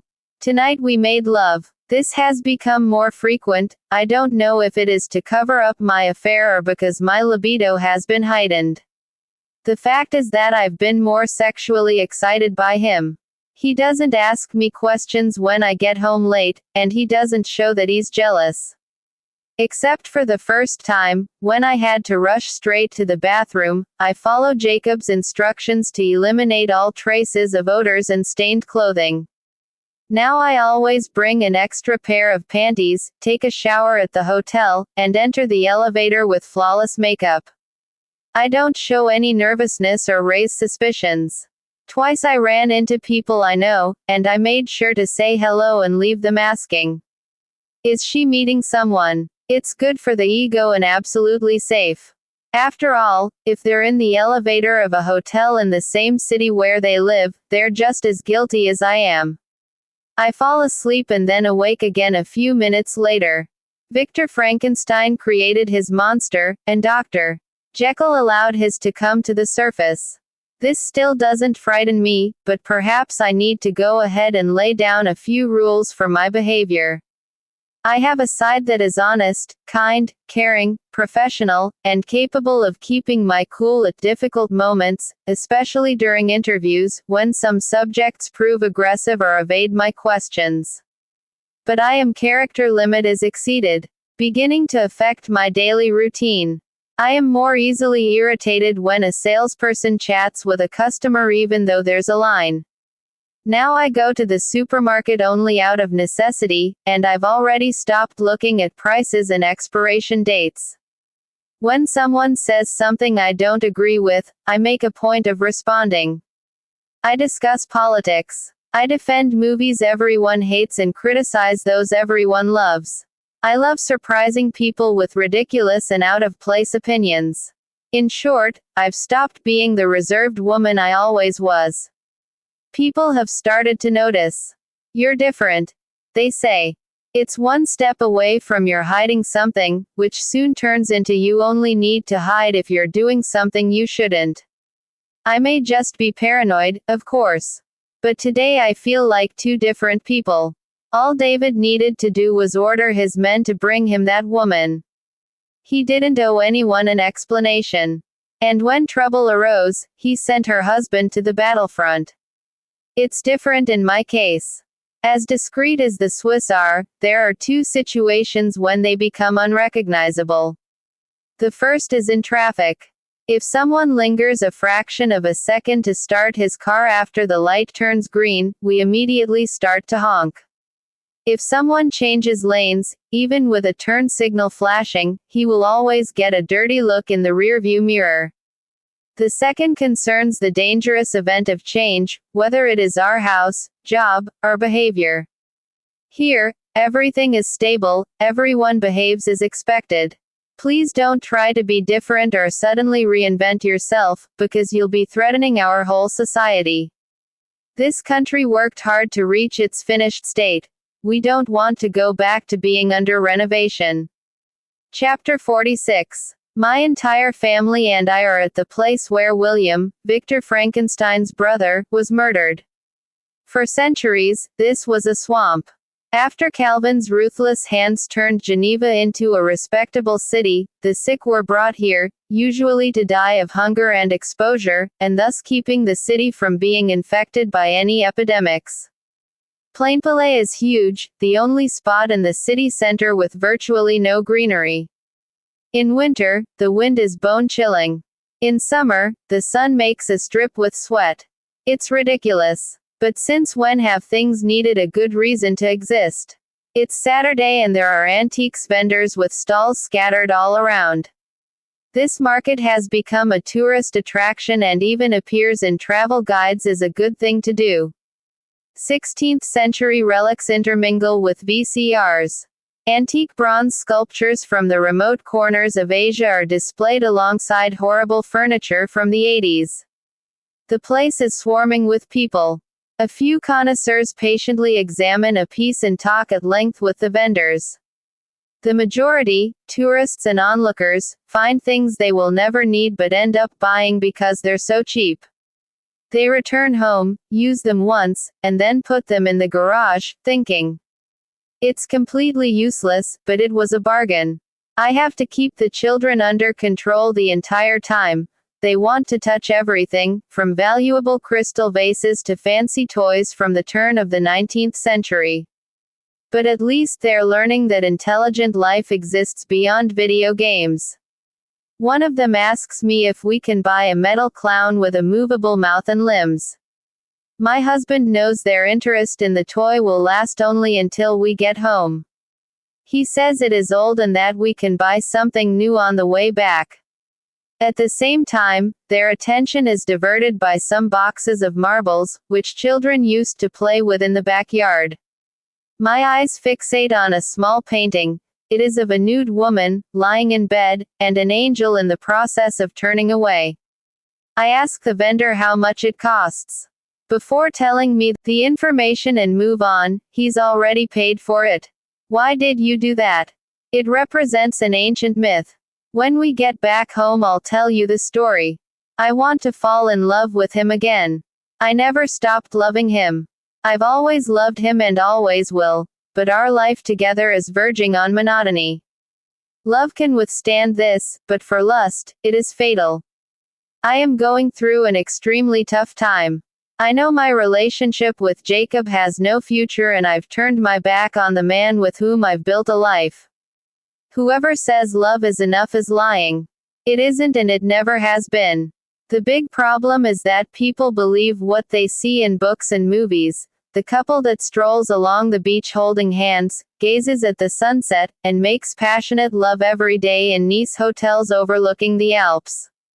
My husband and I have done all that, but the magic lasts only 1 or 2 years, at most. Then comes marriage. Choosing and decorating the house, planning the nursery for the children to come, kisses, dreams, a champagne toast in the empty living room that will soon be exactly as we imagined, everything in its place. 2 years after the first child is born, the house has no more room and, if we add something, we risk looking like we live to impress others and will spend the rest of our lives buying and cleaning antiques which will later be sold for a song by our heirs and eventually wind up at the Plainpalais market. After 3 years of marriage, a person already knows exactly what the other wants and thinks.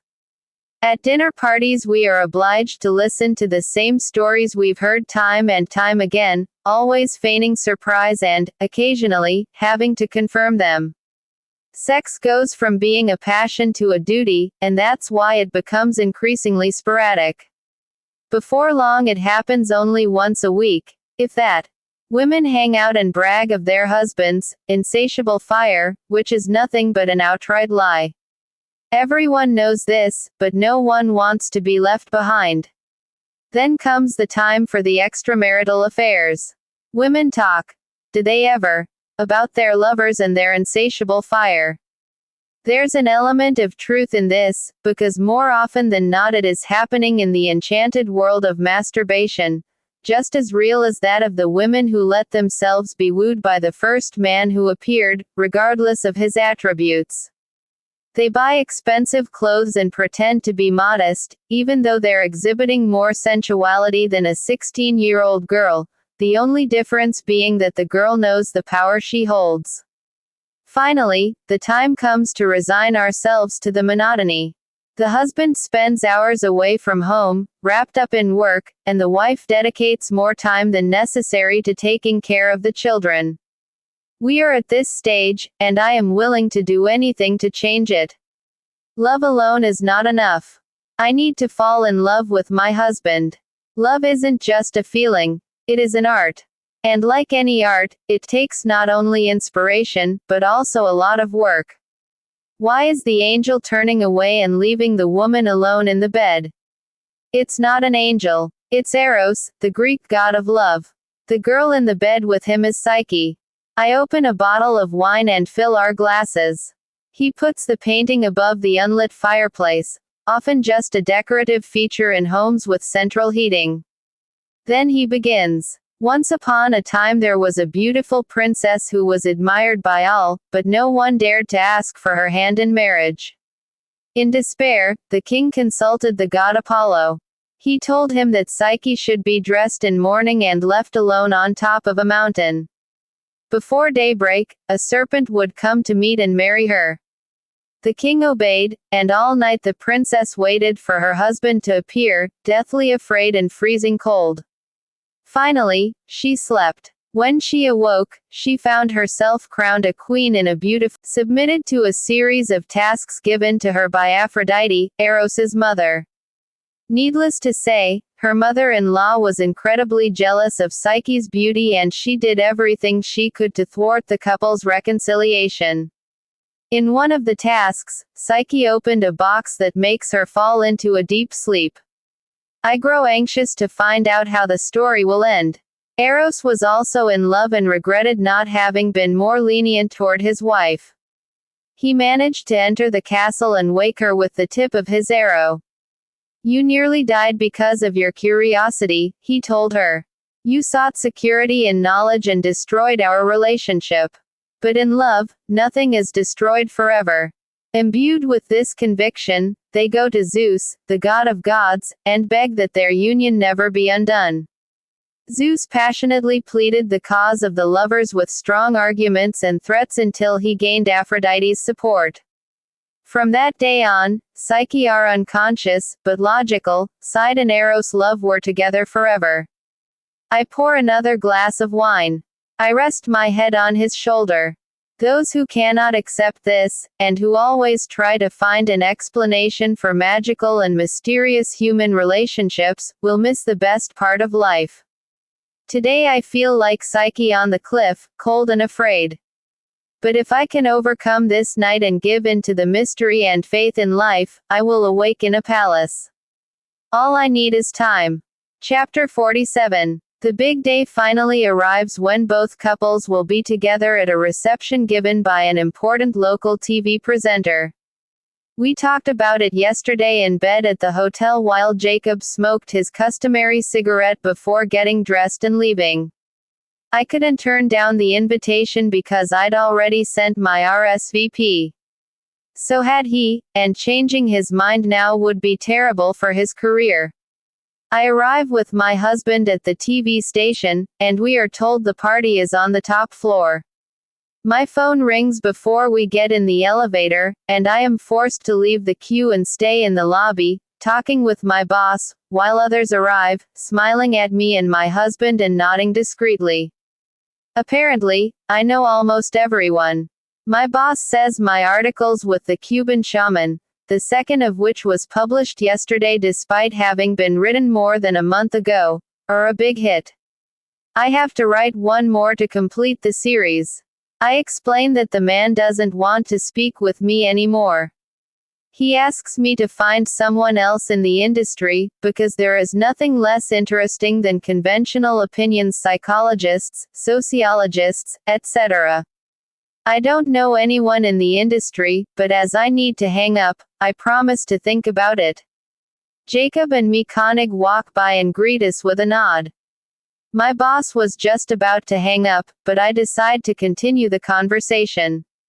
God forbid we have to go up in the same elevator. How about we put a cattle herder and a Protestant minister together? I suggest. Wouldn't it be interesting to record their conversation about how they deal with stress or boredom? The boss says it is a great idea, but it would be even better to find someone in the industry. Right, I'll try. The doors have closed and the elevator is gone. I can hang up without fear. I explain to my boss that I don't want to be the last one to arrive at the reception. I'm 2 minutes late. We live in Switzerland, where the clocks are always right. Yes, I have behaved strangely over the last few months, but one thing hasn't changed. I hate going to parties. I can't understand why people enjoy them. Yes, people enjoy them. Magazine for the entire population of French-speaking Switzerland. Going to parties like this gives status and visibility. Occasionally our newspaper covers this type of event, and the day after we'll receive phone calls from aides to important people, asking if the photos where they appear might be published and saying they would be extremely grateful. The next best thing to being invited is seeing your presence garner the spotlight it deserved. And there is nothing that better proves this than appearing in the newspaper wearing an outfit specially made for the occasion, although this is never admitted, and the same smile from all the other parties and receptions. Good thing I'm not the editor of the social column. In my current state as Victor Frankenstein's monster, I would have already been fired. The elevator doors open. There are 2 or 3 photographers in the lobby. We proceed to the main hall, which has a 360-degree view of the city. It looks like the eternal cloud decided to cooperate with Darius and lifted its gray cloak. We can see the sea of lights below. I don't want to stay long, I tell my husband. And I start chattering to ease the tension. We'll leave whenever you want, he interrupts. The next moment we are busy greeting an infinite number of people who treat me as if I were a close friend. I reciprocate even though I don't know their names. If the conversation drags on, I have a foolproof trick. I introduce my husband and say nothing. He introduces himself and asks the other person's name. I listen to the answer and repeat, loud and clear. Honey, don't you remember so and so? So cynical. I finish greeting them, and we go to a corner where I complain. Why do people have a habit of asking whether we remember them? There's nothing more embarrassing. They all consider themselves important enough to be etched in my memory, even though I meet new people every day because of my job. Be more forgiving. People are having fun. My husband doesn't know what he's talking about. People are just pretending to have fun. What they're really looking for is visibility, attention, and, every now and then, the opportunity to meet someone and close a business deal. The fate of people who think they're so beautiful and powerful as they walk down the red carpet lies in the hands of an underpaid guy from the news department.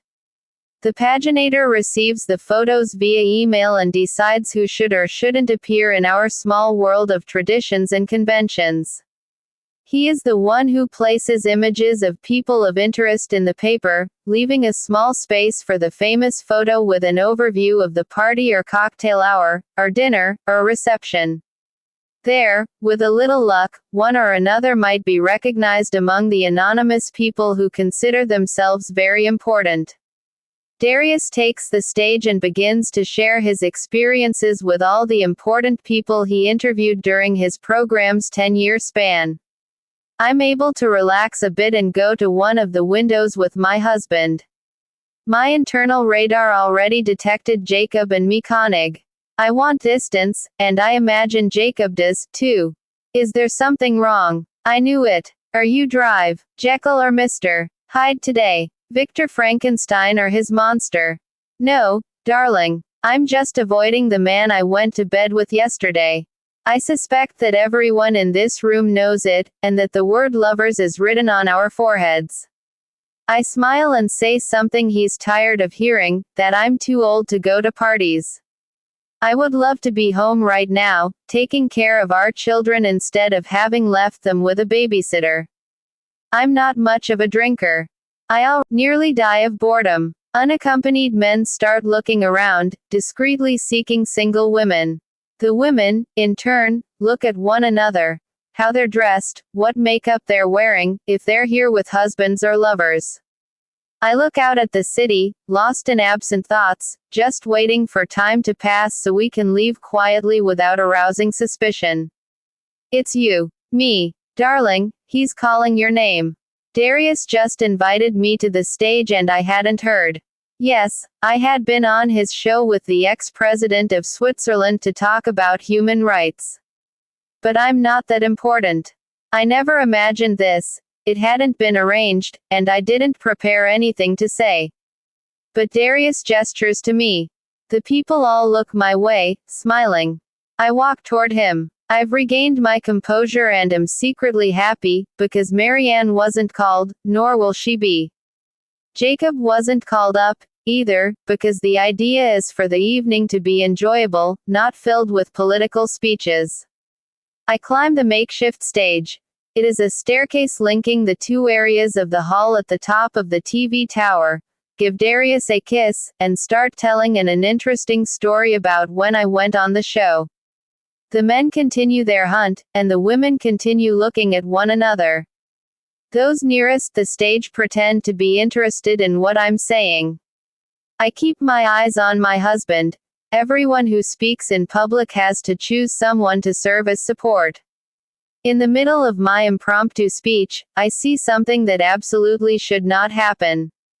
Jacob and Marianne Koenig are standing next to my husband.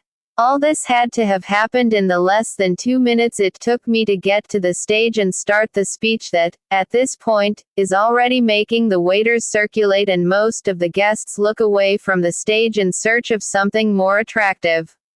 I say thank you as quickly as possible. The guests applaud. Darius gives me a kiss. I try to get to my husband and the Koenigs, but am waylaid by people who praise me for things I didn't say and claim I was wonderful. They're delighted with the series of articles on shamanism and suggest topics, hand me business cards, and discreetly offer themselves as sources on something that could be very interesting. All this takes about 10 minutes. When I finally approach my destination, the three are smiling. They congratulate me, say I'm a great public speaker, and deliver the bad news. I explained to them that you're tired and that our children are with the babysitter, my husband says, but Koenig insists on having dinner together. I do. I suppose no one here has had dinner, says Marianne. Jacob has a fake smile on his face and agrees like a lamb to the slaughter. In a split second, 200,000 excuses run through my head. But why? I have a fair amount of cocaine ready to be used at any moment, and what better than this opportunity to see if I'll carry out my plan? Besides, I have a morbid curiosity to see how this dinner goes.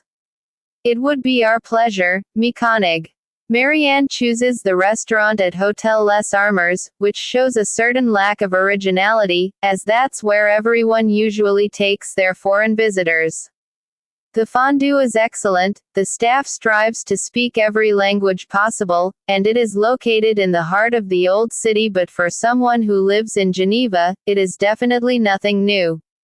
We arrive after the Koenigs. Jacob is outside, enduring the cold in the name of his nicotine addiction. Marianne has already gone in. I suggest my husband also go in and keep her company while I wait for Mr. Koenig to finish smoking. He says that the reverse would be better, but I insist. It wouldn't be polite to leave two women alone at the table, even if just for a few minutes. The invitation caught me off guard, too, said, swirl, taste, and nod. That was just a dumb way of impressing me on the first day.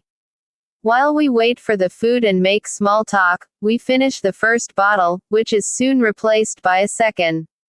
I ask my husband not to drink any more, or we'll have to leave the car again, and we're much farther away from home than we were the previous time. The food arrives. We open a third bottle of wine. The small talk continues. Jacob's new routine as a member of the Council of States. Congratulations for my 2 articles on stress, a rather unusual approach, and if it is true the price of real estate will fall now that banking secrecy is disappearing, and if the thousands of bankers will go with it. They are moving to Singapore or Dubai, where we spend the holiday season. I keep waiting for the bull to enter the arena. But it doesn't, and I lower my guard. I drink a bit more than I should and start to feel relaxed and cheerful. Then the doors swing wide open. The other day I was talking with some friends about the stupid feeling of jealousy, says Marianne Koenig. What do you think about it? What do we think about a topic that no one talks about at dinner? The bitch knows how to choose her words well. She must have spent the whole day thinking about it. She called jealousy a stupid feeling, intending to leave me more exposed and vulnerable. I grew up witnessing terrible displays of jealousy at home, says my husband. What? He's talking about his private life. To a stranger. So I promised myself I would never let that happen to me if I ever got married.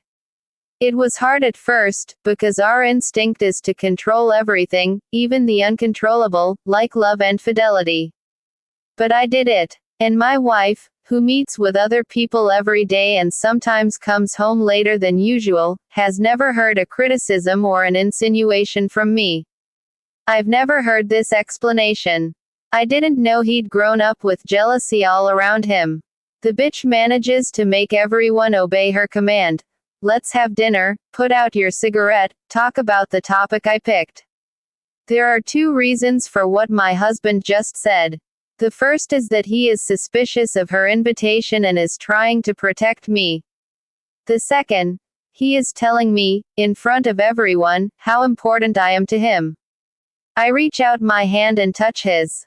I never imagined this. I thought he simply wasn't interested in what I did. And what about you, Linda? Don't you get jealous of your husband? Me? Of course not. I trust him completely. I think jealousy is for sick, insecure people with no self-esteem, people who feel inferior and believe anyone can threaten their relationship. And you? Marianne is caught in her own trap. Like I said, I think it is a stupid feeling. Yes, you already said that. But if you found out your husband was cheating, what would you do? Jacob goes pale. He restrains himself from drinking the entire contents of his wineglass. I believe my husband meets insecure people every day who must be dying of boredom in their own marriage and are destined to have a mediocre and repetitive life. I imagine there are some people like that in your line of work, too, who will go from junior reporter straight to retirement. Many, I reply with zero emotion in my voice. I help myself to more fondue. She stares me right in the eyes. I know you're talking about me, but I don't want my husband to suspect anything. I don't care one bit about her and Jacob, who must have confessed everything, unable to stand the pressure. My cool surprises me. Maybe it is the wine or the monster having fun with all this. Maybe it is the immense pleasure of being able to confront a woman who thinks she knows everything. Go on, I say, as I dunk the piece of bread in the melted cheese. As you all know, these unloved women aren't a threat to me. Unlike you, like to go to a swingers club in Lausanne. He's not joking, of course, but everyone laughs, including her. To my horror, I discover that Jacob is enjoying being labeled the unfaithful male. My husband seems very interested in Marianne's reply and asks her to talk a bit more about the arousal she gets from knowing about the extramarital affairs. He asks for the address of the swingers club and gazes at me, his eyes shining. He says it is about time we tried something different. I don't know if he's trying to manage the almost unbearable atmosphere at the table or if he is actually interested in trying. Marianne says she doesn't know the address, but if he gives her his phone number, she'll send it to him by text. Time to spring into action. I say that, in general, jealous people will try to show exactly the opposite in public. They love to make insinuations and see if they can get some information about their partner's behavior, but are naive to think they'll succeed.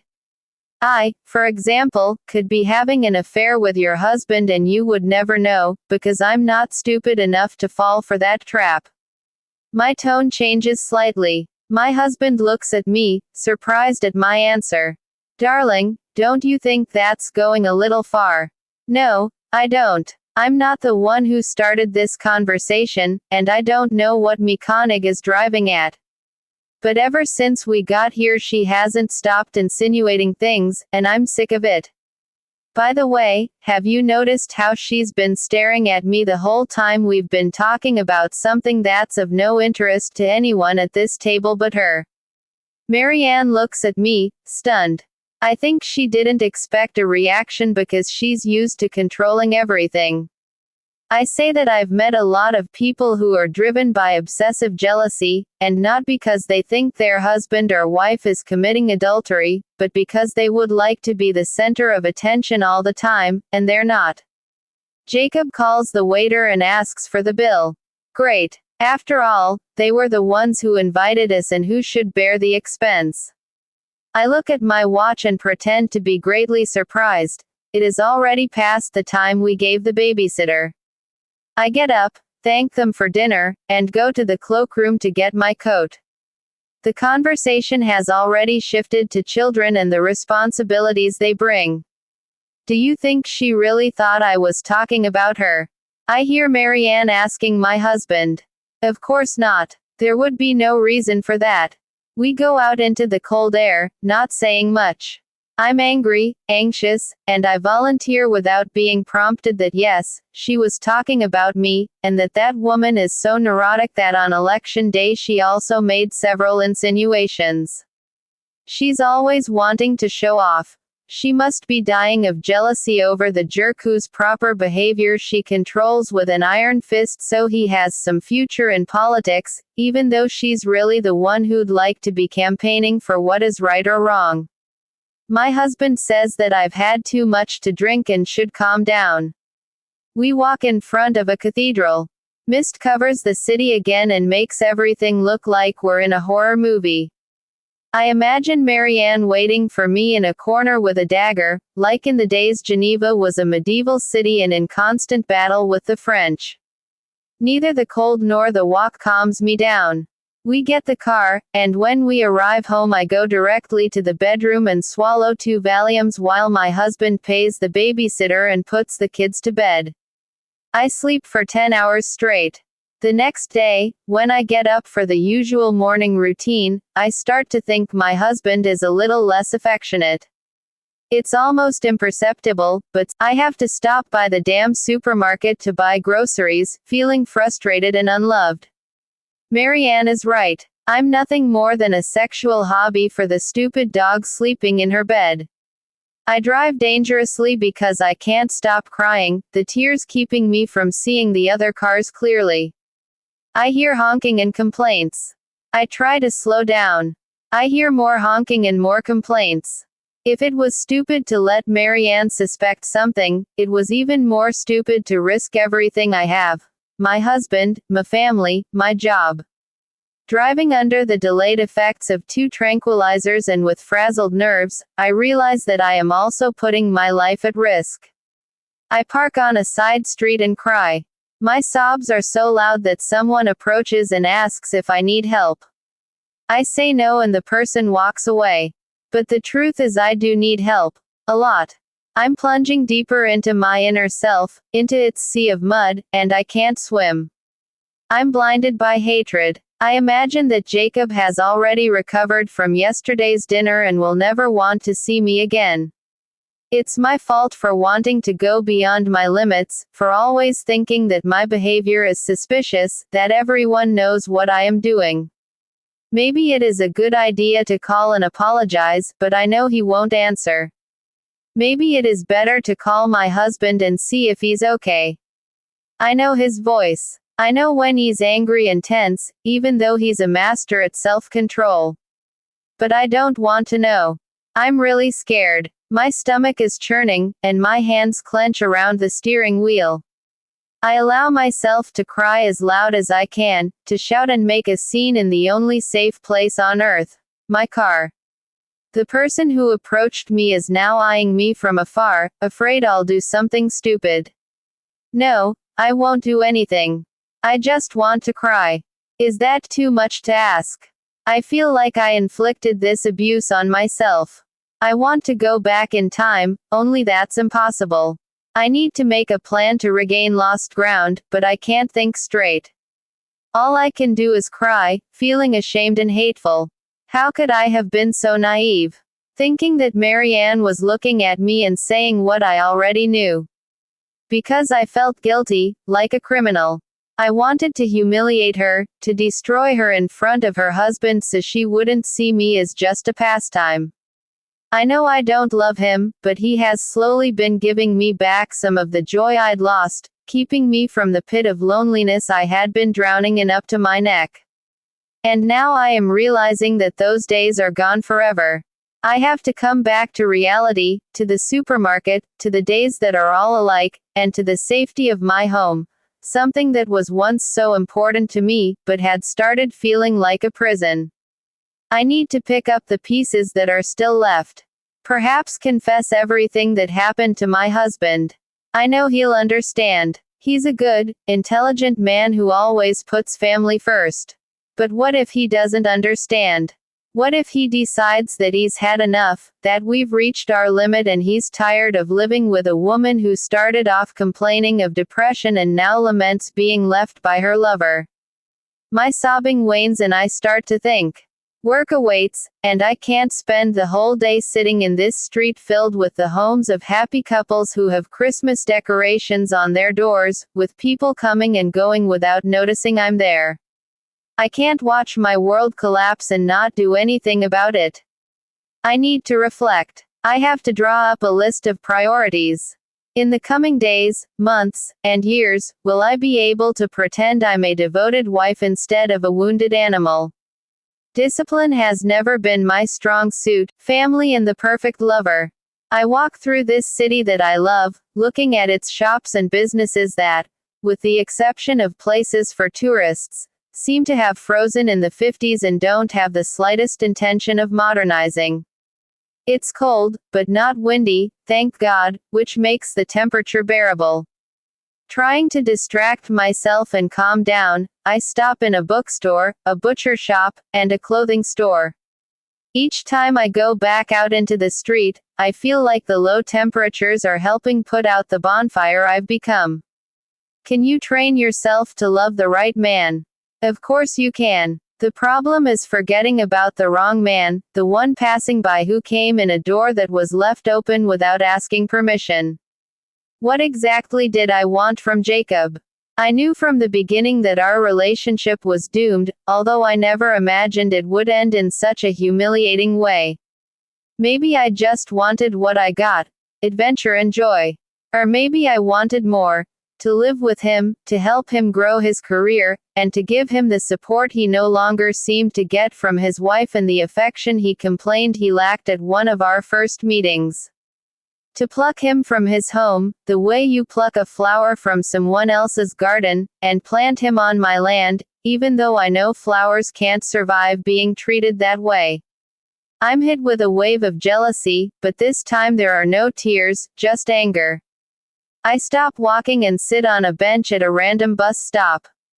I watch the people coming and going, all so busy in their own worlds, tiny enough to fit on the screen of the smartphones from which they are unable to unglue their eyes and ears.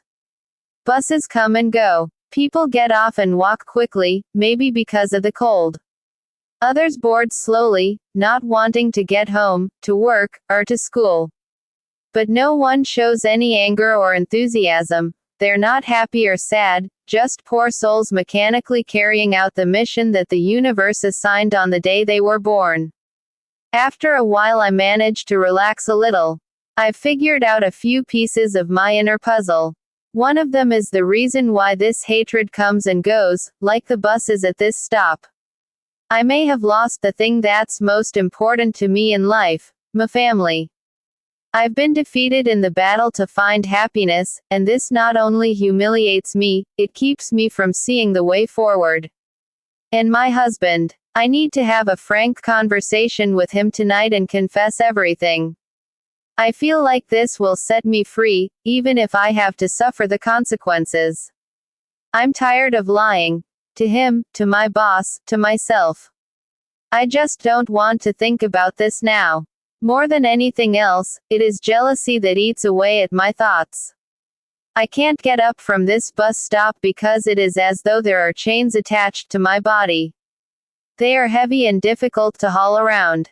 You mean she likes hearing stories about his infidelities while she's in bed with her husband and doing the same things he did with me? I should have realized he had other women when he took the condom from the nightstand. I should have known I was just one more by the way he took me. Many times I left that damn hotel feeling that way, telling myself I wouldn't see him again, all the while aware that this was just another one of my lies and that if he called, I would always be ready, whenever and wherever he wanted. Yes, I knew all that. And yet I tried to convince myself I was only looking for sex and some adventure. But it wasn't true. Today I realize that yes, I was in love, despite having denied it on all my sleepless nights and empty days. Madly in love. I don't know what to do. I guess. In fact, I'm sure that all married people always have a secret crush. It's forbidden, and flirting with the forbidden is what makes life interesting. Parents' house. 2 or 3 months later I would have regretted it and tried to find some excuse to go back, imagining he would want the same. After 4 months, I would be terrified by the possibility of having to start all over again. After 5 months, I would have found a way to ask to come back for the children, but it would be too late. He would be living with his mistress, a much younger woman, pretty and full of energy, who had begun to make his life fun again. The phone rings. My boss asks after my son. I say I'm at a bus stop and can't hear well, but that everything's fine and soon I'll be at the paper. A terrified person can never see reality, preferring to hide in their fantasies. I can't go on like this for more than an hour. I have to pull myself together. My job is waiting, and it might help me. I leave the bus stop and start walking back to my car. I look at the dead leaves on the ground. In Paris, they'd have already been swept up, I think. But we're in Geneva, a much wealthier city, and they're still there. These leaves were once part of a tree that has now gone to ground to prepare for a season of rest. Did the tree have any consideration for the green cloak that covered it, fed it, and enabled it to breathe? No. Did it think of the insects who lived there and helped pollinate its flowers and keep nature alive? No. The tree just thought about itself. Some things, like leaves and insects, are discarded as needed. I'm like one of those leaves on the city ground, who lived thinking it would be everlasting and died without knowing exactly why, who loved the sun and the moon and who watched those buses and rattling streetcars go by for a long time, and yet no one ever had the courtesy to let her know that winter existed. They lived it up, until one day they began to turn yellow and the tree bid them farewell. It didn't say see you later but goodbye, knowing the leaves would never be back. And it asked the wind for help loosening them from their branches and carrying them far away. The tree knows it can grow only if it rests. And if it grows, it will be respected. And can produce even more beautiful flowers. Enough. Work is the best therapy now that I've cried all the tears and thought about everything I needed to think about. But I still can't shake anything. I get to the street where I parked on autopilot and find a guard in a red and blue uniform scanning my car's license plate with a machine. Is this your vehicle? Yes. He continues his work. I say nothing. The scanned plate has already entered the system. It's been sent to the main office to be processed and will generate a letter with the discreet police seal in the cellophane window of an official envelope. I'll have 30 days to pay 100 francs, but I can also challenge the fine and spend 500 francs on lawyers. You went over by 20 minutes. The maximum here is half an hour. I just nod. I see he's surprised. I'm not pleading with him to stop and saying I'll never do it again, nor did I run to stop him when I saw he was there.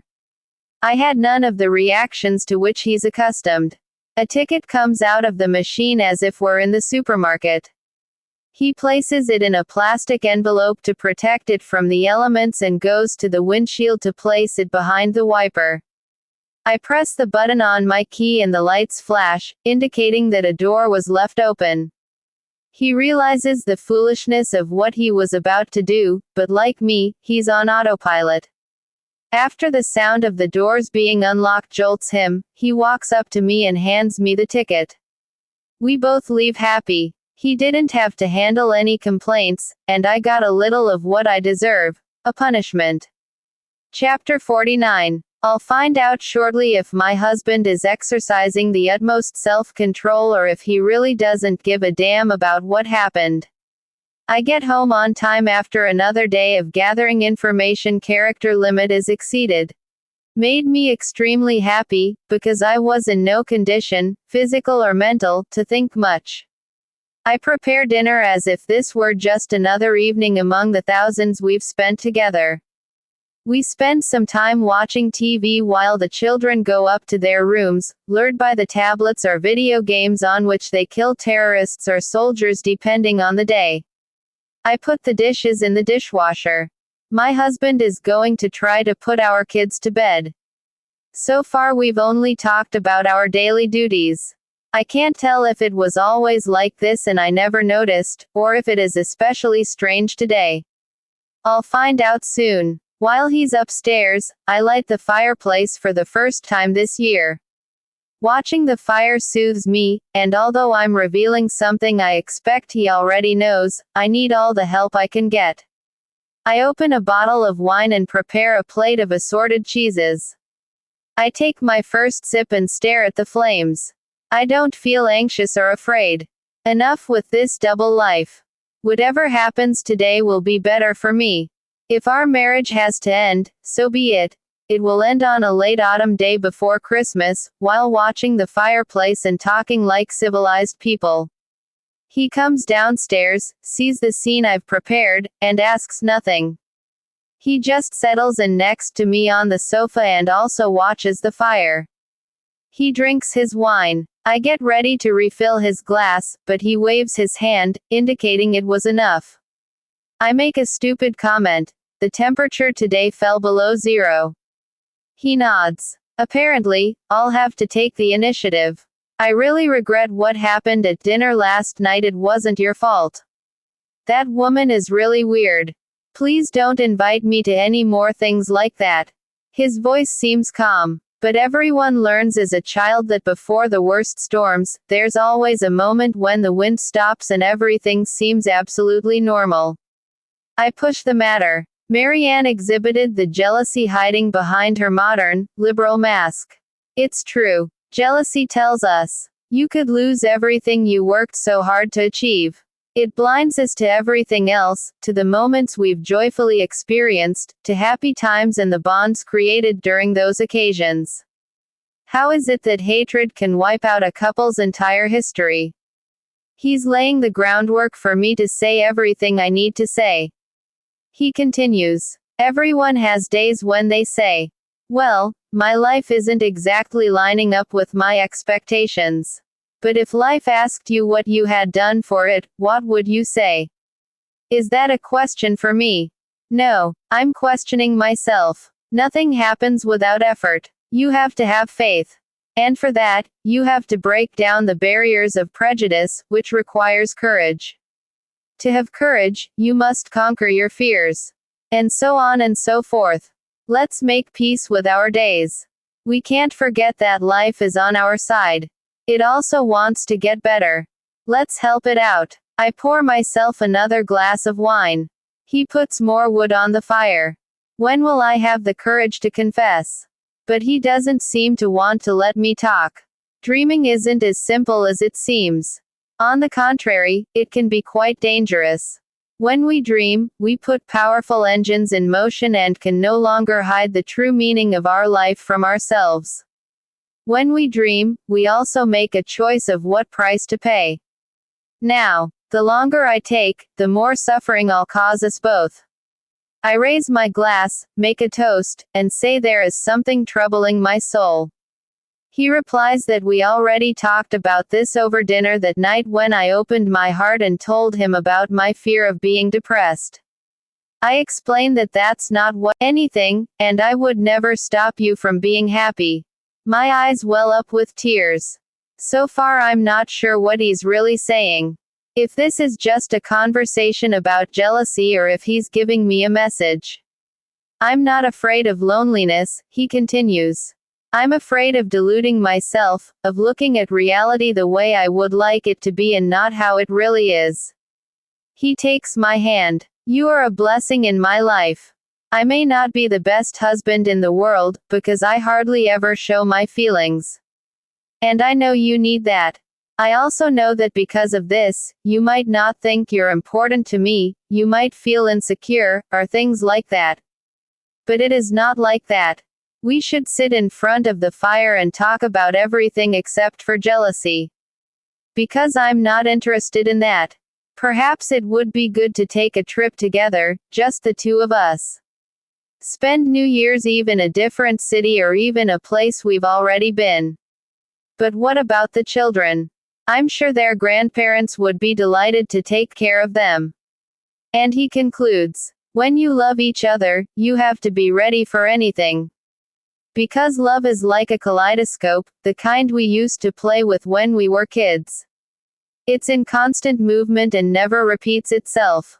If you don't understand this, you are condemned to suffer for something that really only exists to make us happy. And you know the worst thing. People like that woman, always worried about what others think of their marriage. That doesn't matter to me. The only thing that counts is what you think. I rest my head on his shoulder. Everything I had to say has lost its importance. He knows what is going on and is able to deal with the situation in a way I never could. Chapter 50. It's simple. As long doing anything illegal, making and losing money on the financial market is allowed. The former tycoon is trying to maintain his pose as one of the richest men in the world. But his fortune evaporated in less than a year after the big financiers discovered he was selling dreams. I try to show interest in what he's saying. After all, I was the one who asked my boss to drop the series of articles about searching for solutions to stress for good. It's been 1 week since I received Jacob's message saying I'd ruined everything. 1 week since I roamed the streets aimlessly, a moment I would soon be reminded of by the traffic ticket. 1 week since that conversation with my husband. We always have to know how to sell an idea. That is what constitutes success for any individual, continues the former tycoon.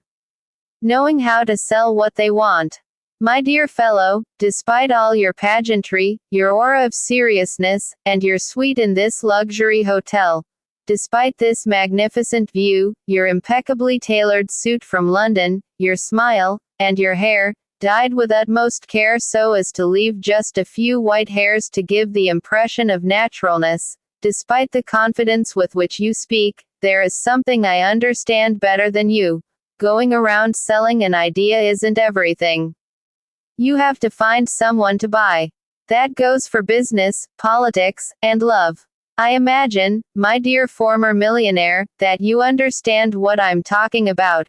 You have charts, assistants, presentations, but what people want are results. Love also wants results, although everyone insists, no, that the act of loving justifies itself. Is that how it is? I should be walking through the Jardin Anglais, in my fur coat my husband bought when he went to Russia, looking around at the autumn, smiling up at the sky and saying, I love you, and that's enough. Could that be true? Of course not. I love, but in return I want something concrete. Holding hands, kisses, hot sex, a dream to share, the chance to create a new family and raise my children, the opportunity to grow old alone. Here a read to my emotional situation, even this boring interview with this annoying caricature. I think about it 24 hours a day, while I'm walking down the street, or cooking, or spending precious moments of my life listening to things that, rather than offer distraction, push me even deeper into the abyss where I'm plummeting. Optimism is contagious. The former tycoon cannot stop talking, certain that he will convert me and that I'll publish this in the newspaper and his redemption will begin. It's great to interview people like this. We need to ask only one question, and they talk for an hour. Unlike my conversation with the Cuban shaman, this time I'm not paying attention to a single word. The recorder is turned on, and later I'll trim this monologue down to 600 words, the equivalent of about 4 minutes of conversation. Optimism is contagious, he states. If that were the case, all you would have to do is go to the person you loved with a huge grin, full of plans and ideas, and know how to present the package. Does it work? No. What is really contagious is fear, the constant fear of never finding someone to accompany us to the end of our days. And in the name of this fear we are capable of doing anything, including accepting the wrong person and convincing ourselves that he or she's the one, the only one, who God has placed in our path. In very little time the search for security turns into a heartfelt love, and things become less bitter and difficult. Our feelings can be put in a box and pushed to the back of the closet in our head, where it will remain forever, hidden and invisible. Some people say I'm one of the most well-connected men in my country. I know entrepreneurs, politicians, industrialists. What is happening with my companies is temporary. Soon you will witness my comeback. I'm also a well-connected person, I know the same types of people he knows. But I don't want to prepare a comeback.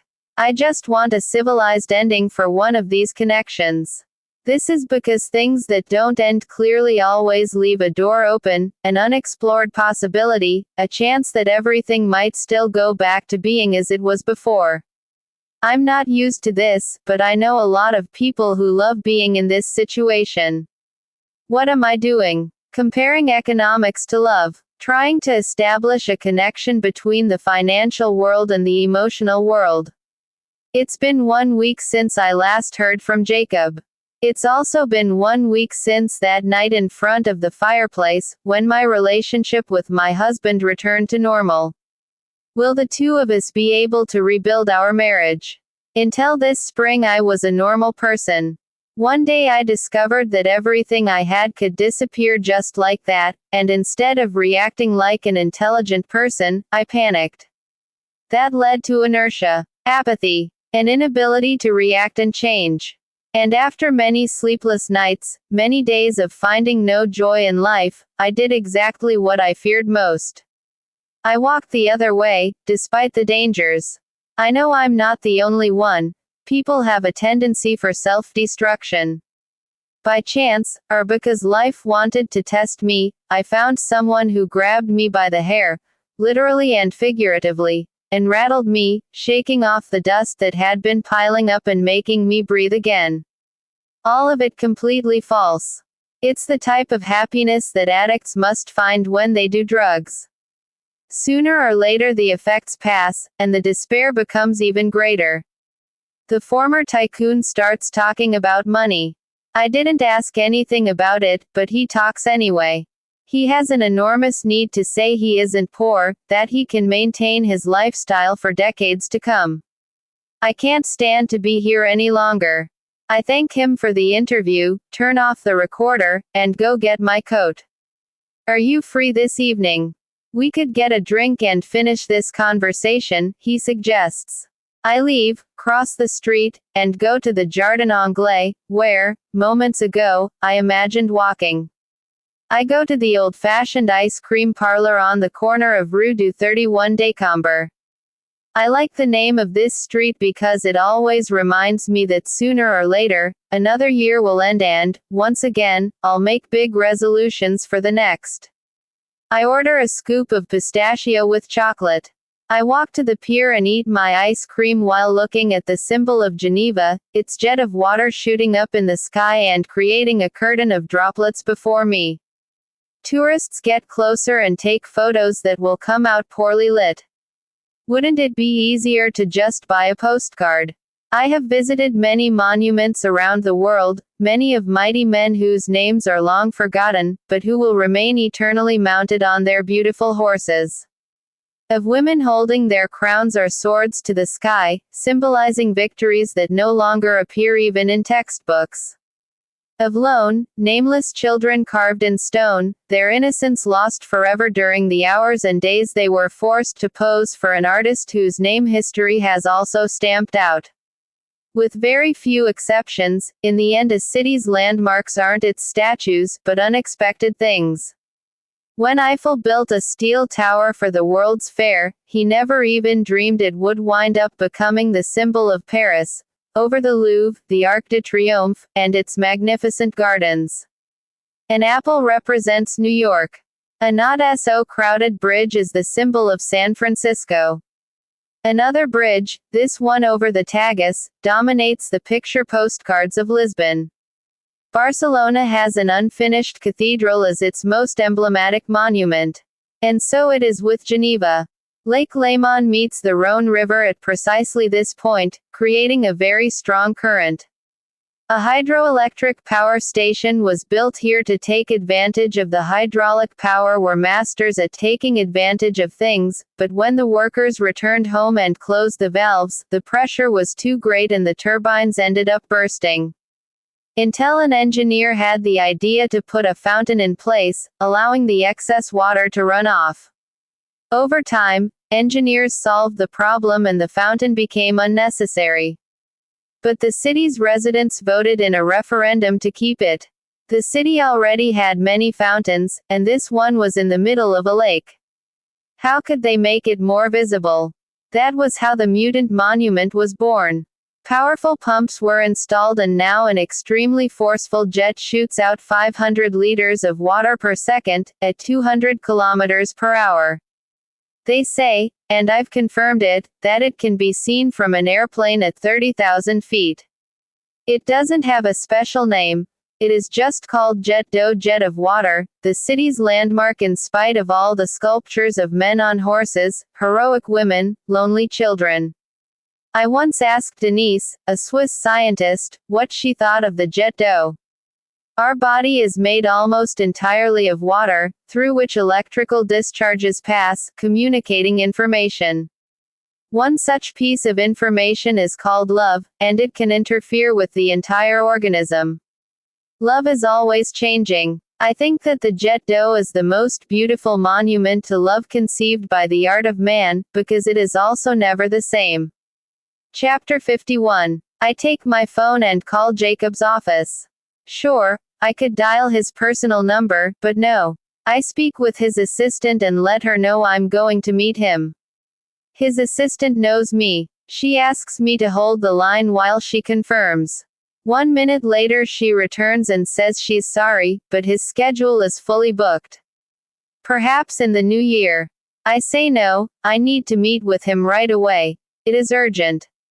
It's urgent doesn't always open many doors, but in this case I'm sure my chances are good.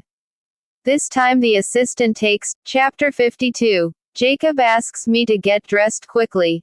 After all, his office is a public place, paid for by government money. If someone were to find out, he could go to jail. I carefully study the walls covered with carved wood panels and beautiful frescoes on the ceiling. I'm still lying on the worn leather sofa, completely naked. He is growing nervous. He's in a suit and tie, looking anxiously at his watch. The lunch hour is over. His personal secretary is already back. She knocked quietly on the door, heard I'm in a meeting, and didn't insist. 40 minutes have passed since then, along with a few hearings and appointments that have likely been cancelled. When I arrived, Jacob greeted me with 3 pecks on the cheek and pointed formally to the chair in front of his desk. I didn't need my female intuition to figure out he was scared. What was the reason for this meeting? Don't I understand he has a tight schedule? The parliamentary recess will start soon, and he needs to resolve several important issues. Did I not read the message he sent, saying how his wife is convinced there is something between us? We need to wait a while and let things cool off before we go back to meeting. Of course I denied everything. I pretended I was deeply shocked by her insinuations. I said my dignity had been offended. That I was sick of her distrust and that she could ask anyone about my behavior. Wasn't she the one who said jealousy was a sign of inferiority? I did what I could, and she merely replied, "Stop being silly. I'm not complaining about anything, I'm just saying I found out why you've been so kind and polite lately." It was. I didn't let him finish his sentence.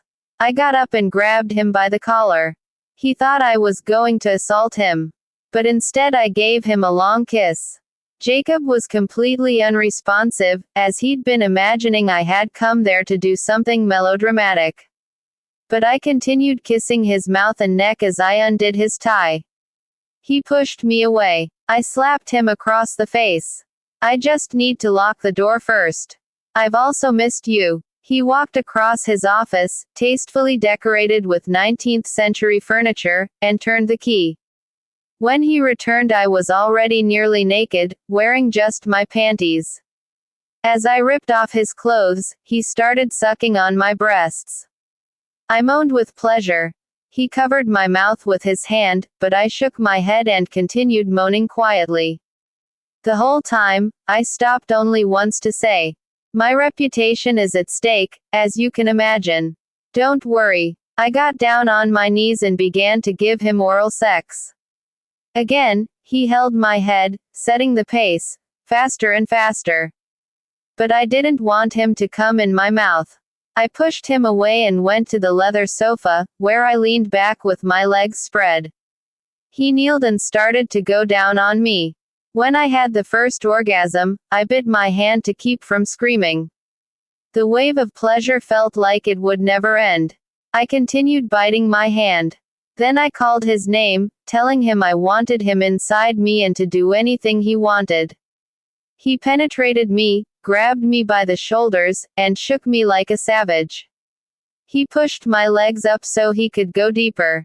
The pace increased, but I ordered him not to come yet. I needed more and more and more. He put me on the floor on all fours, like a dog, hit me, and penetrated me again as I wildly moved my waist.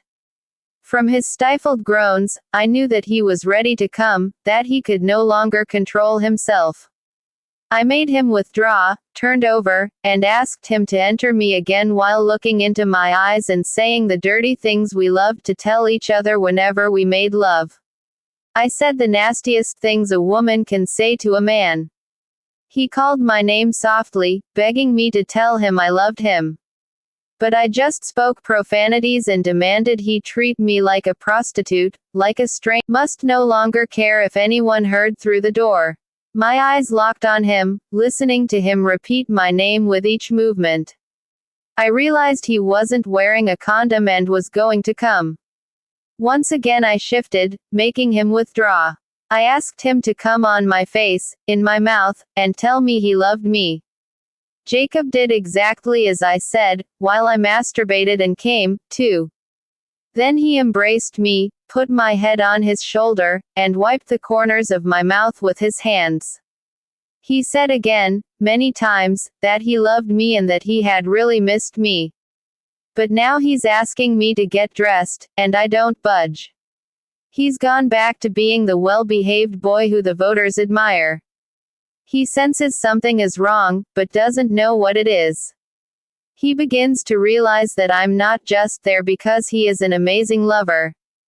What do you want? Closure. As much as that breaks my heart and leaves me emotionally in shambles, I need to end it. To look in your eyes and say it is over. Never again. The suffering I endured this past week was almost unbearable. I cried tears I didn't have and became lost in thoughts of being carried away to the campus where your wife works and committed to the university asylum. I thought I'd failed at everything, except at work and as a mother.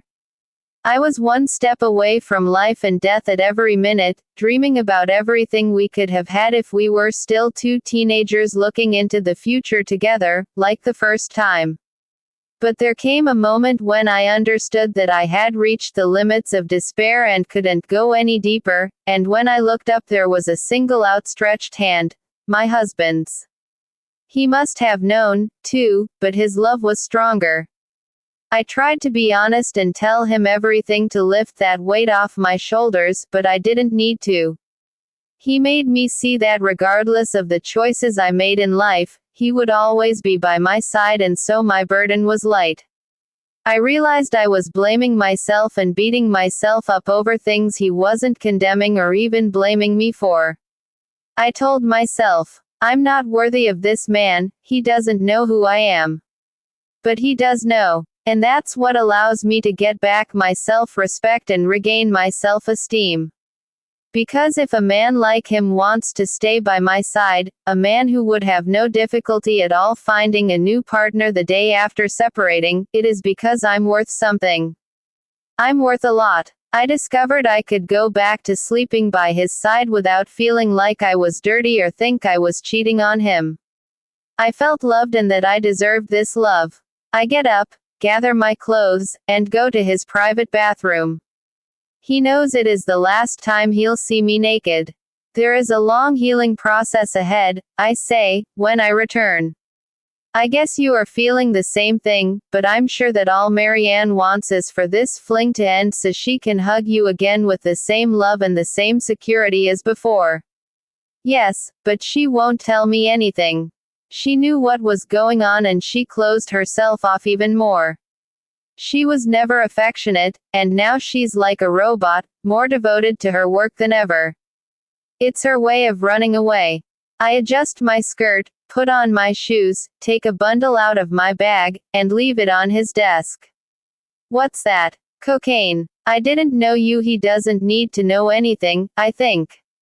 He doesn't need to know how far I was willing to go to fight for him, the man I was madly in love with. The passion is still there, but the flame weakens each day.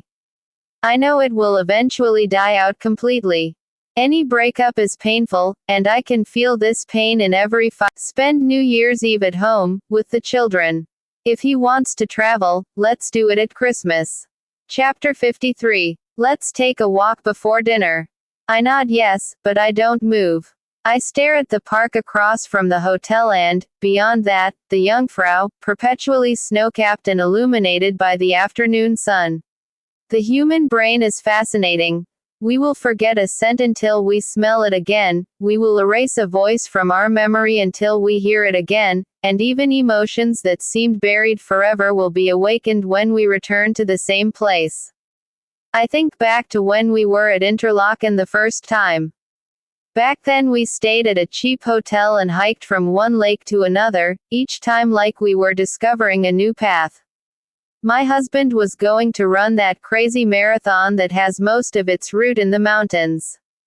I was proud of his adventurous spirit, his desire to conquer the impossible and always demand more and more of his body.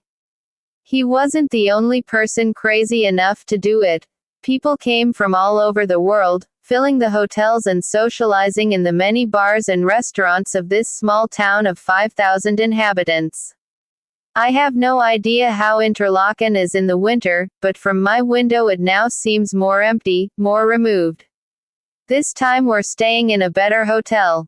We have a beautiful suite. The manager's card is on the table, greeting us and offering us the bottle of champagne that we've already emptied. He calls my name. I come back to reality and we go downstairs to take a walk through the streets before nightfall. If he asks me whether or not everything is fine, I'll lie, because I don't want to spoil his happiness. But the truth is that the wounds in my heart are taking a long time to heal. He points out the bench where we sat to have coffee one morning and were approached by a couple of neo-hippie foreigners asking for money. We pass in front of one of the churches as the bells ring, he kisses me and I kiss him back, doing all I can to hide what I feel. We walk holding hands because of the cold. I hate wearing gloves. We stop at a nice bar and drink a little. We go to the train station. He buys the same souvenir he bought last time, a lighter with the symbol of the city. Back then he smoked and ran marathons. Today he doesn't smoke and he thinks he gets more and more out of breath each day. He is always panting when we walk quickly and, though he tries to hide it, I've noticed he was more tired than usual when we took that run by the lake in Nyan. My phone is vibrating. It takes me ages to find it in my purse. When I finally find it, the person has already hung up. The screen shows it was my friend, the one who was depressed and, thanks to medication, is a happy person again today. If you want to call her back, I don't mind. I ask why I should call back. Is he unhappy with my company? Does he want to be interrupted by people who will spend hours on the phone engaged in irrelevant chatter? He gets irritated with me, too. Maybe it is just the effect of the bottle of champagne, coupled with the 2 glasses of aquavit. His irritation calms me and puts me more at ease. I am walking alongside a human being, with emotions and feelings. Interlaken sure is strange without the marathon, I say. It looks like a ghost town. There are no ski slopes here. Nor could there be. We are in the middle of a valley, with very high mountains to either side and lakes at each end. He orders 2 glasses of gin. I suggest we change bars, but he is determined to combat the cold with alcohol. We haven't done this in a long time.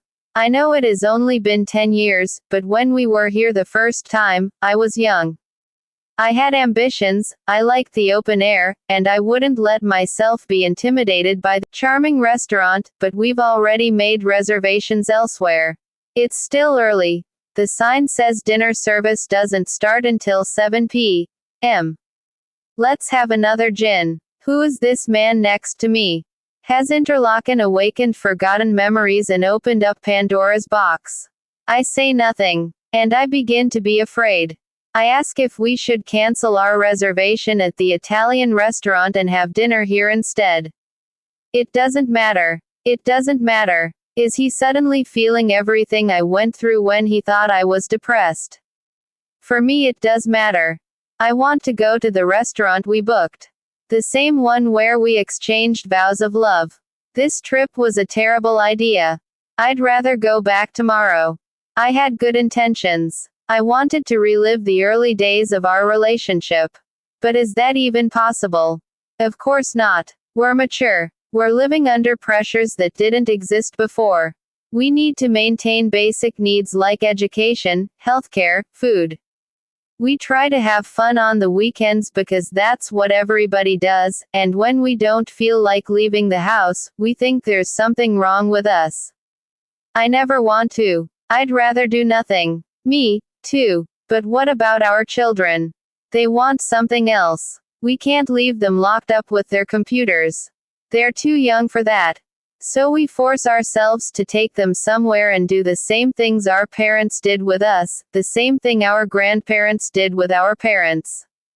An ordinary life. We're an emotionally well-structured family. If one of us needs help, the other is always ready to do anything. I understand. Like taking a trip to a place filled with memories, for example. Another glass of gin. He sits in silence for a while before replying.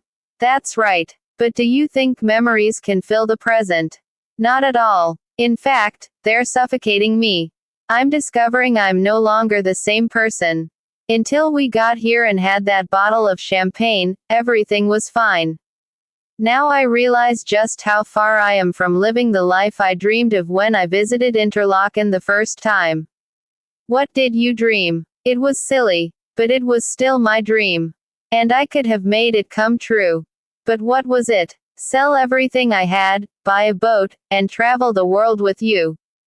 My father would have been furious that I didn't follow in his footsteps, but it wouldn't have mattered. We'd stop off at ports, do odd jobs until we earned enough to move on, and as soon as we had enough money, we'd set sail again. Be with people we'd never seen before and discover places not listed in the guidebooks. Adventure. My only wish was adventure. He orders another glass of gin and drinks it at unprecedented speed. I stop drinking because I'm already feeling nauseated. We haven't had anything to eat. I'd like to say that I would have been the happiest woman in the world if he'd gotten his wish. But I had better keep quiet or he'll feel worse. Then came the first child. So, there must be millions of couples with children doing exactly what he suggested. He reflects a bit. I wouldn't say millions. Maybe thousands. His eyes change. They no longer show aggression, but sadness. There are times when we should stop to take a look at the whole picture, our past and our present. What we have learned and the mistakes we made. I was always afraid of those moments. I trick myself, telling myself that I made the best choices and had to make a few small sacrifices. Nothing major. I suggest we walk a bit. His eyes are starting to get weird, dull. He slams his fist on the table. The waitress looks frightened, and I order another glass of gin for me. She refuses. It's time to close the bar because dinner will begin soon. And she brings the bill. I wonder how my husband will work, sometimes in the car, and sometimes when I put the kids to bed. I look at them lovingly, afraid. What will happen to them? They live in a country that gives us peace and security, but what about the future? Yes, I understand what you're saying. I imagine we're not the only ones to think that way.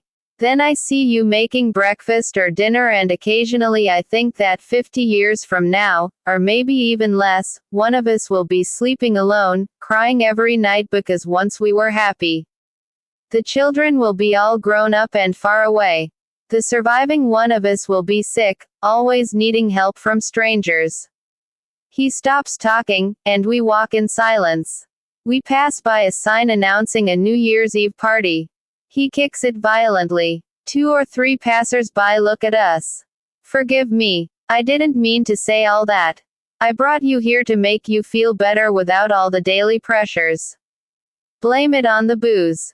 I'm stunned. We pass by a group of young men and women who are talking animatedly among the beer cans scattered everywhere. My husband, usually shy and serious, approaches them and invites them to have another drink. The young people look frightened. I apologize, hinting that we're both drunk and one drop more of alcohol might lead to catastrophe. I grab his arm and we carry on. How long has it been since I've done that? He was always the protector, the helper, the problem solver. Now I'm the one trying to keep him from skidding and falling. His mood has changed again, and now he's singing a song I've never heard.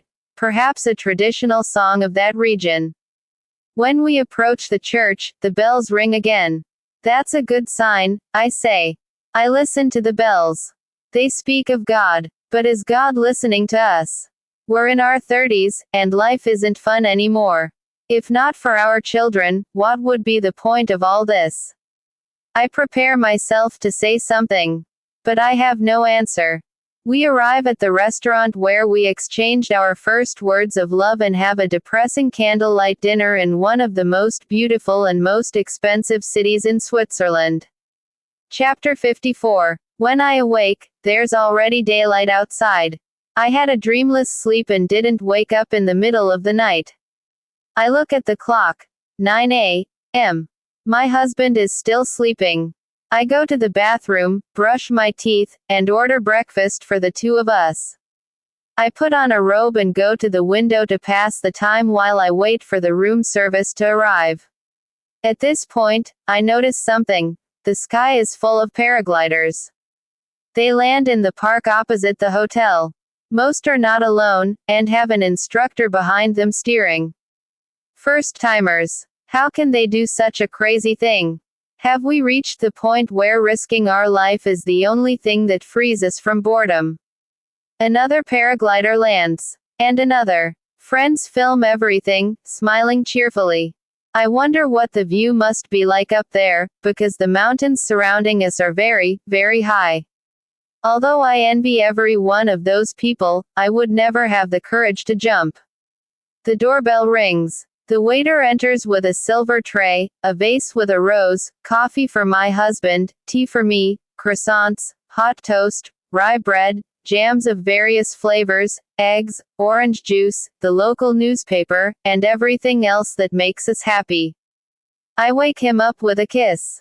I don't remember the last time I did that. He is startled, but then smiles. We sit at the table and savor the treats in front of us. We talk a bit about our drinking spree last night. I think I needed that. But don't take what I said too seriously. When a balloon bursts, it startles everyone, but it is nothing more than that. A bursting balloon. Harmless. I want to say it felt great to discover all his weaknesses, but I just smile and keep eating my croissant. He also notices the paraglider down our suitcases, and pays the bill. Are you sure? Can't we stay until tomorrow morning? I'm sure. Last night was enough for me to understand that it is impossible to go back in time. We head to the door crossing the long, glass-ceilinged lobby. I read in one of the brochures that there used to be a street here, now they've joined the two buildings that stood on either side. Tourism is apparently thriving, even without ski slopes. But instead of going out the door, my husband turns left and approaches the concierge. How can we go paragliding? I don't have the slightest intention of doing that. The concierge hands him a brochure. It's all there. And how do we get up top? The concierge explains that we don't have to go all the way up. The road is very treacherous. All we have to do is set a time and they'll pick us up from the hotel. Isn't it very dangerous? Jumping into the nothing between two mountain ranges without ever having done it before. Who is in charge? Are there any government controls on the instructors and their equipment? Madam, I've been working here for 10 years. I paraglide at least once a year. I've never seen a single accident. He is smiling. He must have repeated those words thousands of times over those 10 years. Shall we? What? Why don't you go alone? Sure, I can go by myself. You can wait for me down here with the camera. But I need and want to have this experience in life. It's always terrified me. Just yesterday we talked about when everything gets stuck in a rut and how we no longer test our limits. It was a very sad night for me. I know. He asks the concierge to set a time. Now, this morning, or in the afternoon, when you can see the sunset reflected on the surrounding snow. Now, I reply. So, will it be one person or two? Two, if we do it now. If I don't have a chance to think about what I'm doing. If I don't have time to open the box and let the demons out, fear of heights, of the unknown, of death, of life, of extreme feelings. Now or never. We have the option of 20-minute, half-hour, and 1-hour flights. Are there 10-minute flights? No. Would you like to jump from 1,350 or 1,800 meters? I'm already starting to back down. I didn't need all this information. Of course I want the lowest possible jump. Darling, that makes no sense. I'm sure nothing will happen, but if it did, the danger is the same. Falling from 21 meters, or the equivalent of the 7th floor of a building, would have just the same consequences. The concierge laughs. I laugh to hide my feelings. How could I have been so naive to think that a measly 500 meters would make any difference? The concierge picks up the phone and talks to someone. There is only space available for jumps at 1,350 meters. More absurd than my earlier fear is the relief I feel now. Oh, good. The car will be at the hotel doorstep in 10 minutes. Chapter 55. I stand before the chasm with my husband and 5 or 6 other people, waiting for my turn. On the way up I thought about my children and the possibility of losing their parents. Then I realized we wouldn't be jumping together. We put on special thermal outfits and helmets. Why the helmet? So my skull will still be intact if I hit a rock and skip 3,000 feet to the ground. The helmet is mandatory. Perfect. I put on the helmet, just like the ones worn by cyclists on the streets of Geneva. Completely stupid, but I won't argue. I look ahead. Between us and the chasm is a snow-covered slope. I can stop the flight in the first second by landing there and walking back up. I don't have to go all the way to the end. I've never been protected. That's it. That's it. In my meager understanding of the laws of aerodynamics, I suppose so. I need to convince myself. I need a better argument. This is a better argument. The airplane is made of metal. It's extremely heavy. And it carries luggage, people, equipment, and tons of explosive fuel. The paraglider, in turn, is light, descends with the wind, and obeys the laws of nature like a leaf falling from a tree. It makes much more sense. Do you want to go first? Yes, I do. Because if something happens to me, you'll know and can take care of our children. And you'll feel guilty for the rest of your life for having this insane idea. I will be remembered as a companion for all seasons, one who always stood by her husband's side, in sorrow and in joy, adventure and routine. We're ready, madam. Are you the instructor? Aren't you too young for this? I'd rather go with your boss. It's my first time, after all. I've been jumping since I reached the age minimum of 16. I've been jumping for 5 years, not just here, but many different places around the world. Don't worry, madam. His condescending tone annoys me. Old people and their fears should be respected. Besides, he must tell everybody that. Remember the instructions. And when we start to run, don't stop. Let me take care of the rest. Instructions. As if we were now familiar with all of this, when the most they had the patience to explain was that the risk lies exactly in wanting to stop in the middle. And that, when we reach the ground, we should keep walking until we feel our feet firmly fixed. My dream. Feet on the ground. I go to my husband and ask him to go last, then he'll have time to see what happens to me. Want to bring the camera? Asks the instructor.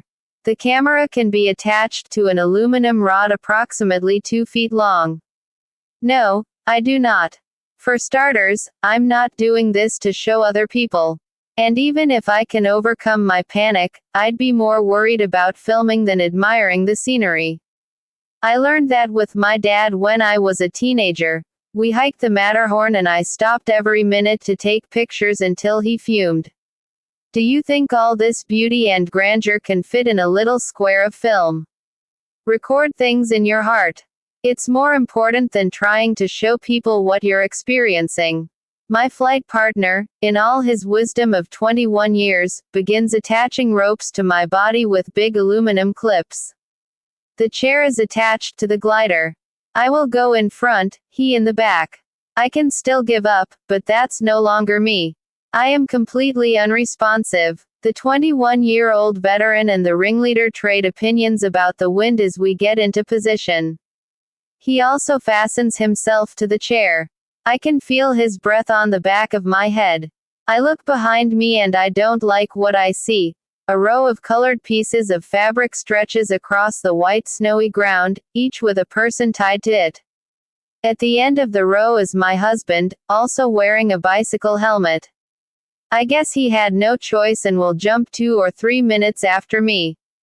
We're ready. Start running. I don't move. Let's go. Start running. I explain that I don't want to keep twirling around in the sky. Let's go down gently. 5 minutes of flight is good for me. You can let me know while we're flying. But, please, there's a line. We have to jump now. As I no longer have free will, I follow orders. I start running toward the void. Faster. I go faster, my boots kicking snow in all directions. Actually, it is not me who is running, but a robot who obeys voice commands. I start to scream, not from fear or excitement, but from instinct. I've gone back to being a cave woman, like the Cuban shaman said. We're afraid of spiders and insects, and we scream in situations like this. We've always screamed. Suddenly my feet lift off the ground, and I hold on to the belts securing me to the chair with all my might. I stop screaming from the top floor of our house. Then I realize I'm being stupid. Why be here with my eyes closed? No one made me jump. I've been here for 10 years and have never seen a single accident, said the concierge. I open my eyes. And what I see, what I feel, is something I will never be able to accurately describe. Down below is the valley linking the 2 lakes, and the town between them. I'm flying, free in space and silence as we follow the wind, sailing in circles. The mountains surrounding us no longer seem so high or threatening, but friendly, dressed in white, with the sun glistening all around. My hands relax, I let go of the straps, and I open my arms like a bird. The man behind me must have realized that I'm a different person. Instead of continuing down, he starts to rise, using invisible currents of warm air in what once seemed like a homogeneous atmosphere. Ahead of us is an eagle, sailing the same ocean and effortlessly using its wings to control its mysterious flight. Where does it want to go? Is it just having fun, enjoying life and the beauty all around it? It feels like I'm communicating with the eagle by telepathy. The flight instructor follows it, our guide. Show us where we need to go to climb increasingly skyward, to fly forever. I feel the same thing I felt that day in Nyan when I imagined running until my body couldn't run anymore. And the eagle tells me, "Come. You are heaven and earth, the wind and the clouds, the snow and the lakes." It seems like I am in my mother's womb, completely safe and protected and experiencing things for the first time. Soon I will be born, and I will turn back into a human being who walks with 2 feet on the face of the earth. At the moment, though, all I am doing is existing in this womb, putting up no resistance and letting myself go wherever I'm taken. I'm free. Yes, I'm free. And the eagle is right. I am the mountains and the lakes. I have no past, present, or future. I am getting to know what people call eternity. For a split second I wonder, does everyone who jumps have this same feeling? But what does that matter? I don't want to think about others. I'm floating in eternity. Nature speaks to me as if I were its beloved daughter. The mountain tells me, "You have my strength." The lakes tell me, "You have my peace and my calm." The sun tells me, "Shine like me, go beyond yourself." Listen. I start to hear the voices that have been stifled inside for so long, stifled by haunting thoughts, by loneliness, by night terrors, the fear of change, and the fear that everything will stay the same. The higher we go, the further I distance myself from me. I'm in another world where things fall perfectly into place. Far from that life full of chores to do, impossible desires, suffering, and pleasure. I have nothing and I am everything. The eagle begins to turn toward the valley. With open arms I mimic the movement of its wings. If anyone could see me right now, they wouldn't know who I am, because I am light, space, and time. I'm in another world. And the eagle tells me, this is eternity. In eternity, we don't exist. We are just an instrument of the hand that created the mountains, the snow, the lakes, and the sun.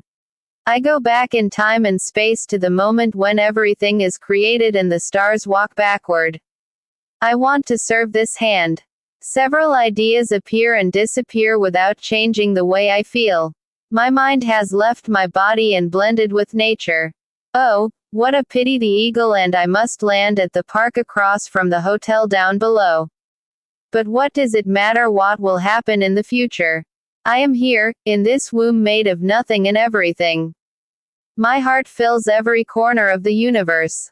I try to explain this to myself in words, try to find a way to remember what I feel right now, but soon these thoughts disappear and emptiness returns to fill everything once again. My heart, before I saw a carrot, disappears again and I am grateful.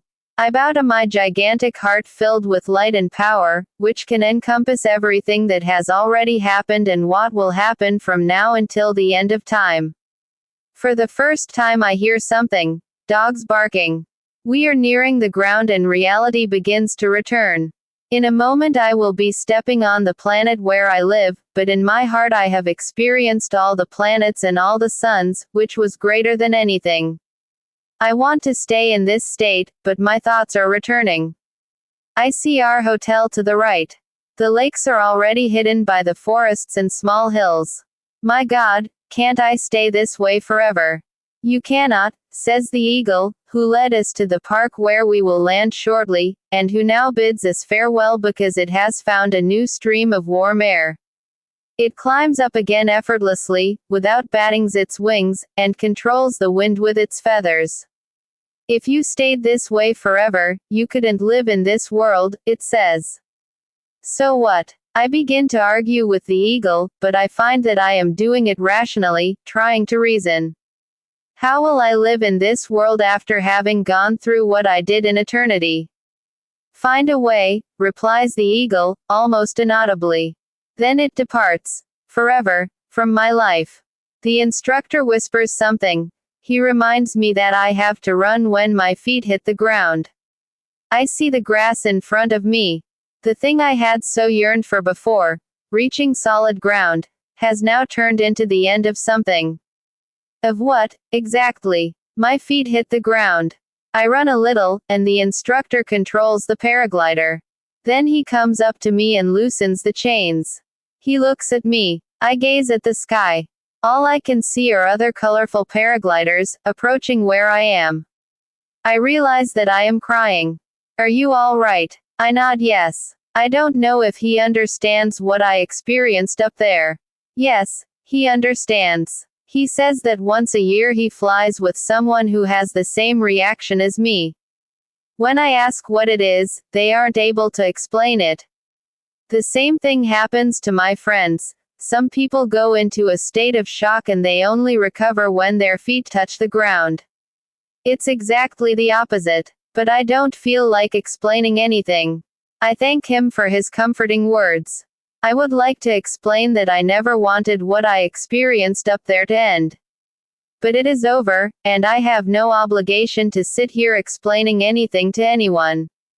I walk away to sit on one of the park benches and wait for my husband.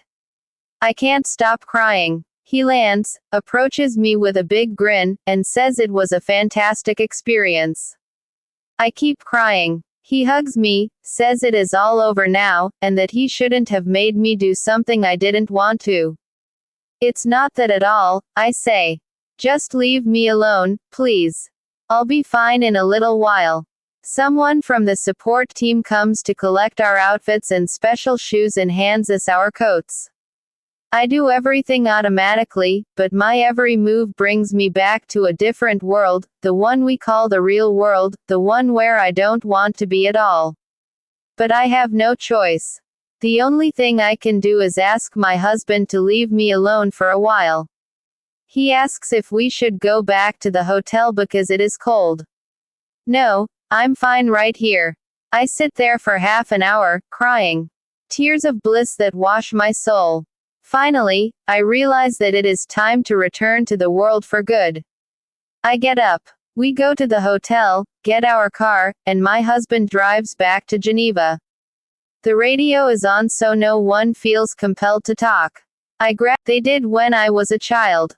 I cannot say I am going to miss these past 365 days. The wind blew, lightning struck, and the sea nearly capsized my boat, but in the end I managed to cross the ocean and reach dry land. Dry land. No relationship should go off in search of that. What kills a relationship between two people is precisely the lack of challenge, the feeling that nothing is new anymore. We need to continue to be a surprise for each other. It all begins with a big party. Friends come out, the celebrant says things he's repeated at hundreds of weddings, like that idea of building a house on rock, and not on sand. The guests throw rice. We throw the bouquet. The single women secretly envy us, and the married women know we are starting on a path that is not at all like what we've read about in fairy tales. And then reality gradually begins to set in, but we don't accept it. We want our partner to remain the person we met at the altar and with whom we exchanged rings. As if we could stop time. We cannot. We should not. Wisdom and experience don't change the man. Time doesn't change the man. The only thing that changes us is love. While I was in the air, I understood that my love for life, for the universe, was more powerful than anything. Chapter 57. I remember a sermon written by a young unknown 19th-century pastor analyzing the epistle of St. Paul to the Corinthians and the various sides that love reveals as it grows. He tells us that many of the spiritual texts we see today are addressed to only one part of man. They offer peace, but do not speak of life. They discuss faith, but forget love. They tell us about justice, and do not mention revelation, like the one I had when I jumped from the precipice in Interlaken and the one that got me out of the black hole I had dug in my soul. May it always be clear that only true love can compete with any other love in this world. When we give everything, we have nothing more to lose. And then fear, jealousy, boredom, and monotony disappear, and all that remains is the light from a void that does not frighten us, but brings us closer to one another. The light that always changes, and that is what makes it beautiful and full of surprises. Not always those we hope for, but those we can live with. To love abundantly is to live abundantly. To love forever is to live forever. Eternal life is coupled with love. Why do we want to live forever? Because we want to live another day with this person by our side. Because we want to keep going with someone who deserves our love, and who knows how to love us as we think we deserve to be loved. Because living is loving. Even love for a pet, a dog, for example, can justify the life of a human being. If he no longer has this bond of love in his life, any reason to keep on living also disappears. Let us first seek love, and everything else will be added. During these 10 years of marriage, I have enjoyed almost every pleasure a woman can have, and had to bear things I did not deserve. Yet when I look back, there were only a few moments, usually very short, when I was able to find even a poor imitation of what I imagined true love to be. The birth of my children, when I sat holding hands with my husband and looking at the Alps, or the enormous jet of water in Lake Geneva. But these few moments are what justify my existence, because they give me the strength to keep going and bring joy to my days, no matter how much I tried to bring them sorrow. I go to the window and look at the city outside. The snow they had promised did not fall. Still, I think this is one of the most anything in our lives. I can turn on the television and see what is happening around the world because, as long as a bit of love exists in these tragedies, we are heading for salvation. Because love begets more love. Those who know how to love, love truth, rejoice with the truth, and do not fear it, because sooner or later it redeems everything. They seek the truth with a clear, humble mind lacking prejudice or intolerance, and are ultimately satisfied with what they find. Perhaps the word sincerity isn't the best way to explain this characteristic of love, but I can't find any other. I'm not talking about the sincerity that demeans those close to you. True love does not consist of exposing your weaknesses to others, but instead of being unafraid to show when you need help and rejoicing in finding that things are better than what others said. I think fondly of Jacob and Marianne. Unwittingly, they brought me back to my husband and my family. I hope they are happy on this last night of the year, and that all this also brought them closer together. Am I trying to justify my adultery? No, I sought truth and I found it. I hope it is like that for everyone who has had this experience. Learn to love better. This should be our goal in the world. Learn to love. Life offers us thousands of opportunities for learning. Every man and every woman, in every day of our lives, always has a good opportunity to surrender to love. Life is not a long vacation, but a constant learning process. And the most important lesson is learning to love. Loving better and better. Because the languages, the countries, the solid Swiss Confederation, Geneva and the street where I live with its lampposts, our house, the living room furniture, it will all disappear and my body will disappear, too. But one thing will be forever marked on the soul of the universe, my love. All in spite of my mistakes, my decisions that caused others to suffer, and the moments when I thought it didn't exist. Chapter 58. I leave the window and call out to my children and husband. I say that, according to tradition, we have to climb up on the sofa in front of the fireplace and, exactly at midnight, step on the floor with our right foot. Darling, it is snowing.